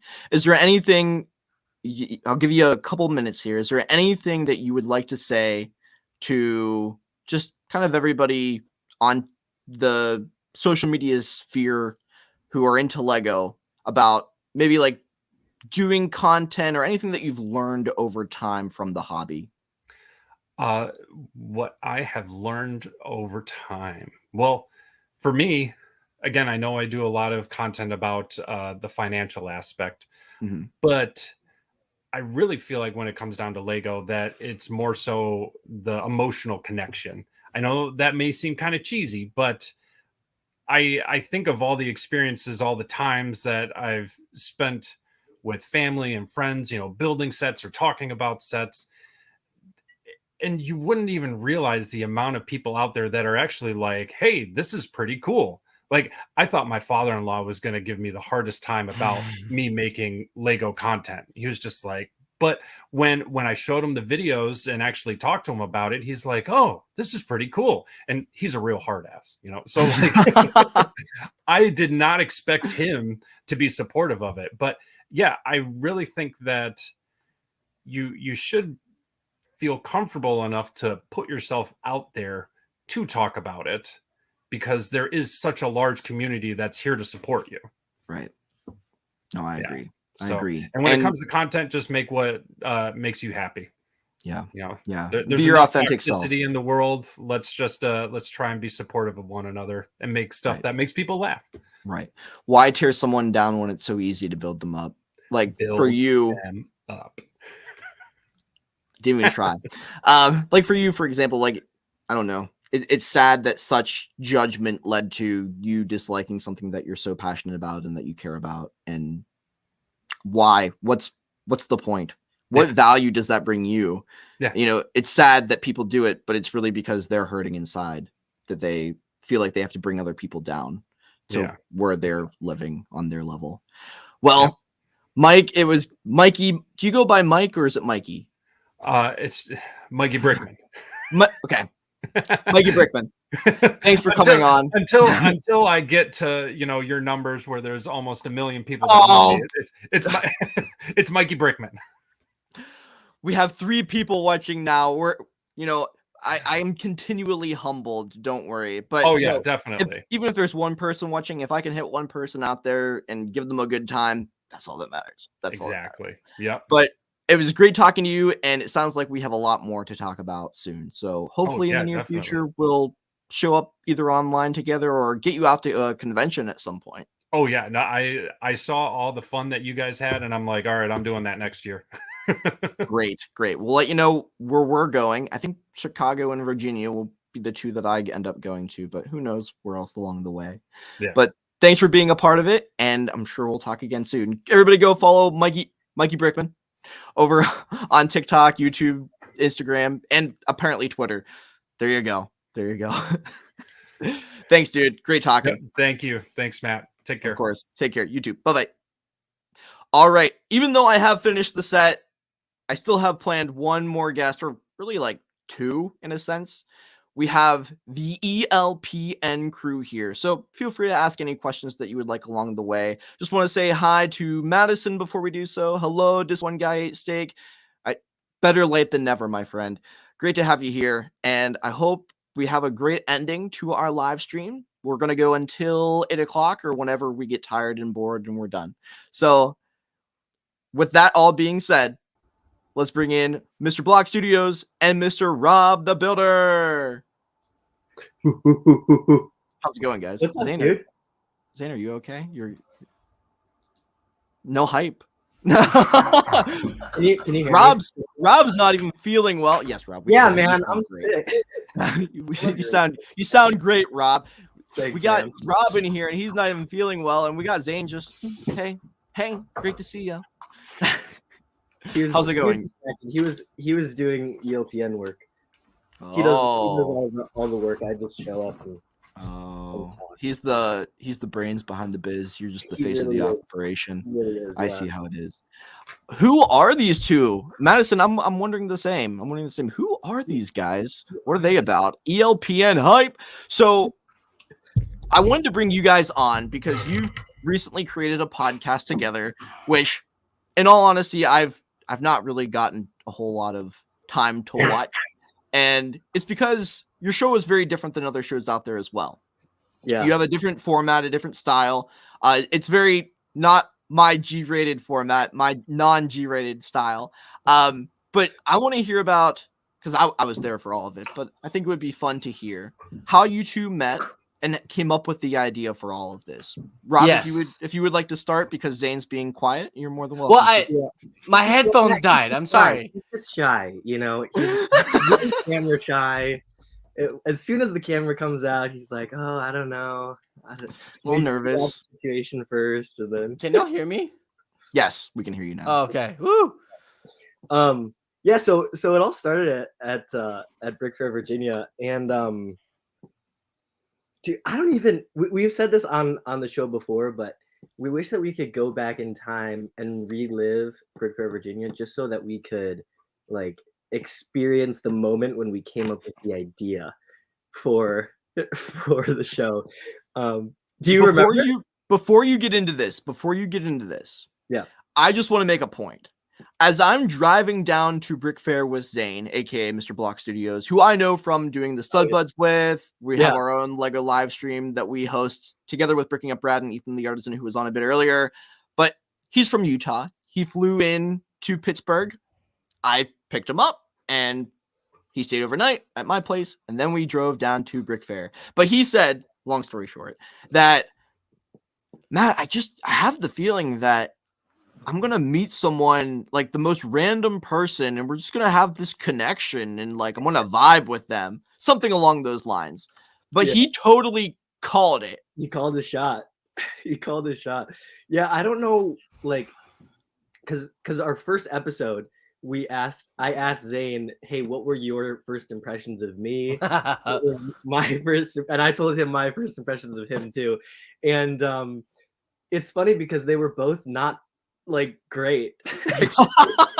They were both negative. Both Yeah, they were definitely both negative. negative, actually. Like I'm thinking he's some preppy, like we'll keep it G-rated.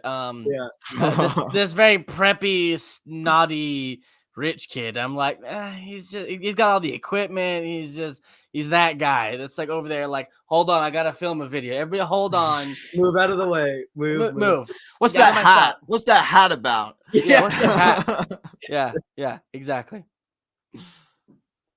So It's the Rob hat. how did you went from not really having a good opinion of each other to knowing each other very well and and having a beautiful connection, one would say. it We're really talking about was a Lego beautiful here. connection. How It is. did you get from that place to the other side of things?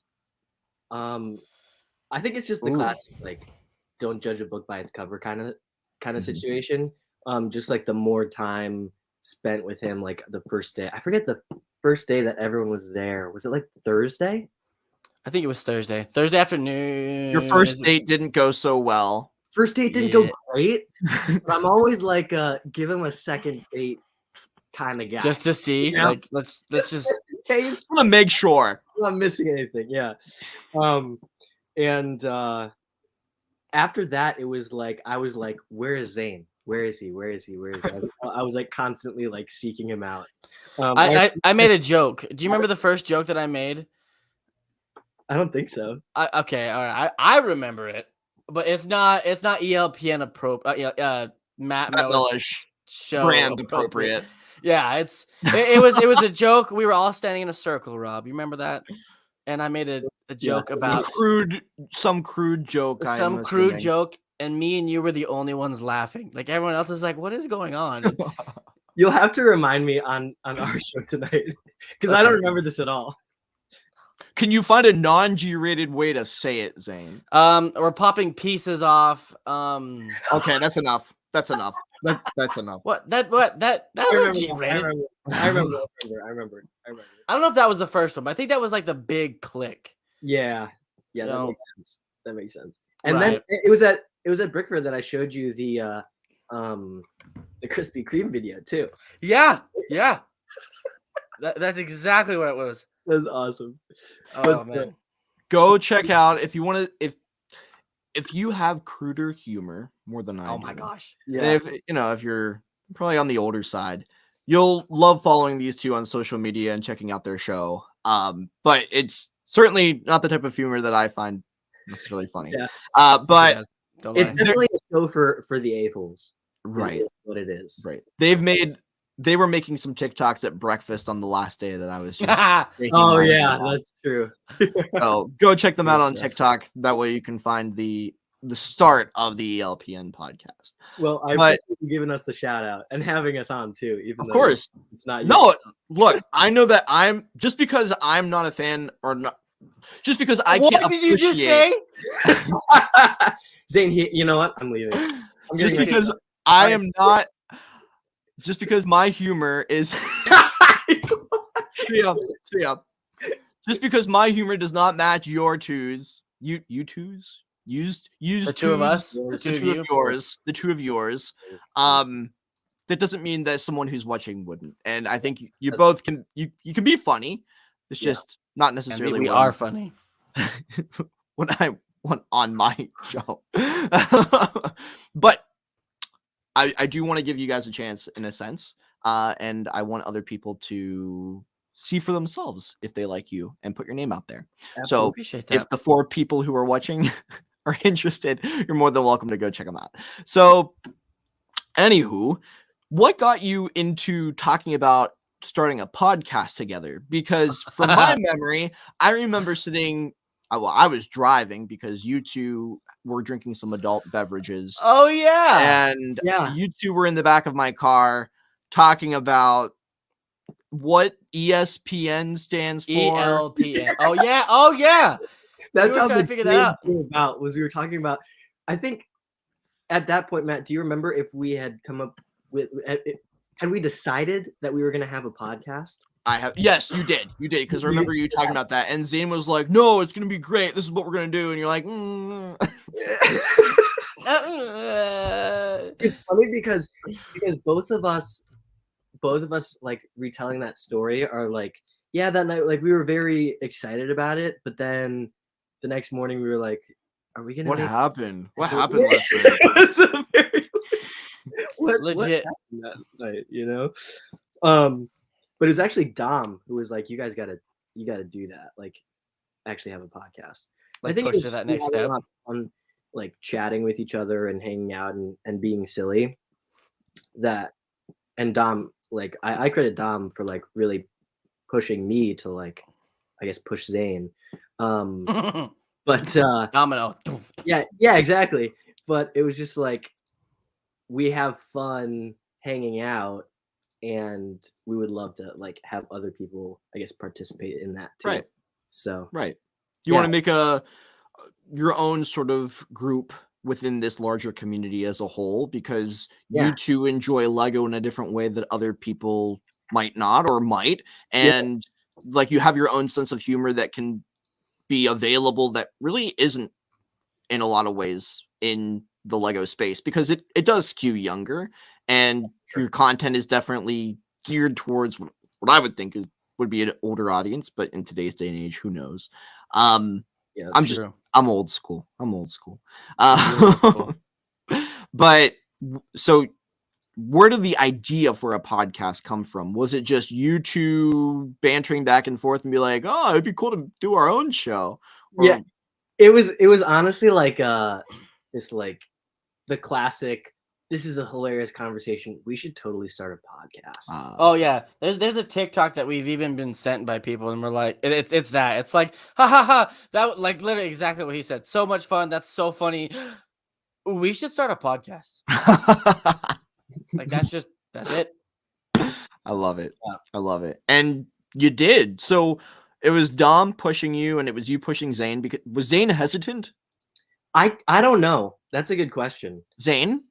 I think I kind of was, because I think when we think first so. started talking about it, we were, as you said, we had adult beverages. It was funny, and we were having a blast. And I think at that moment, it was like, okay, that was fun. You know, it'll never happen.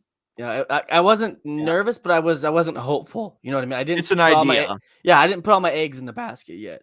But then as time went on and we kept having fun, and then there was this moment when we went and got pizza. And I think it was the very last day we were all together. Oh yeah. And it was me and because it was kind of a stressful day. Everyone was kind of stressed out, cleaning up, just wanting to be done.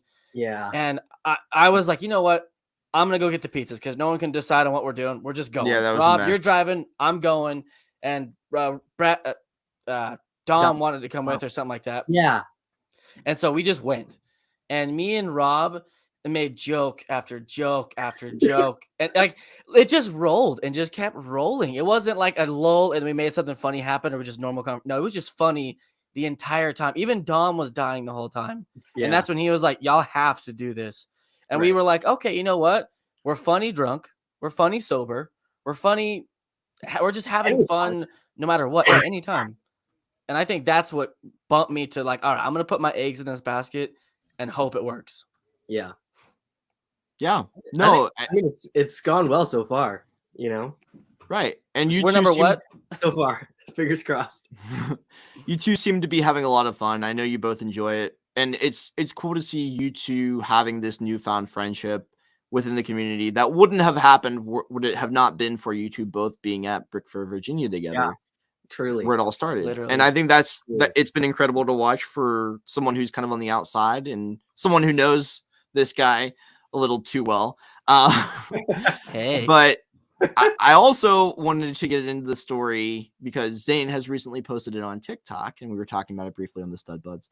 You don't have to be super emotional, but Oh, yeah. and I'm sorry if like you were gonna get into this tonight. Oh, there over it is. on The letter. over on your show, because your show is directly after we're ending here, because I want people to come over and watch you guys.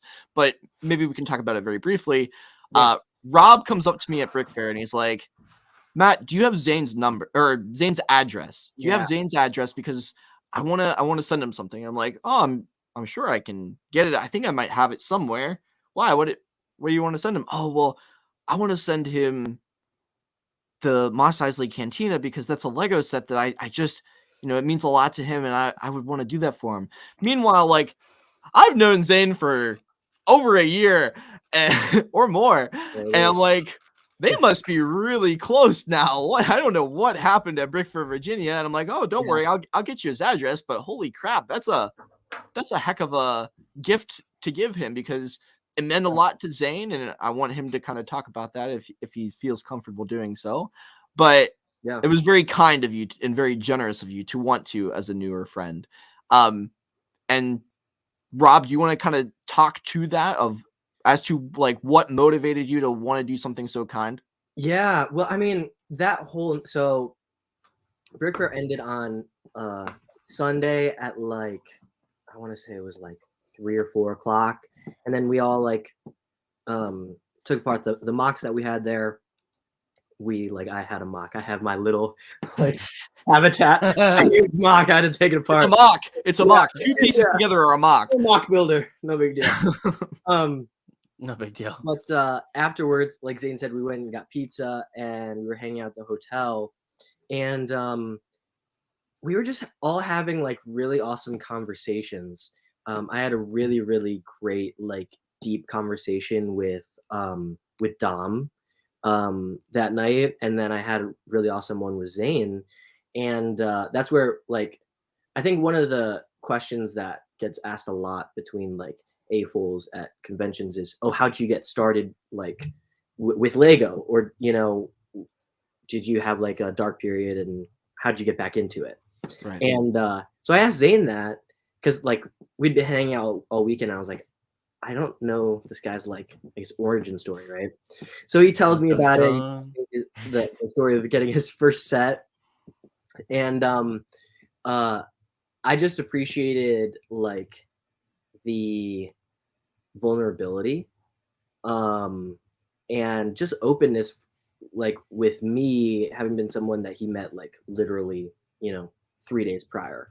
And I'm the type of person, and like this is sometimes to a fault, but I'm like, you know what, like you can always make more money, it's Yeah. something where like you can always make more money, but you can't like replace a memory.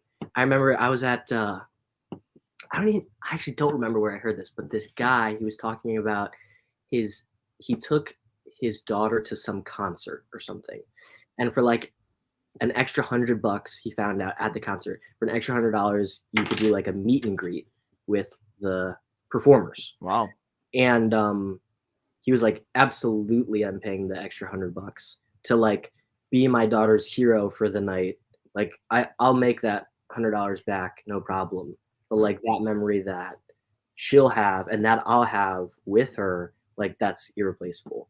So like, yeah, it's an expensive set, whatever, but it's like, Yeah, it's just a thing. I agree. I hear you. Yeah. So that's But my end of the story. You made the determination to send him this, and I got the address because he had left a phone charger in my car, so Yeah.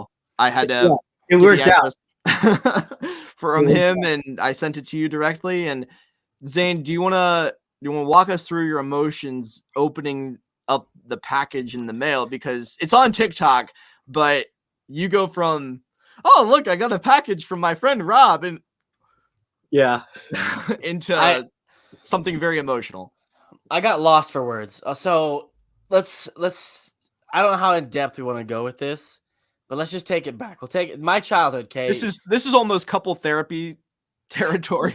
So you can say whatever you would like. Well, we'll keep it as positive as possible. Okay. Okay. So my childhood was very broken up, divorce, moving, a whole bunch of craziness. Horrible stuff happened. But I received 2 Lego sets as a child, and these are the only 2 that I can literally remember. I've tried to think of other ones. I had my 2 Bens, my 2 from Mrs. Fields. Anyways, that's another story. But I got 2 actual Lego sets. It was the Aqua Team Yellow Submarine and the 2004 Mos Eisley Cantina. Those are the 2 sets I ever got as a child, at least, and it was Ironically, epic. you picked up the other 2 at Brick Fair. I'm missing one. Okay. I'm missing one. So it's a 3-part set. There's 3 submarine sets, and I want the 3rd one. But I have them. It's coming. It should arrive on third. No, I'm kidding. Okay. But you're right. I did get that at Brick Fair, Virginia. Okay. But it's what started the love for it, the love for building things, the love for, because I have ADHD really bad, and it clicked something where I can take this and I can make something. I don't know if you guys know what erector sets are or remember what connects are or anything like that, but it branched into those things and then into actually building things. Like I remember being 6 years old.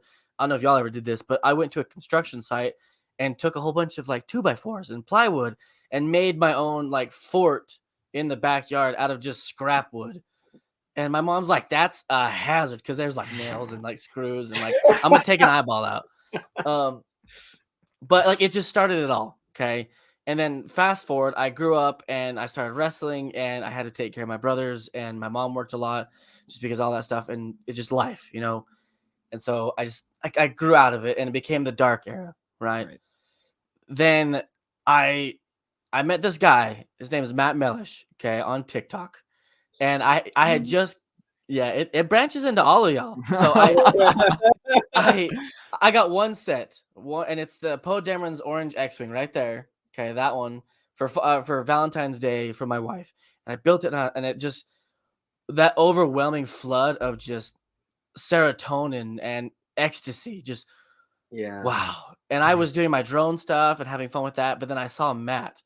I saw a grown man making content, and I just I don't know. I know. I'm older than you, but I'm just saying that happened, and then it just kind of sparked a career. Okay, and then I got this Falcon, and in the middle of building it, my father died, and so it took me back to the beginning. Like it started it, and it's here at the end. Right. It's pretty crazy. Like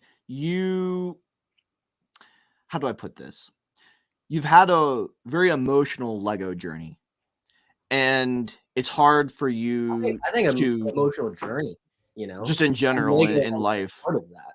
Exactly. And I think there's something about Lego that brings you back to the times when you were a kid and the memories that you had experienced in that era of your life.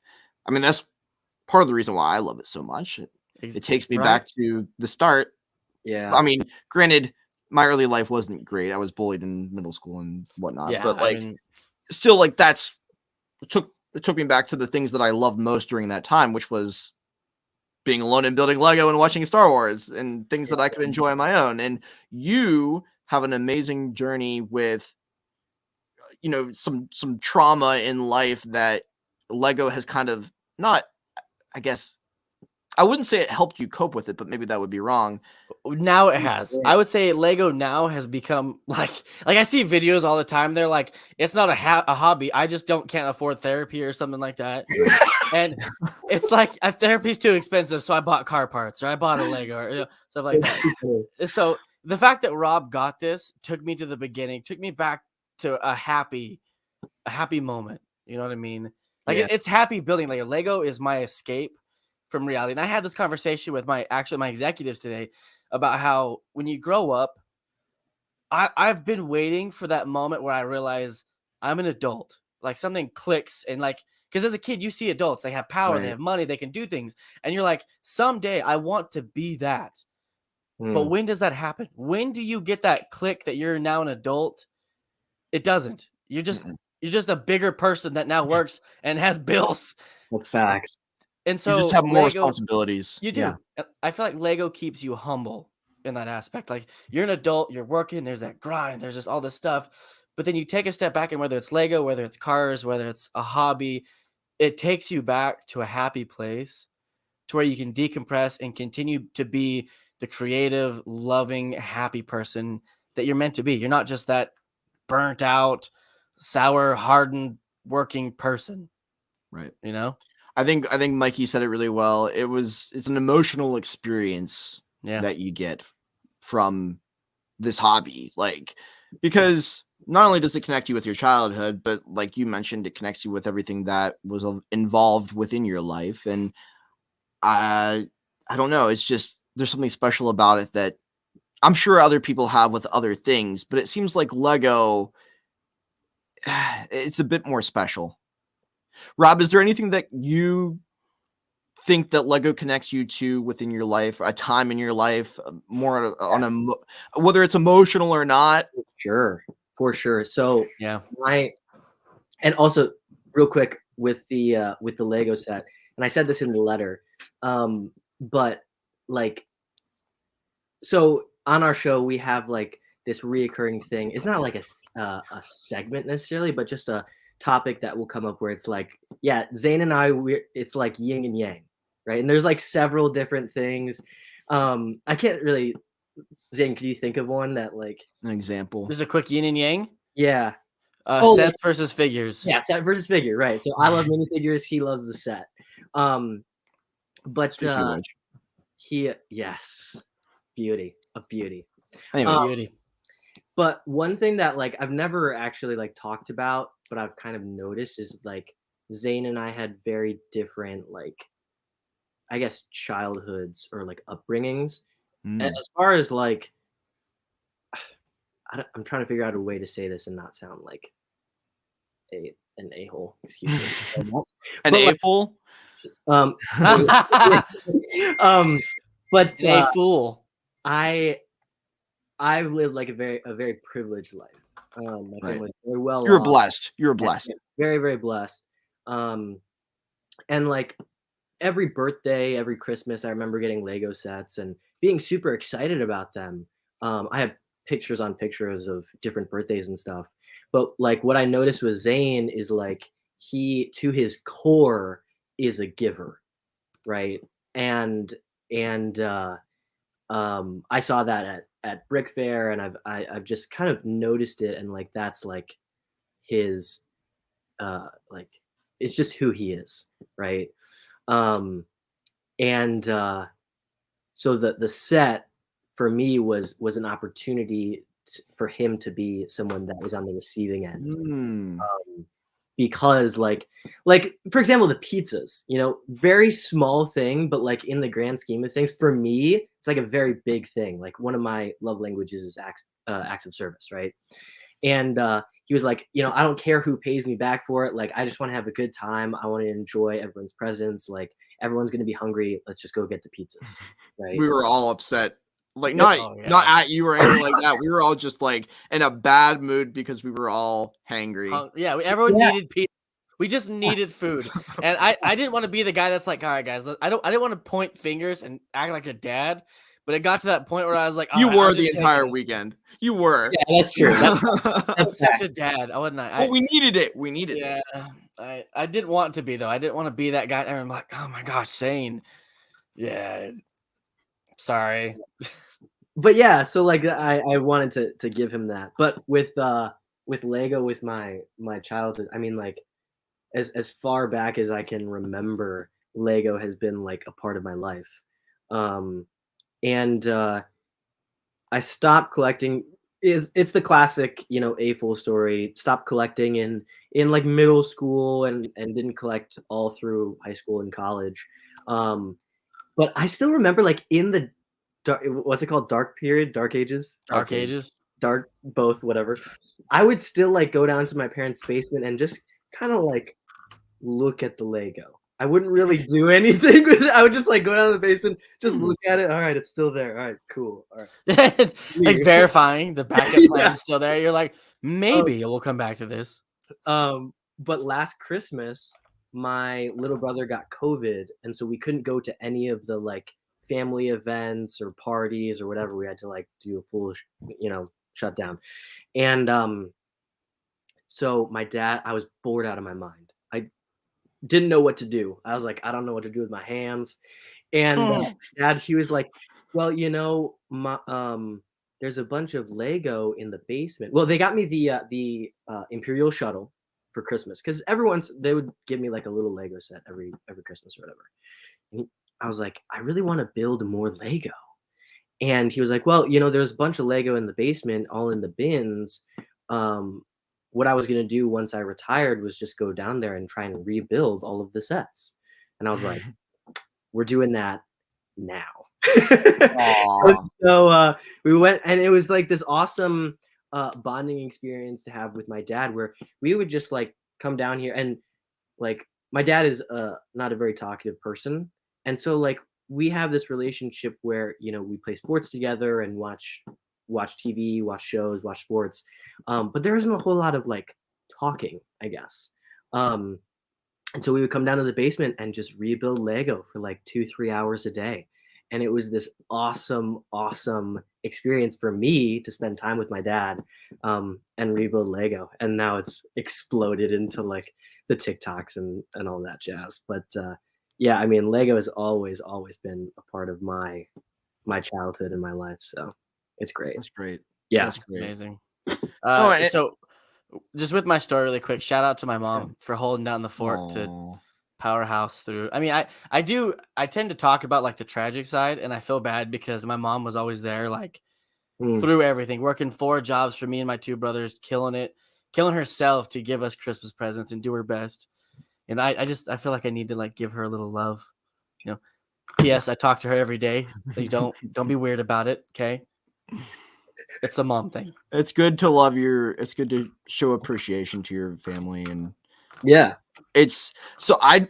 for me, I never had that. Like I never had a connection with a family member when it came to Lego. It seems like you both did in your own sense. Yeah. For me, it was something that I always, even with friends, like when I started building, it was at the time when everybody else stopped. In middle school.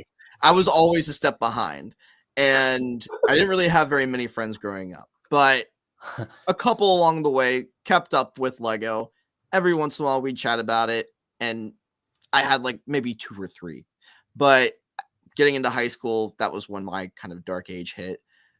I still collected a little bit now and again. I never completely stopped. It was just like a time issue and a monetary issue. But Sure. I made like one friend in high school who like had a similar interest, and we built a mock together, and that was fun.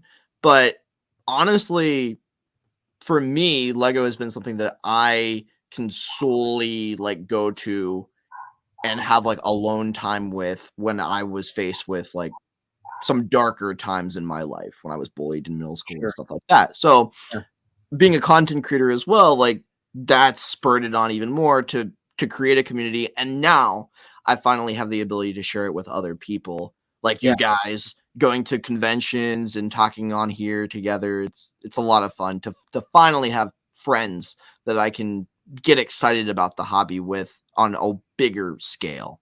Yeah. When did you start posting? Like actually- So I originally was posting art content. It was more like, because I majored in graphic design and marketing, and so I got back from doing the Disney college program my junior year of college, and then I went back to school and I started doing a little bit of research on social media marketing because I wasn't getting enough of it in college, I felt like.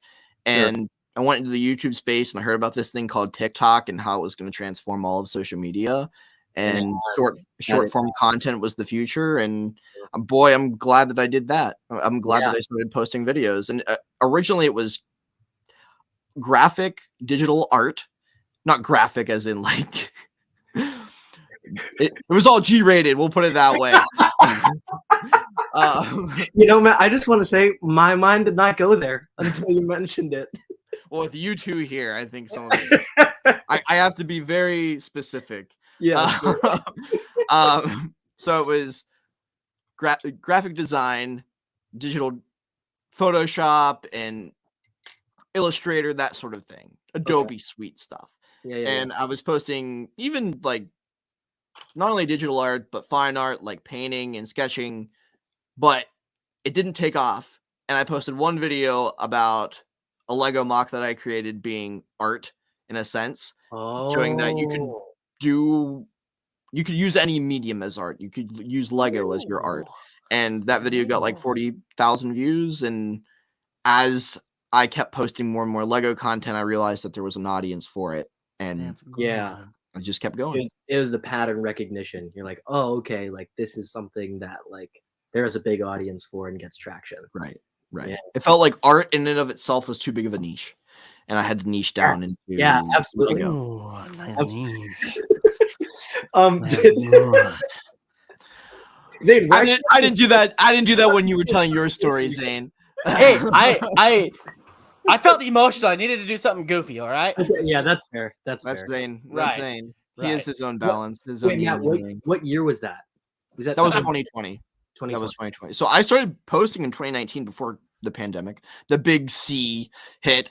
I started being more frequent when the lockdowns had started. Yeah. And that's when I started creating more art because I only had my iPad with me to draw on. I didn't have my collection until I went back home for Easter.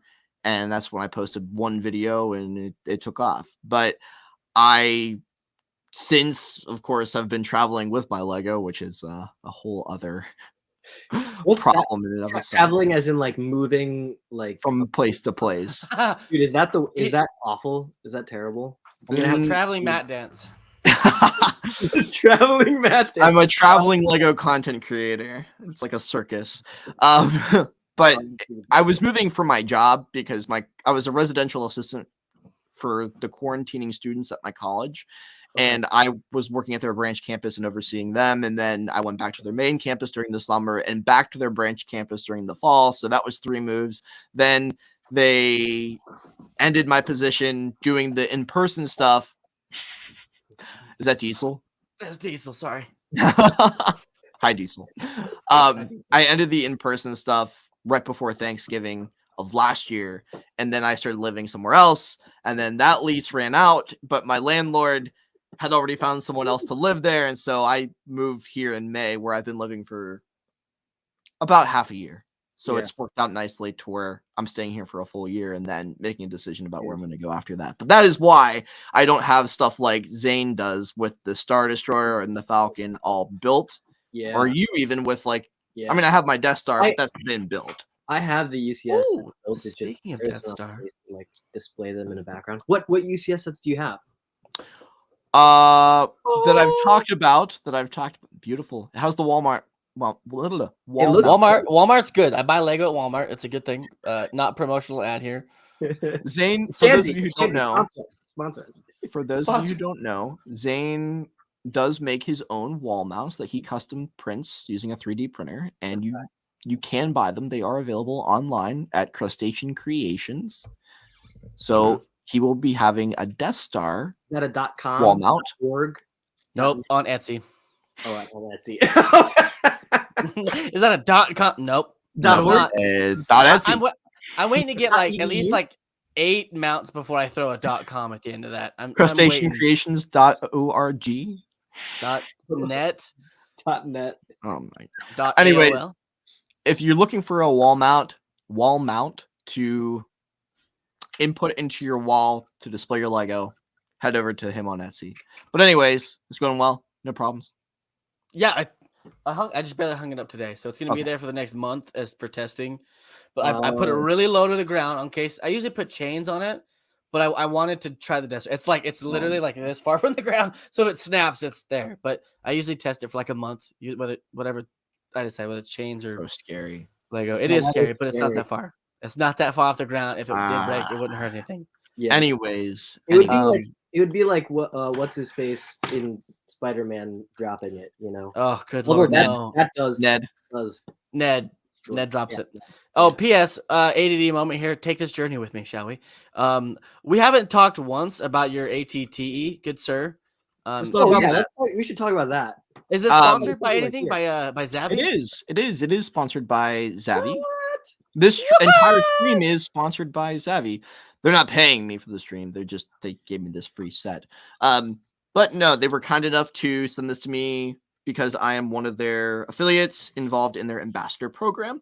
And it's great. It's a great set. I'm very excited to have been able to build it on here and have some guests on to chat while I build. The truth of the matter is that I'm not good at building while talking to the stream. So it's nice to have other people on here to talk with me Yeah, so that I can get the build done. And I true. effectively did. But True.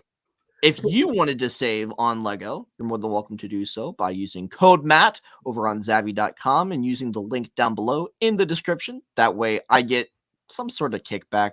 You don't have to pay any extra for it, but I do make some money, some very small percentage from the affiliate. But that's good program. though. Yeah, It's good. We like to support you, Matt. You're amazing. Yeah. You're beautiful. You know, I know every person who come on here has been like, you know what, Matt? Thank you for everything you've done, man. You're a huge inspiration to all of us. But you really are. I mean, Yeah, that's- that's bad. I sound like such a rude person saying that about everybody. But you really are. You're a great person. I've not really You're- felt that. I mean, I feel like I'm just as much a part of the community as everybody else. And You are. if the 3 people that are watching, I can send over to other people that they might also enjoy, I'm happy to do that.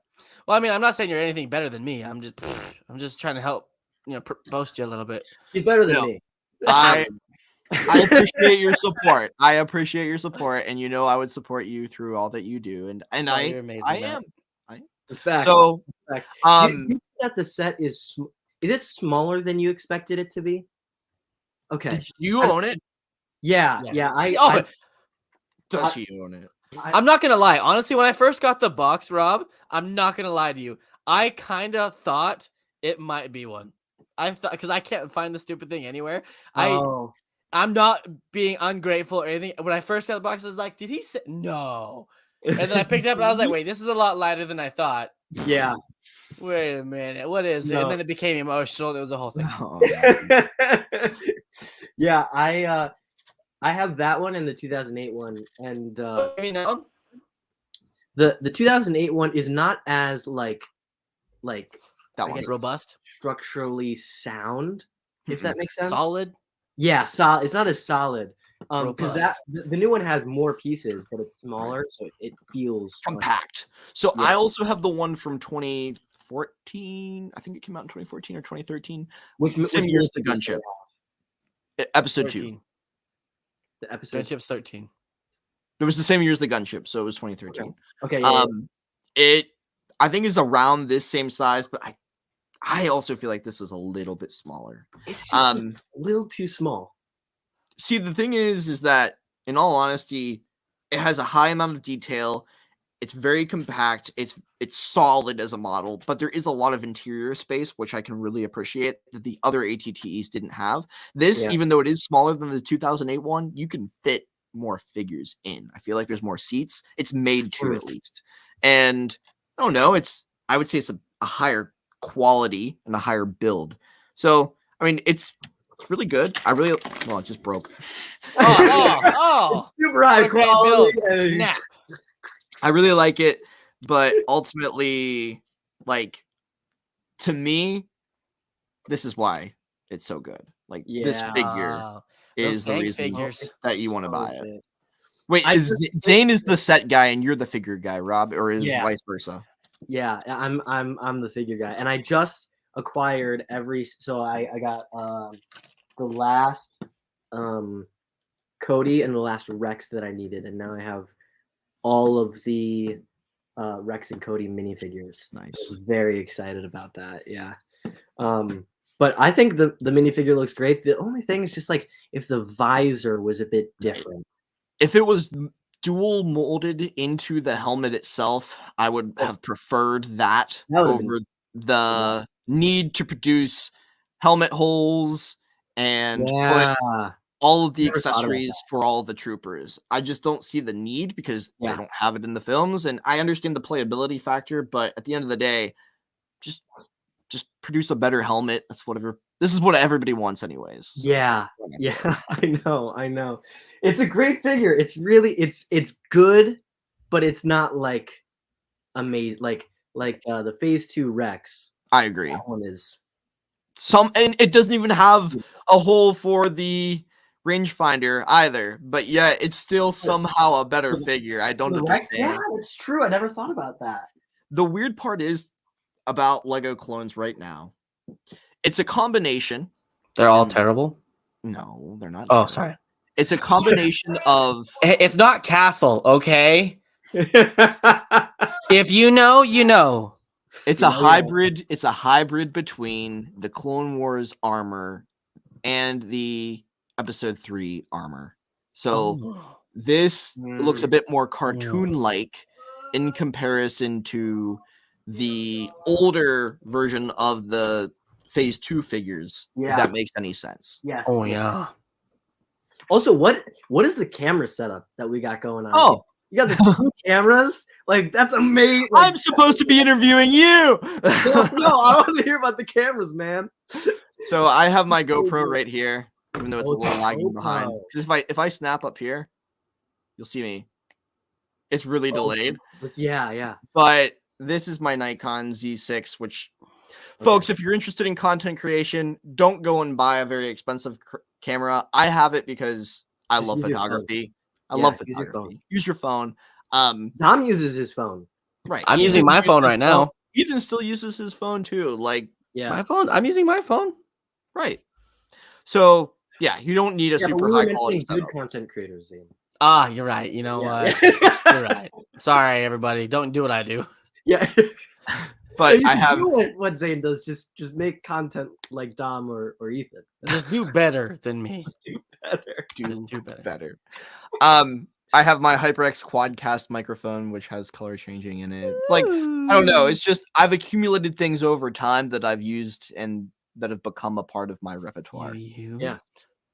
You use them? So I'm hoping to do more streams like this in the future. If you've all Yeah. enjoyed this as we're Really. getting to the last 10 minutes of the stream, Um, is there anything that you guys have learned through being? I mean, Rob, I still consider you relatively new, even though you've been doing this Yeah. for around a year. I'm No, relatively new. Zane's I'm new. relatively new.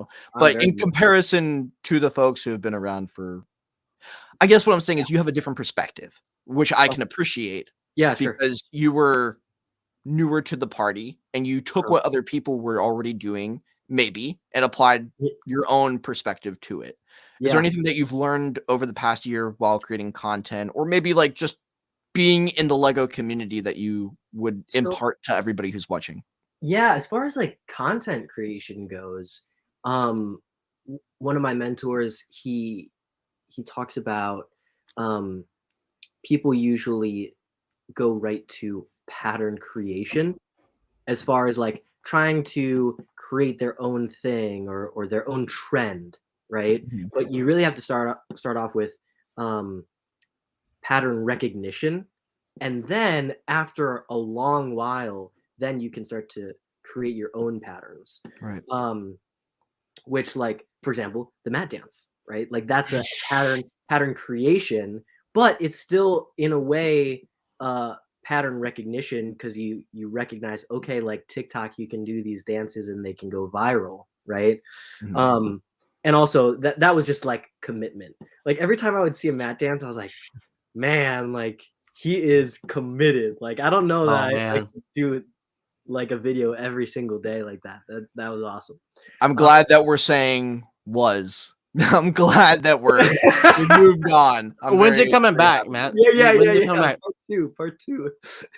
See you guys. Yeah, Matt does Now 2.0. he's gonna leave. Matt leaves us on his show. We're like, All right, let's start ELPN. Just the ATTE cam. The ATTE stays on. I leave. Oh yeah. Just leave.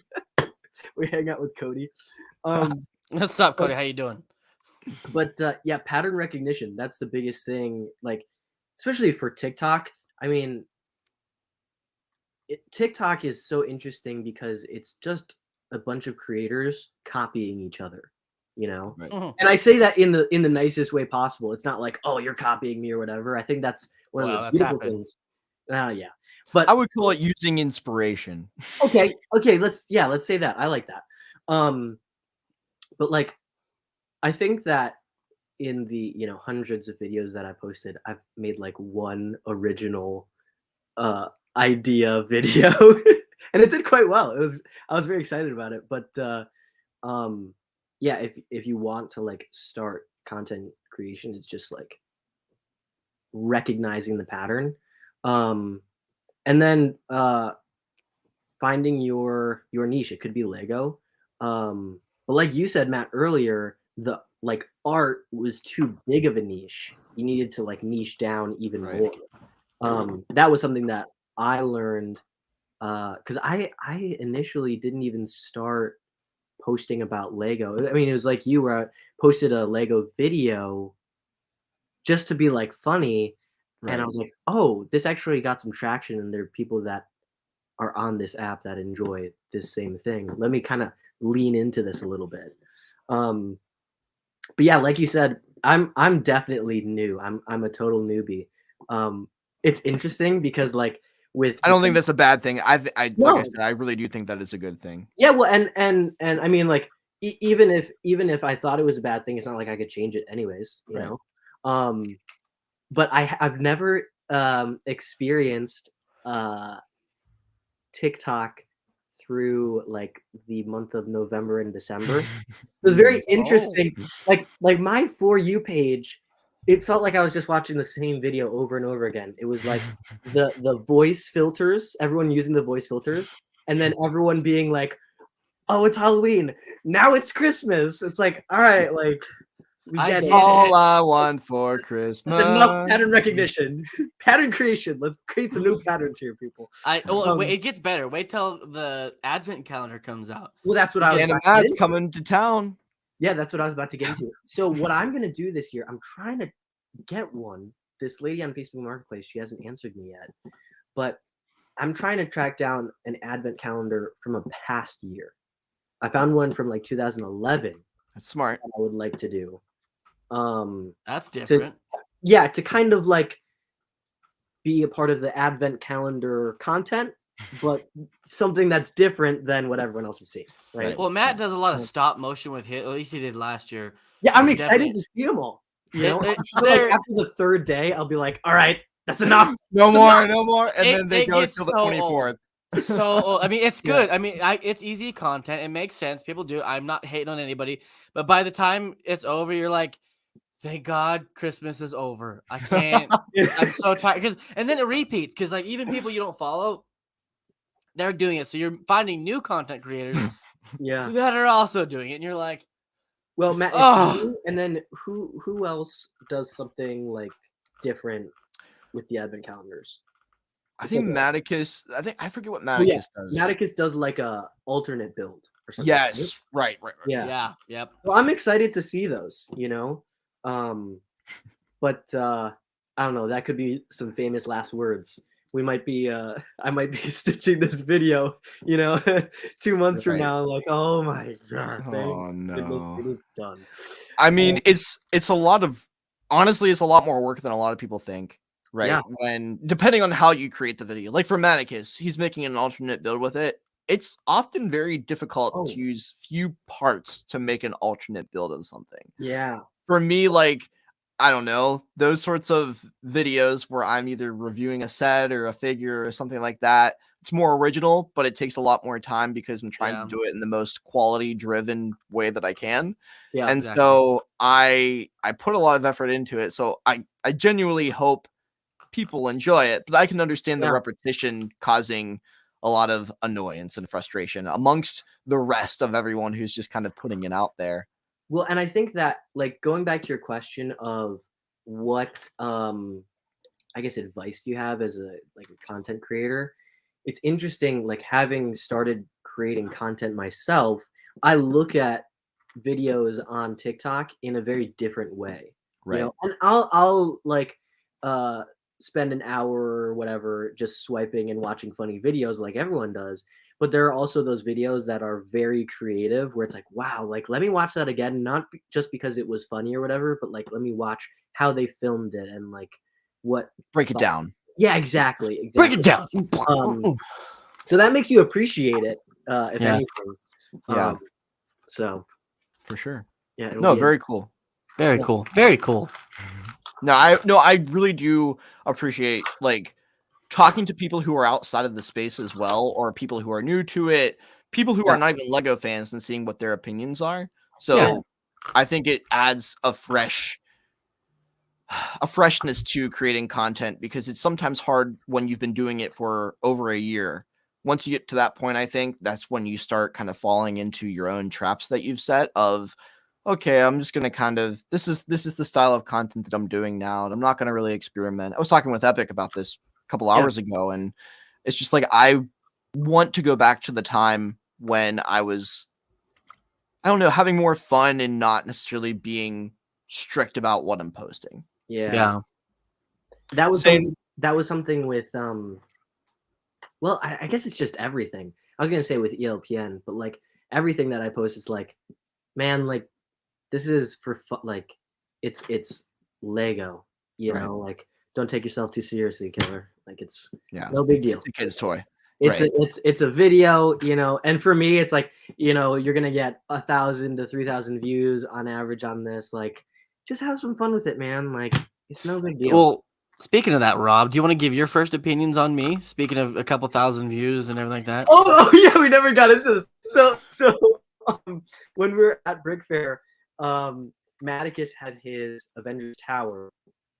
Ethan brought his little like hamburger, brick built hamburger and French fries, right? Yeah. And so we took the hamburger and we put it on the top, the landing platform of Maticus's Avengers Tower, and I was like, all right, I'm gonna make this video, and it was like the Avengers song, and it was very intense, and it was like going up the building, and then right at the climax of the song, it shows the hamburger, and I was like, that's hilarious, and it got like 500, maybe 600 views, and What the heck? and so then, but then Zane did the exact same video, and I remember looking at the video later, and it got like 3,000 views, and I was like, man, like he took my same idea and he got 2,500 more views than me.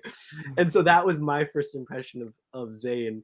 I was like, I can't say it on this Which side. was better? Which was better? Which video? Which I think Zane's was better. I think I Zane's- really, I think yours was better. I don't know. I think All right, that's being ladies. modest. ladies, Maybe we'll have to go back and find both of them and Hamburger. we'll, True. we'll judge them both. But yeah, that was one of my. But I'd also seen his Thanos singing karaoke TikTok Oh, yeah. with the snapping, and that's hilarious. I laughed really hard at that. I almost tried to recreate it, and I was like, I don't think I'll ever be able to beat the TIE fighter, like just falling on the table. So Do you know I'm how not- many times I dropped that TIE fighter making that video? Yeah, how did you do that? What did you like? I literally threw it up in the air. And ran out. Yeah. I timed it, and then right as soon as it was like beep, beep, beep, and I was like about to hit one, I went whoop, and I moved, and it just went boom on the table. Well, it was perfectly executed. So I God, if I could ever tell you a solid Lego set, especially UCS, TIE Fighter. the TIE Fighter, I've smacked that thing on shelves, on the mirror of Really? the car when I brought it home. I've dropped it clearly multiple times in the video. It is the most solid set I have ever Ooh. had. And there's no Technic in it. As far as a UCS set goes, Yeah. there is no Technic in it. It's Here's- all That's crazy. Here's a UCS story real quick. So like I was saying earlier, Lego's been a big part of like my entire life. And we got my brother and I, we got the UCS TIE Interceptor and then the first X-Wing. oh And we were super young. Like probably should not have been building a UCS set at this point. Yeah. So like we really struggled hard through building it. And right. When we finally finished it, for whatever reason, my dad and I and my brother figured that putting it on the top of the TV, stand or whatever it was a good idea. So we put it all the way on the top shelf, and my brother and I were so excited that we had finished it that we were like jumping up and down and stuff. And of course, it fell down and just shattered all over the ground. Tears all over. I don't even remember this. My brother had to remind me of it. I guess I blocked it out of my mind. But yeah, as far as strong and sturdy UCS sets, original X-Wing is not No. one of no. them. amazing. So don't put it on one of Zane's wall mounts. Whoa. It might be all right on the wall mount. I don't know. I'm Do it on the joking, wall, just not on joking. the shelf. Wall I'm just mount safer joking. than shelf. Yeah. So as we're wrapping up here, Zane, do you have any imparting advice that you would like to give the viewers And as- me. And me too. and the newbie apparently? Yeah, I love advice. So It's not, the same water that turns eggs hard makes a potato soft. So it's about the environment you put yourself in. Dang. I saw that TikTok too, Zane. Hey, I saw that TikTok like 3 months ago, but it's such I'm good joking with advice. you, I'm joking What was with the you. I second part of agree. that? What was the second part of that? Zane? The second part of it is like it's like, so the environment, you choose the environment doesn't choose you. So it's Also, like, it's the same water that makes the coffee bitter or whatever. Like I yeah, think that something was like the. I like the third egg and potato iteration. one better. Honestly, Yeah. but my only advice for like TikTok, Instagram, all that stuff is if you like it, other people will like it. That's facts. Like that's because That's people get too worried about making the content, making the trends, doing the whole thing. If you just have fun, because Yeah. that's the hardest part. I think, Matt, you might be able to correct me on this. For me, at least, is like because there's points where it starts to become work. We're like Yeah. trying to put a video out Yeah. every day. I mean, and like some people need it to be work because that's their goal, their career, and that's fine. But Yeah. then there's people like me who just do it for fun as a hobby. Right. I Make think sure you can have enjoy both. it. You Yeah. can. You definitely can. Enjoy what you do, just like work. If you don't like your job, find a new job. That's just the bottom line. If you're not happy, you have to make that choice. Do I want to be miserable and have all this money, or be absolutely happy and have enough money to do what I want and be comfortable? I might not be rich, but I'm Yeah. happy. Yeah. Which is priceless. Priceless. And I want to add real quick to that. Comparison is awful. Like it Yeah. is the there's a phrase, comparison is the thief of happiness or something along those lines. One thing that Matt, I don't know if you ever saw this, but towards the end of the Mad Dance, it's so funny how many times I've brought that up now. But I scrolled all the way to the beginning because I wanted to see the first one, Oh, God. right? Like, in a way, it's humbling. Yeah. But it's like, okay, this person is where they are because they posted consistently and like they started to master the craft of Yeah. creating content. Yeah. You know, for both of you, I've scrolled all the way to the beginning of your first Good TikTok Lord. because I wanted to see like, okay, what did it look like for them at the beginning? And Not a where single they- Lego brick. Not a single Lego yeah, brick. yeah, exactly. It's so funny, right? So if you have the time to scroll all the way to the beginning of your favorite content creators' videos, definitely do that because Yeah. it'll definitely open your eyes to like how much time they put into mastering the craft. Yeah. It's very kind of you to say that. It's very Yeah. kind of you Sure. to have wanted to take the time to, for both of us, like take a look back and see not only how far we've come, but like how far you can grow as well, like Yes, in your definitely. own right. And I'm sure like if you did it even for yourself after a year, not even a full year, you're gonna notice that for yourself. Yeah. And I think Yeah. I think doing that on a reasonably regular basis can help you identify what you've grown on and what you still need to grow in. A Yeah. video a day can keep the mat away. I think I was rocking consistency 4 videos great. for a long time. Oh, actually, it was right before we met, Matt, at Brick World Chicago. Because you were like all over my For You page. I'm like, yeah, dude, I've been grinding on the 4 a day, man. Yeah, I just I was for a while doing like 5 a day back in the early beginning of TikTok. Yeah. But I realized so I was doing that in order to figure out what quality was for me and like to I guess grow more quickly, not in terms of just my account, but like experience. Yes. And I learned a lot really quickly doing that. Yeah. And I would say like if you're new to the craft, and Epic and I had this conversation today, like don't be afraid to fail, don't be afraid to put videos out there that you're not necessarily proud of, because quality is extremely subjective, and what you might see as bad, other people might see as really entertaining or really thought-provoking, whatever it is. Yeah. Just I guess make your cringy mat dance videos. Like if it's an idea that pops in your head, do it, because you're gonna regret not doing it, and you can always find a way to quit doing it. Yeah. It's the classic 10,000 hours rule, right? Yep. You just like put in the time Exactly. to master it. So yeah. Exactly. Well, with that all being said, what are you two gents talking about on ELPN tonight? Because that show is going to be live at 8:30 Here in 20 minutes. in 20 Yeah, minutes. that's a And great question, Matt. I don't even know that we know the answer to that. Well, really. we have a guest on this week, the do have a guest. Mandalorian. Yeah, the Mandalorian. We're very excited to have her on. It's her first podcast, so we get like the full, Exciting. origin story and just hanging Great. out with her, which is cool.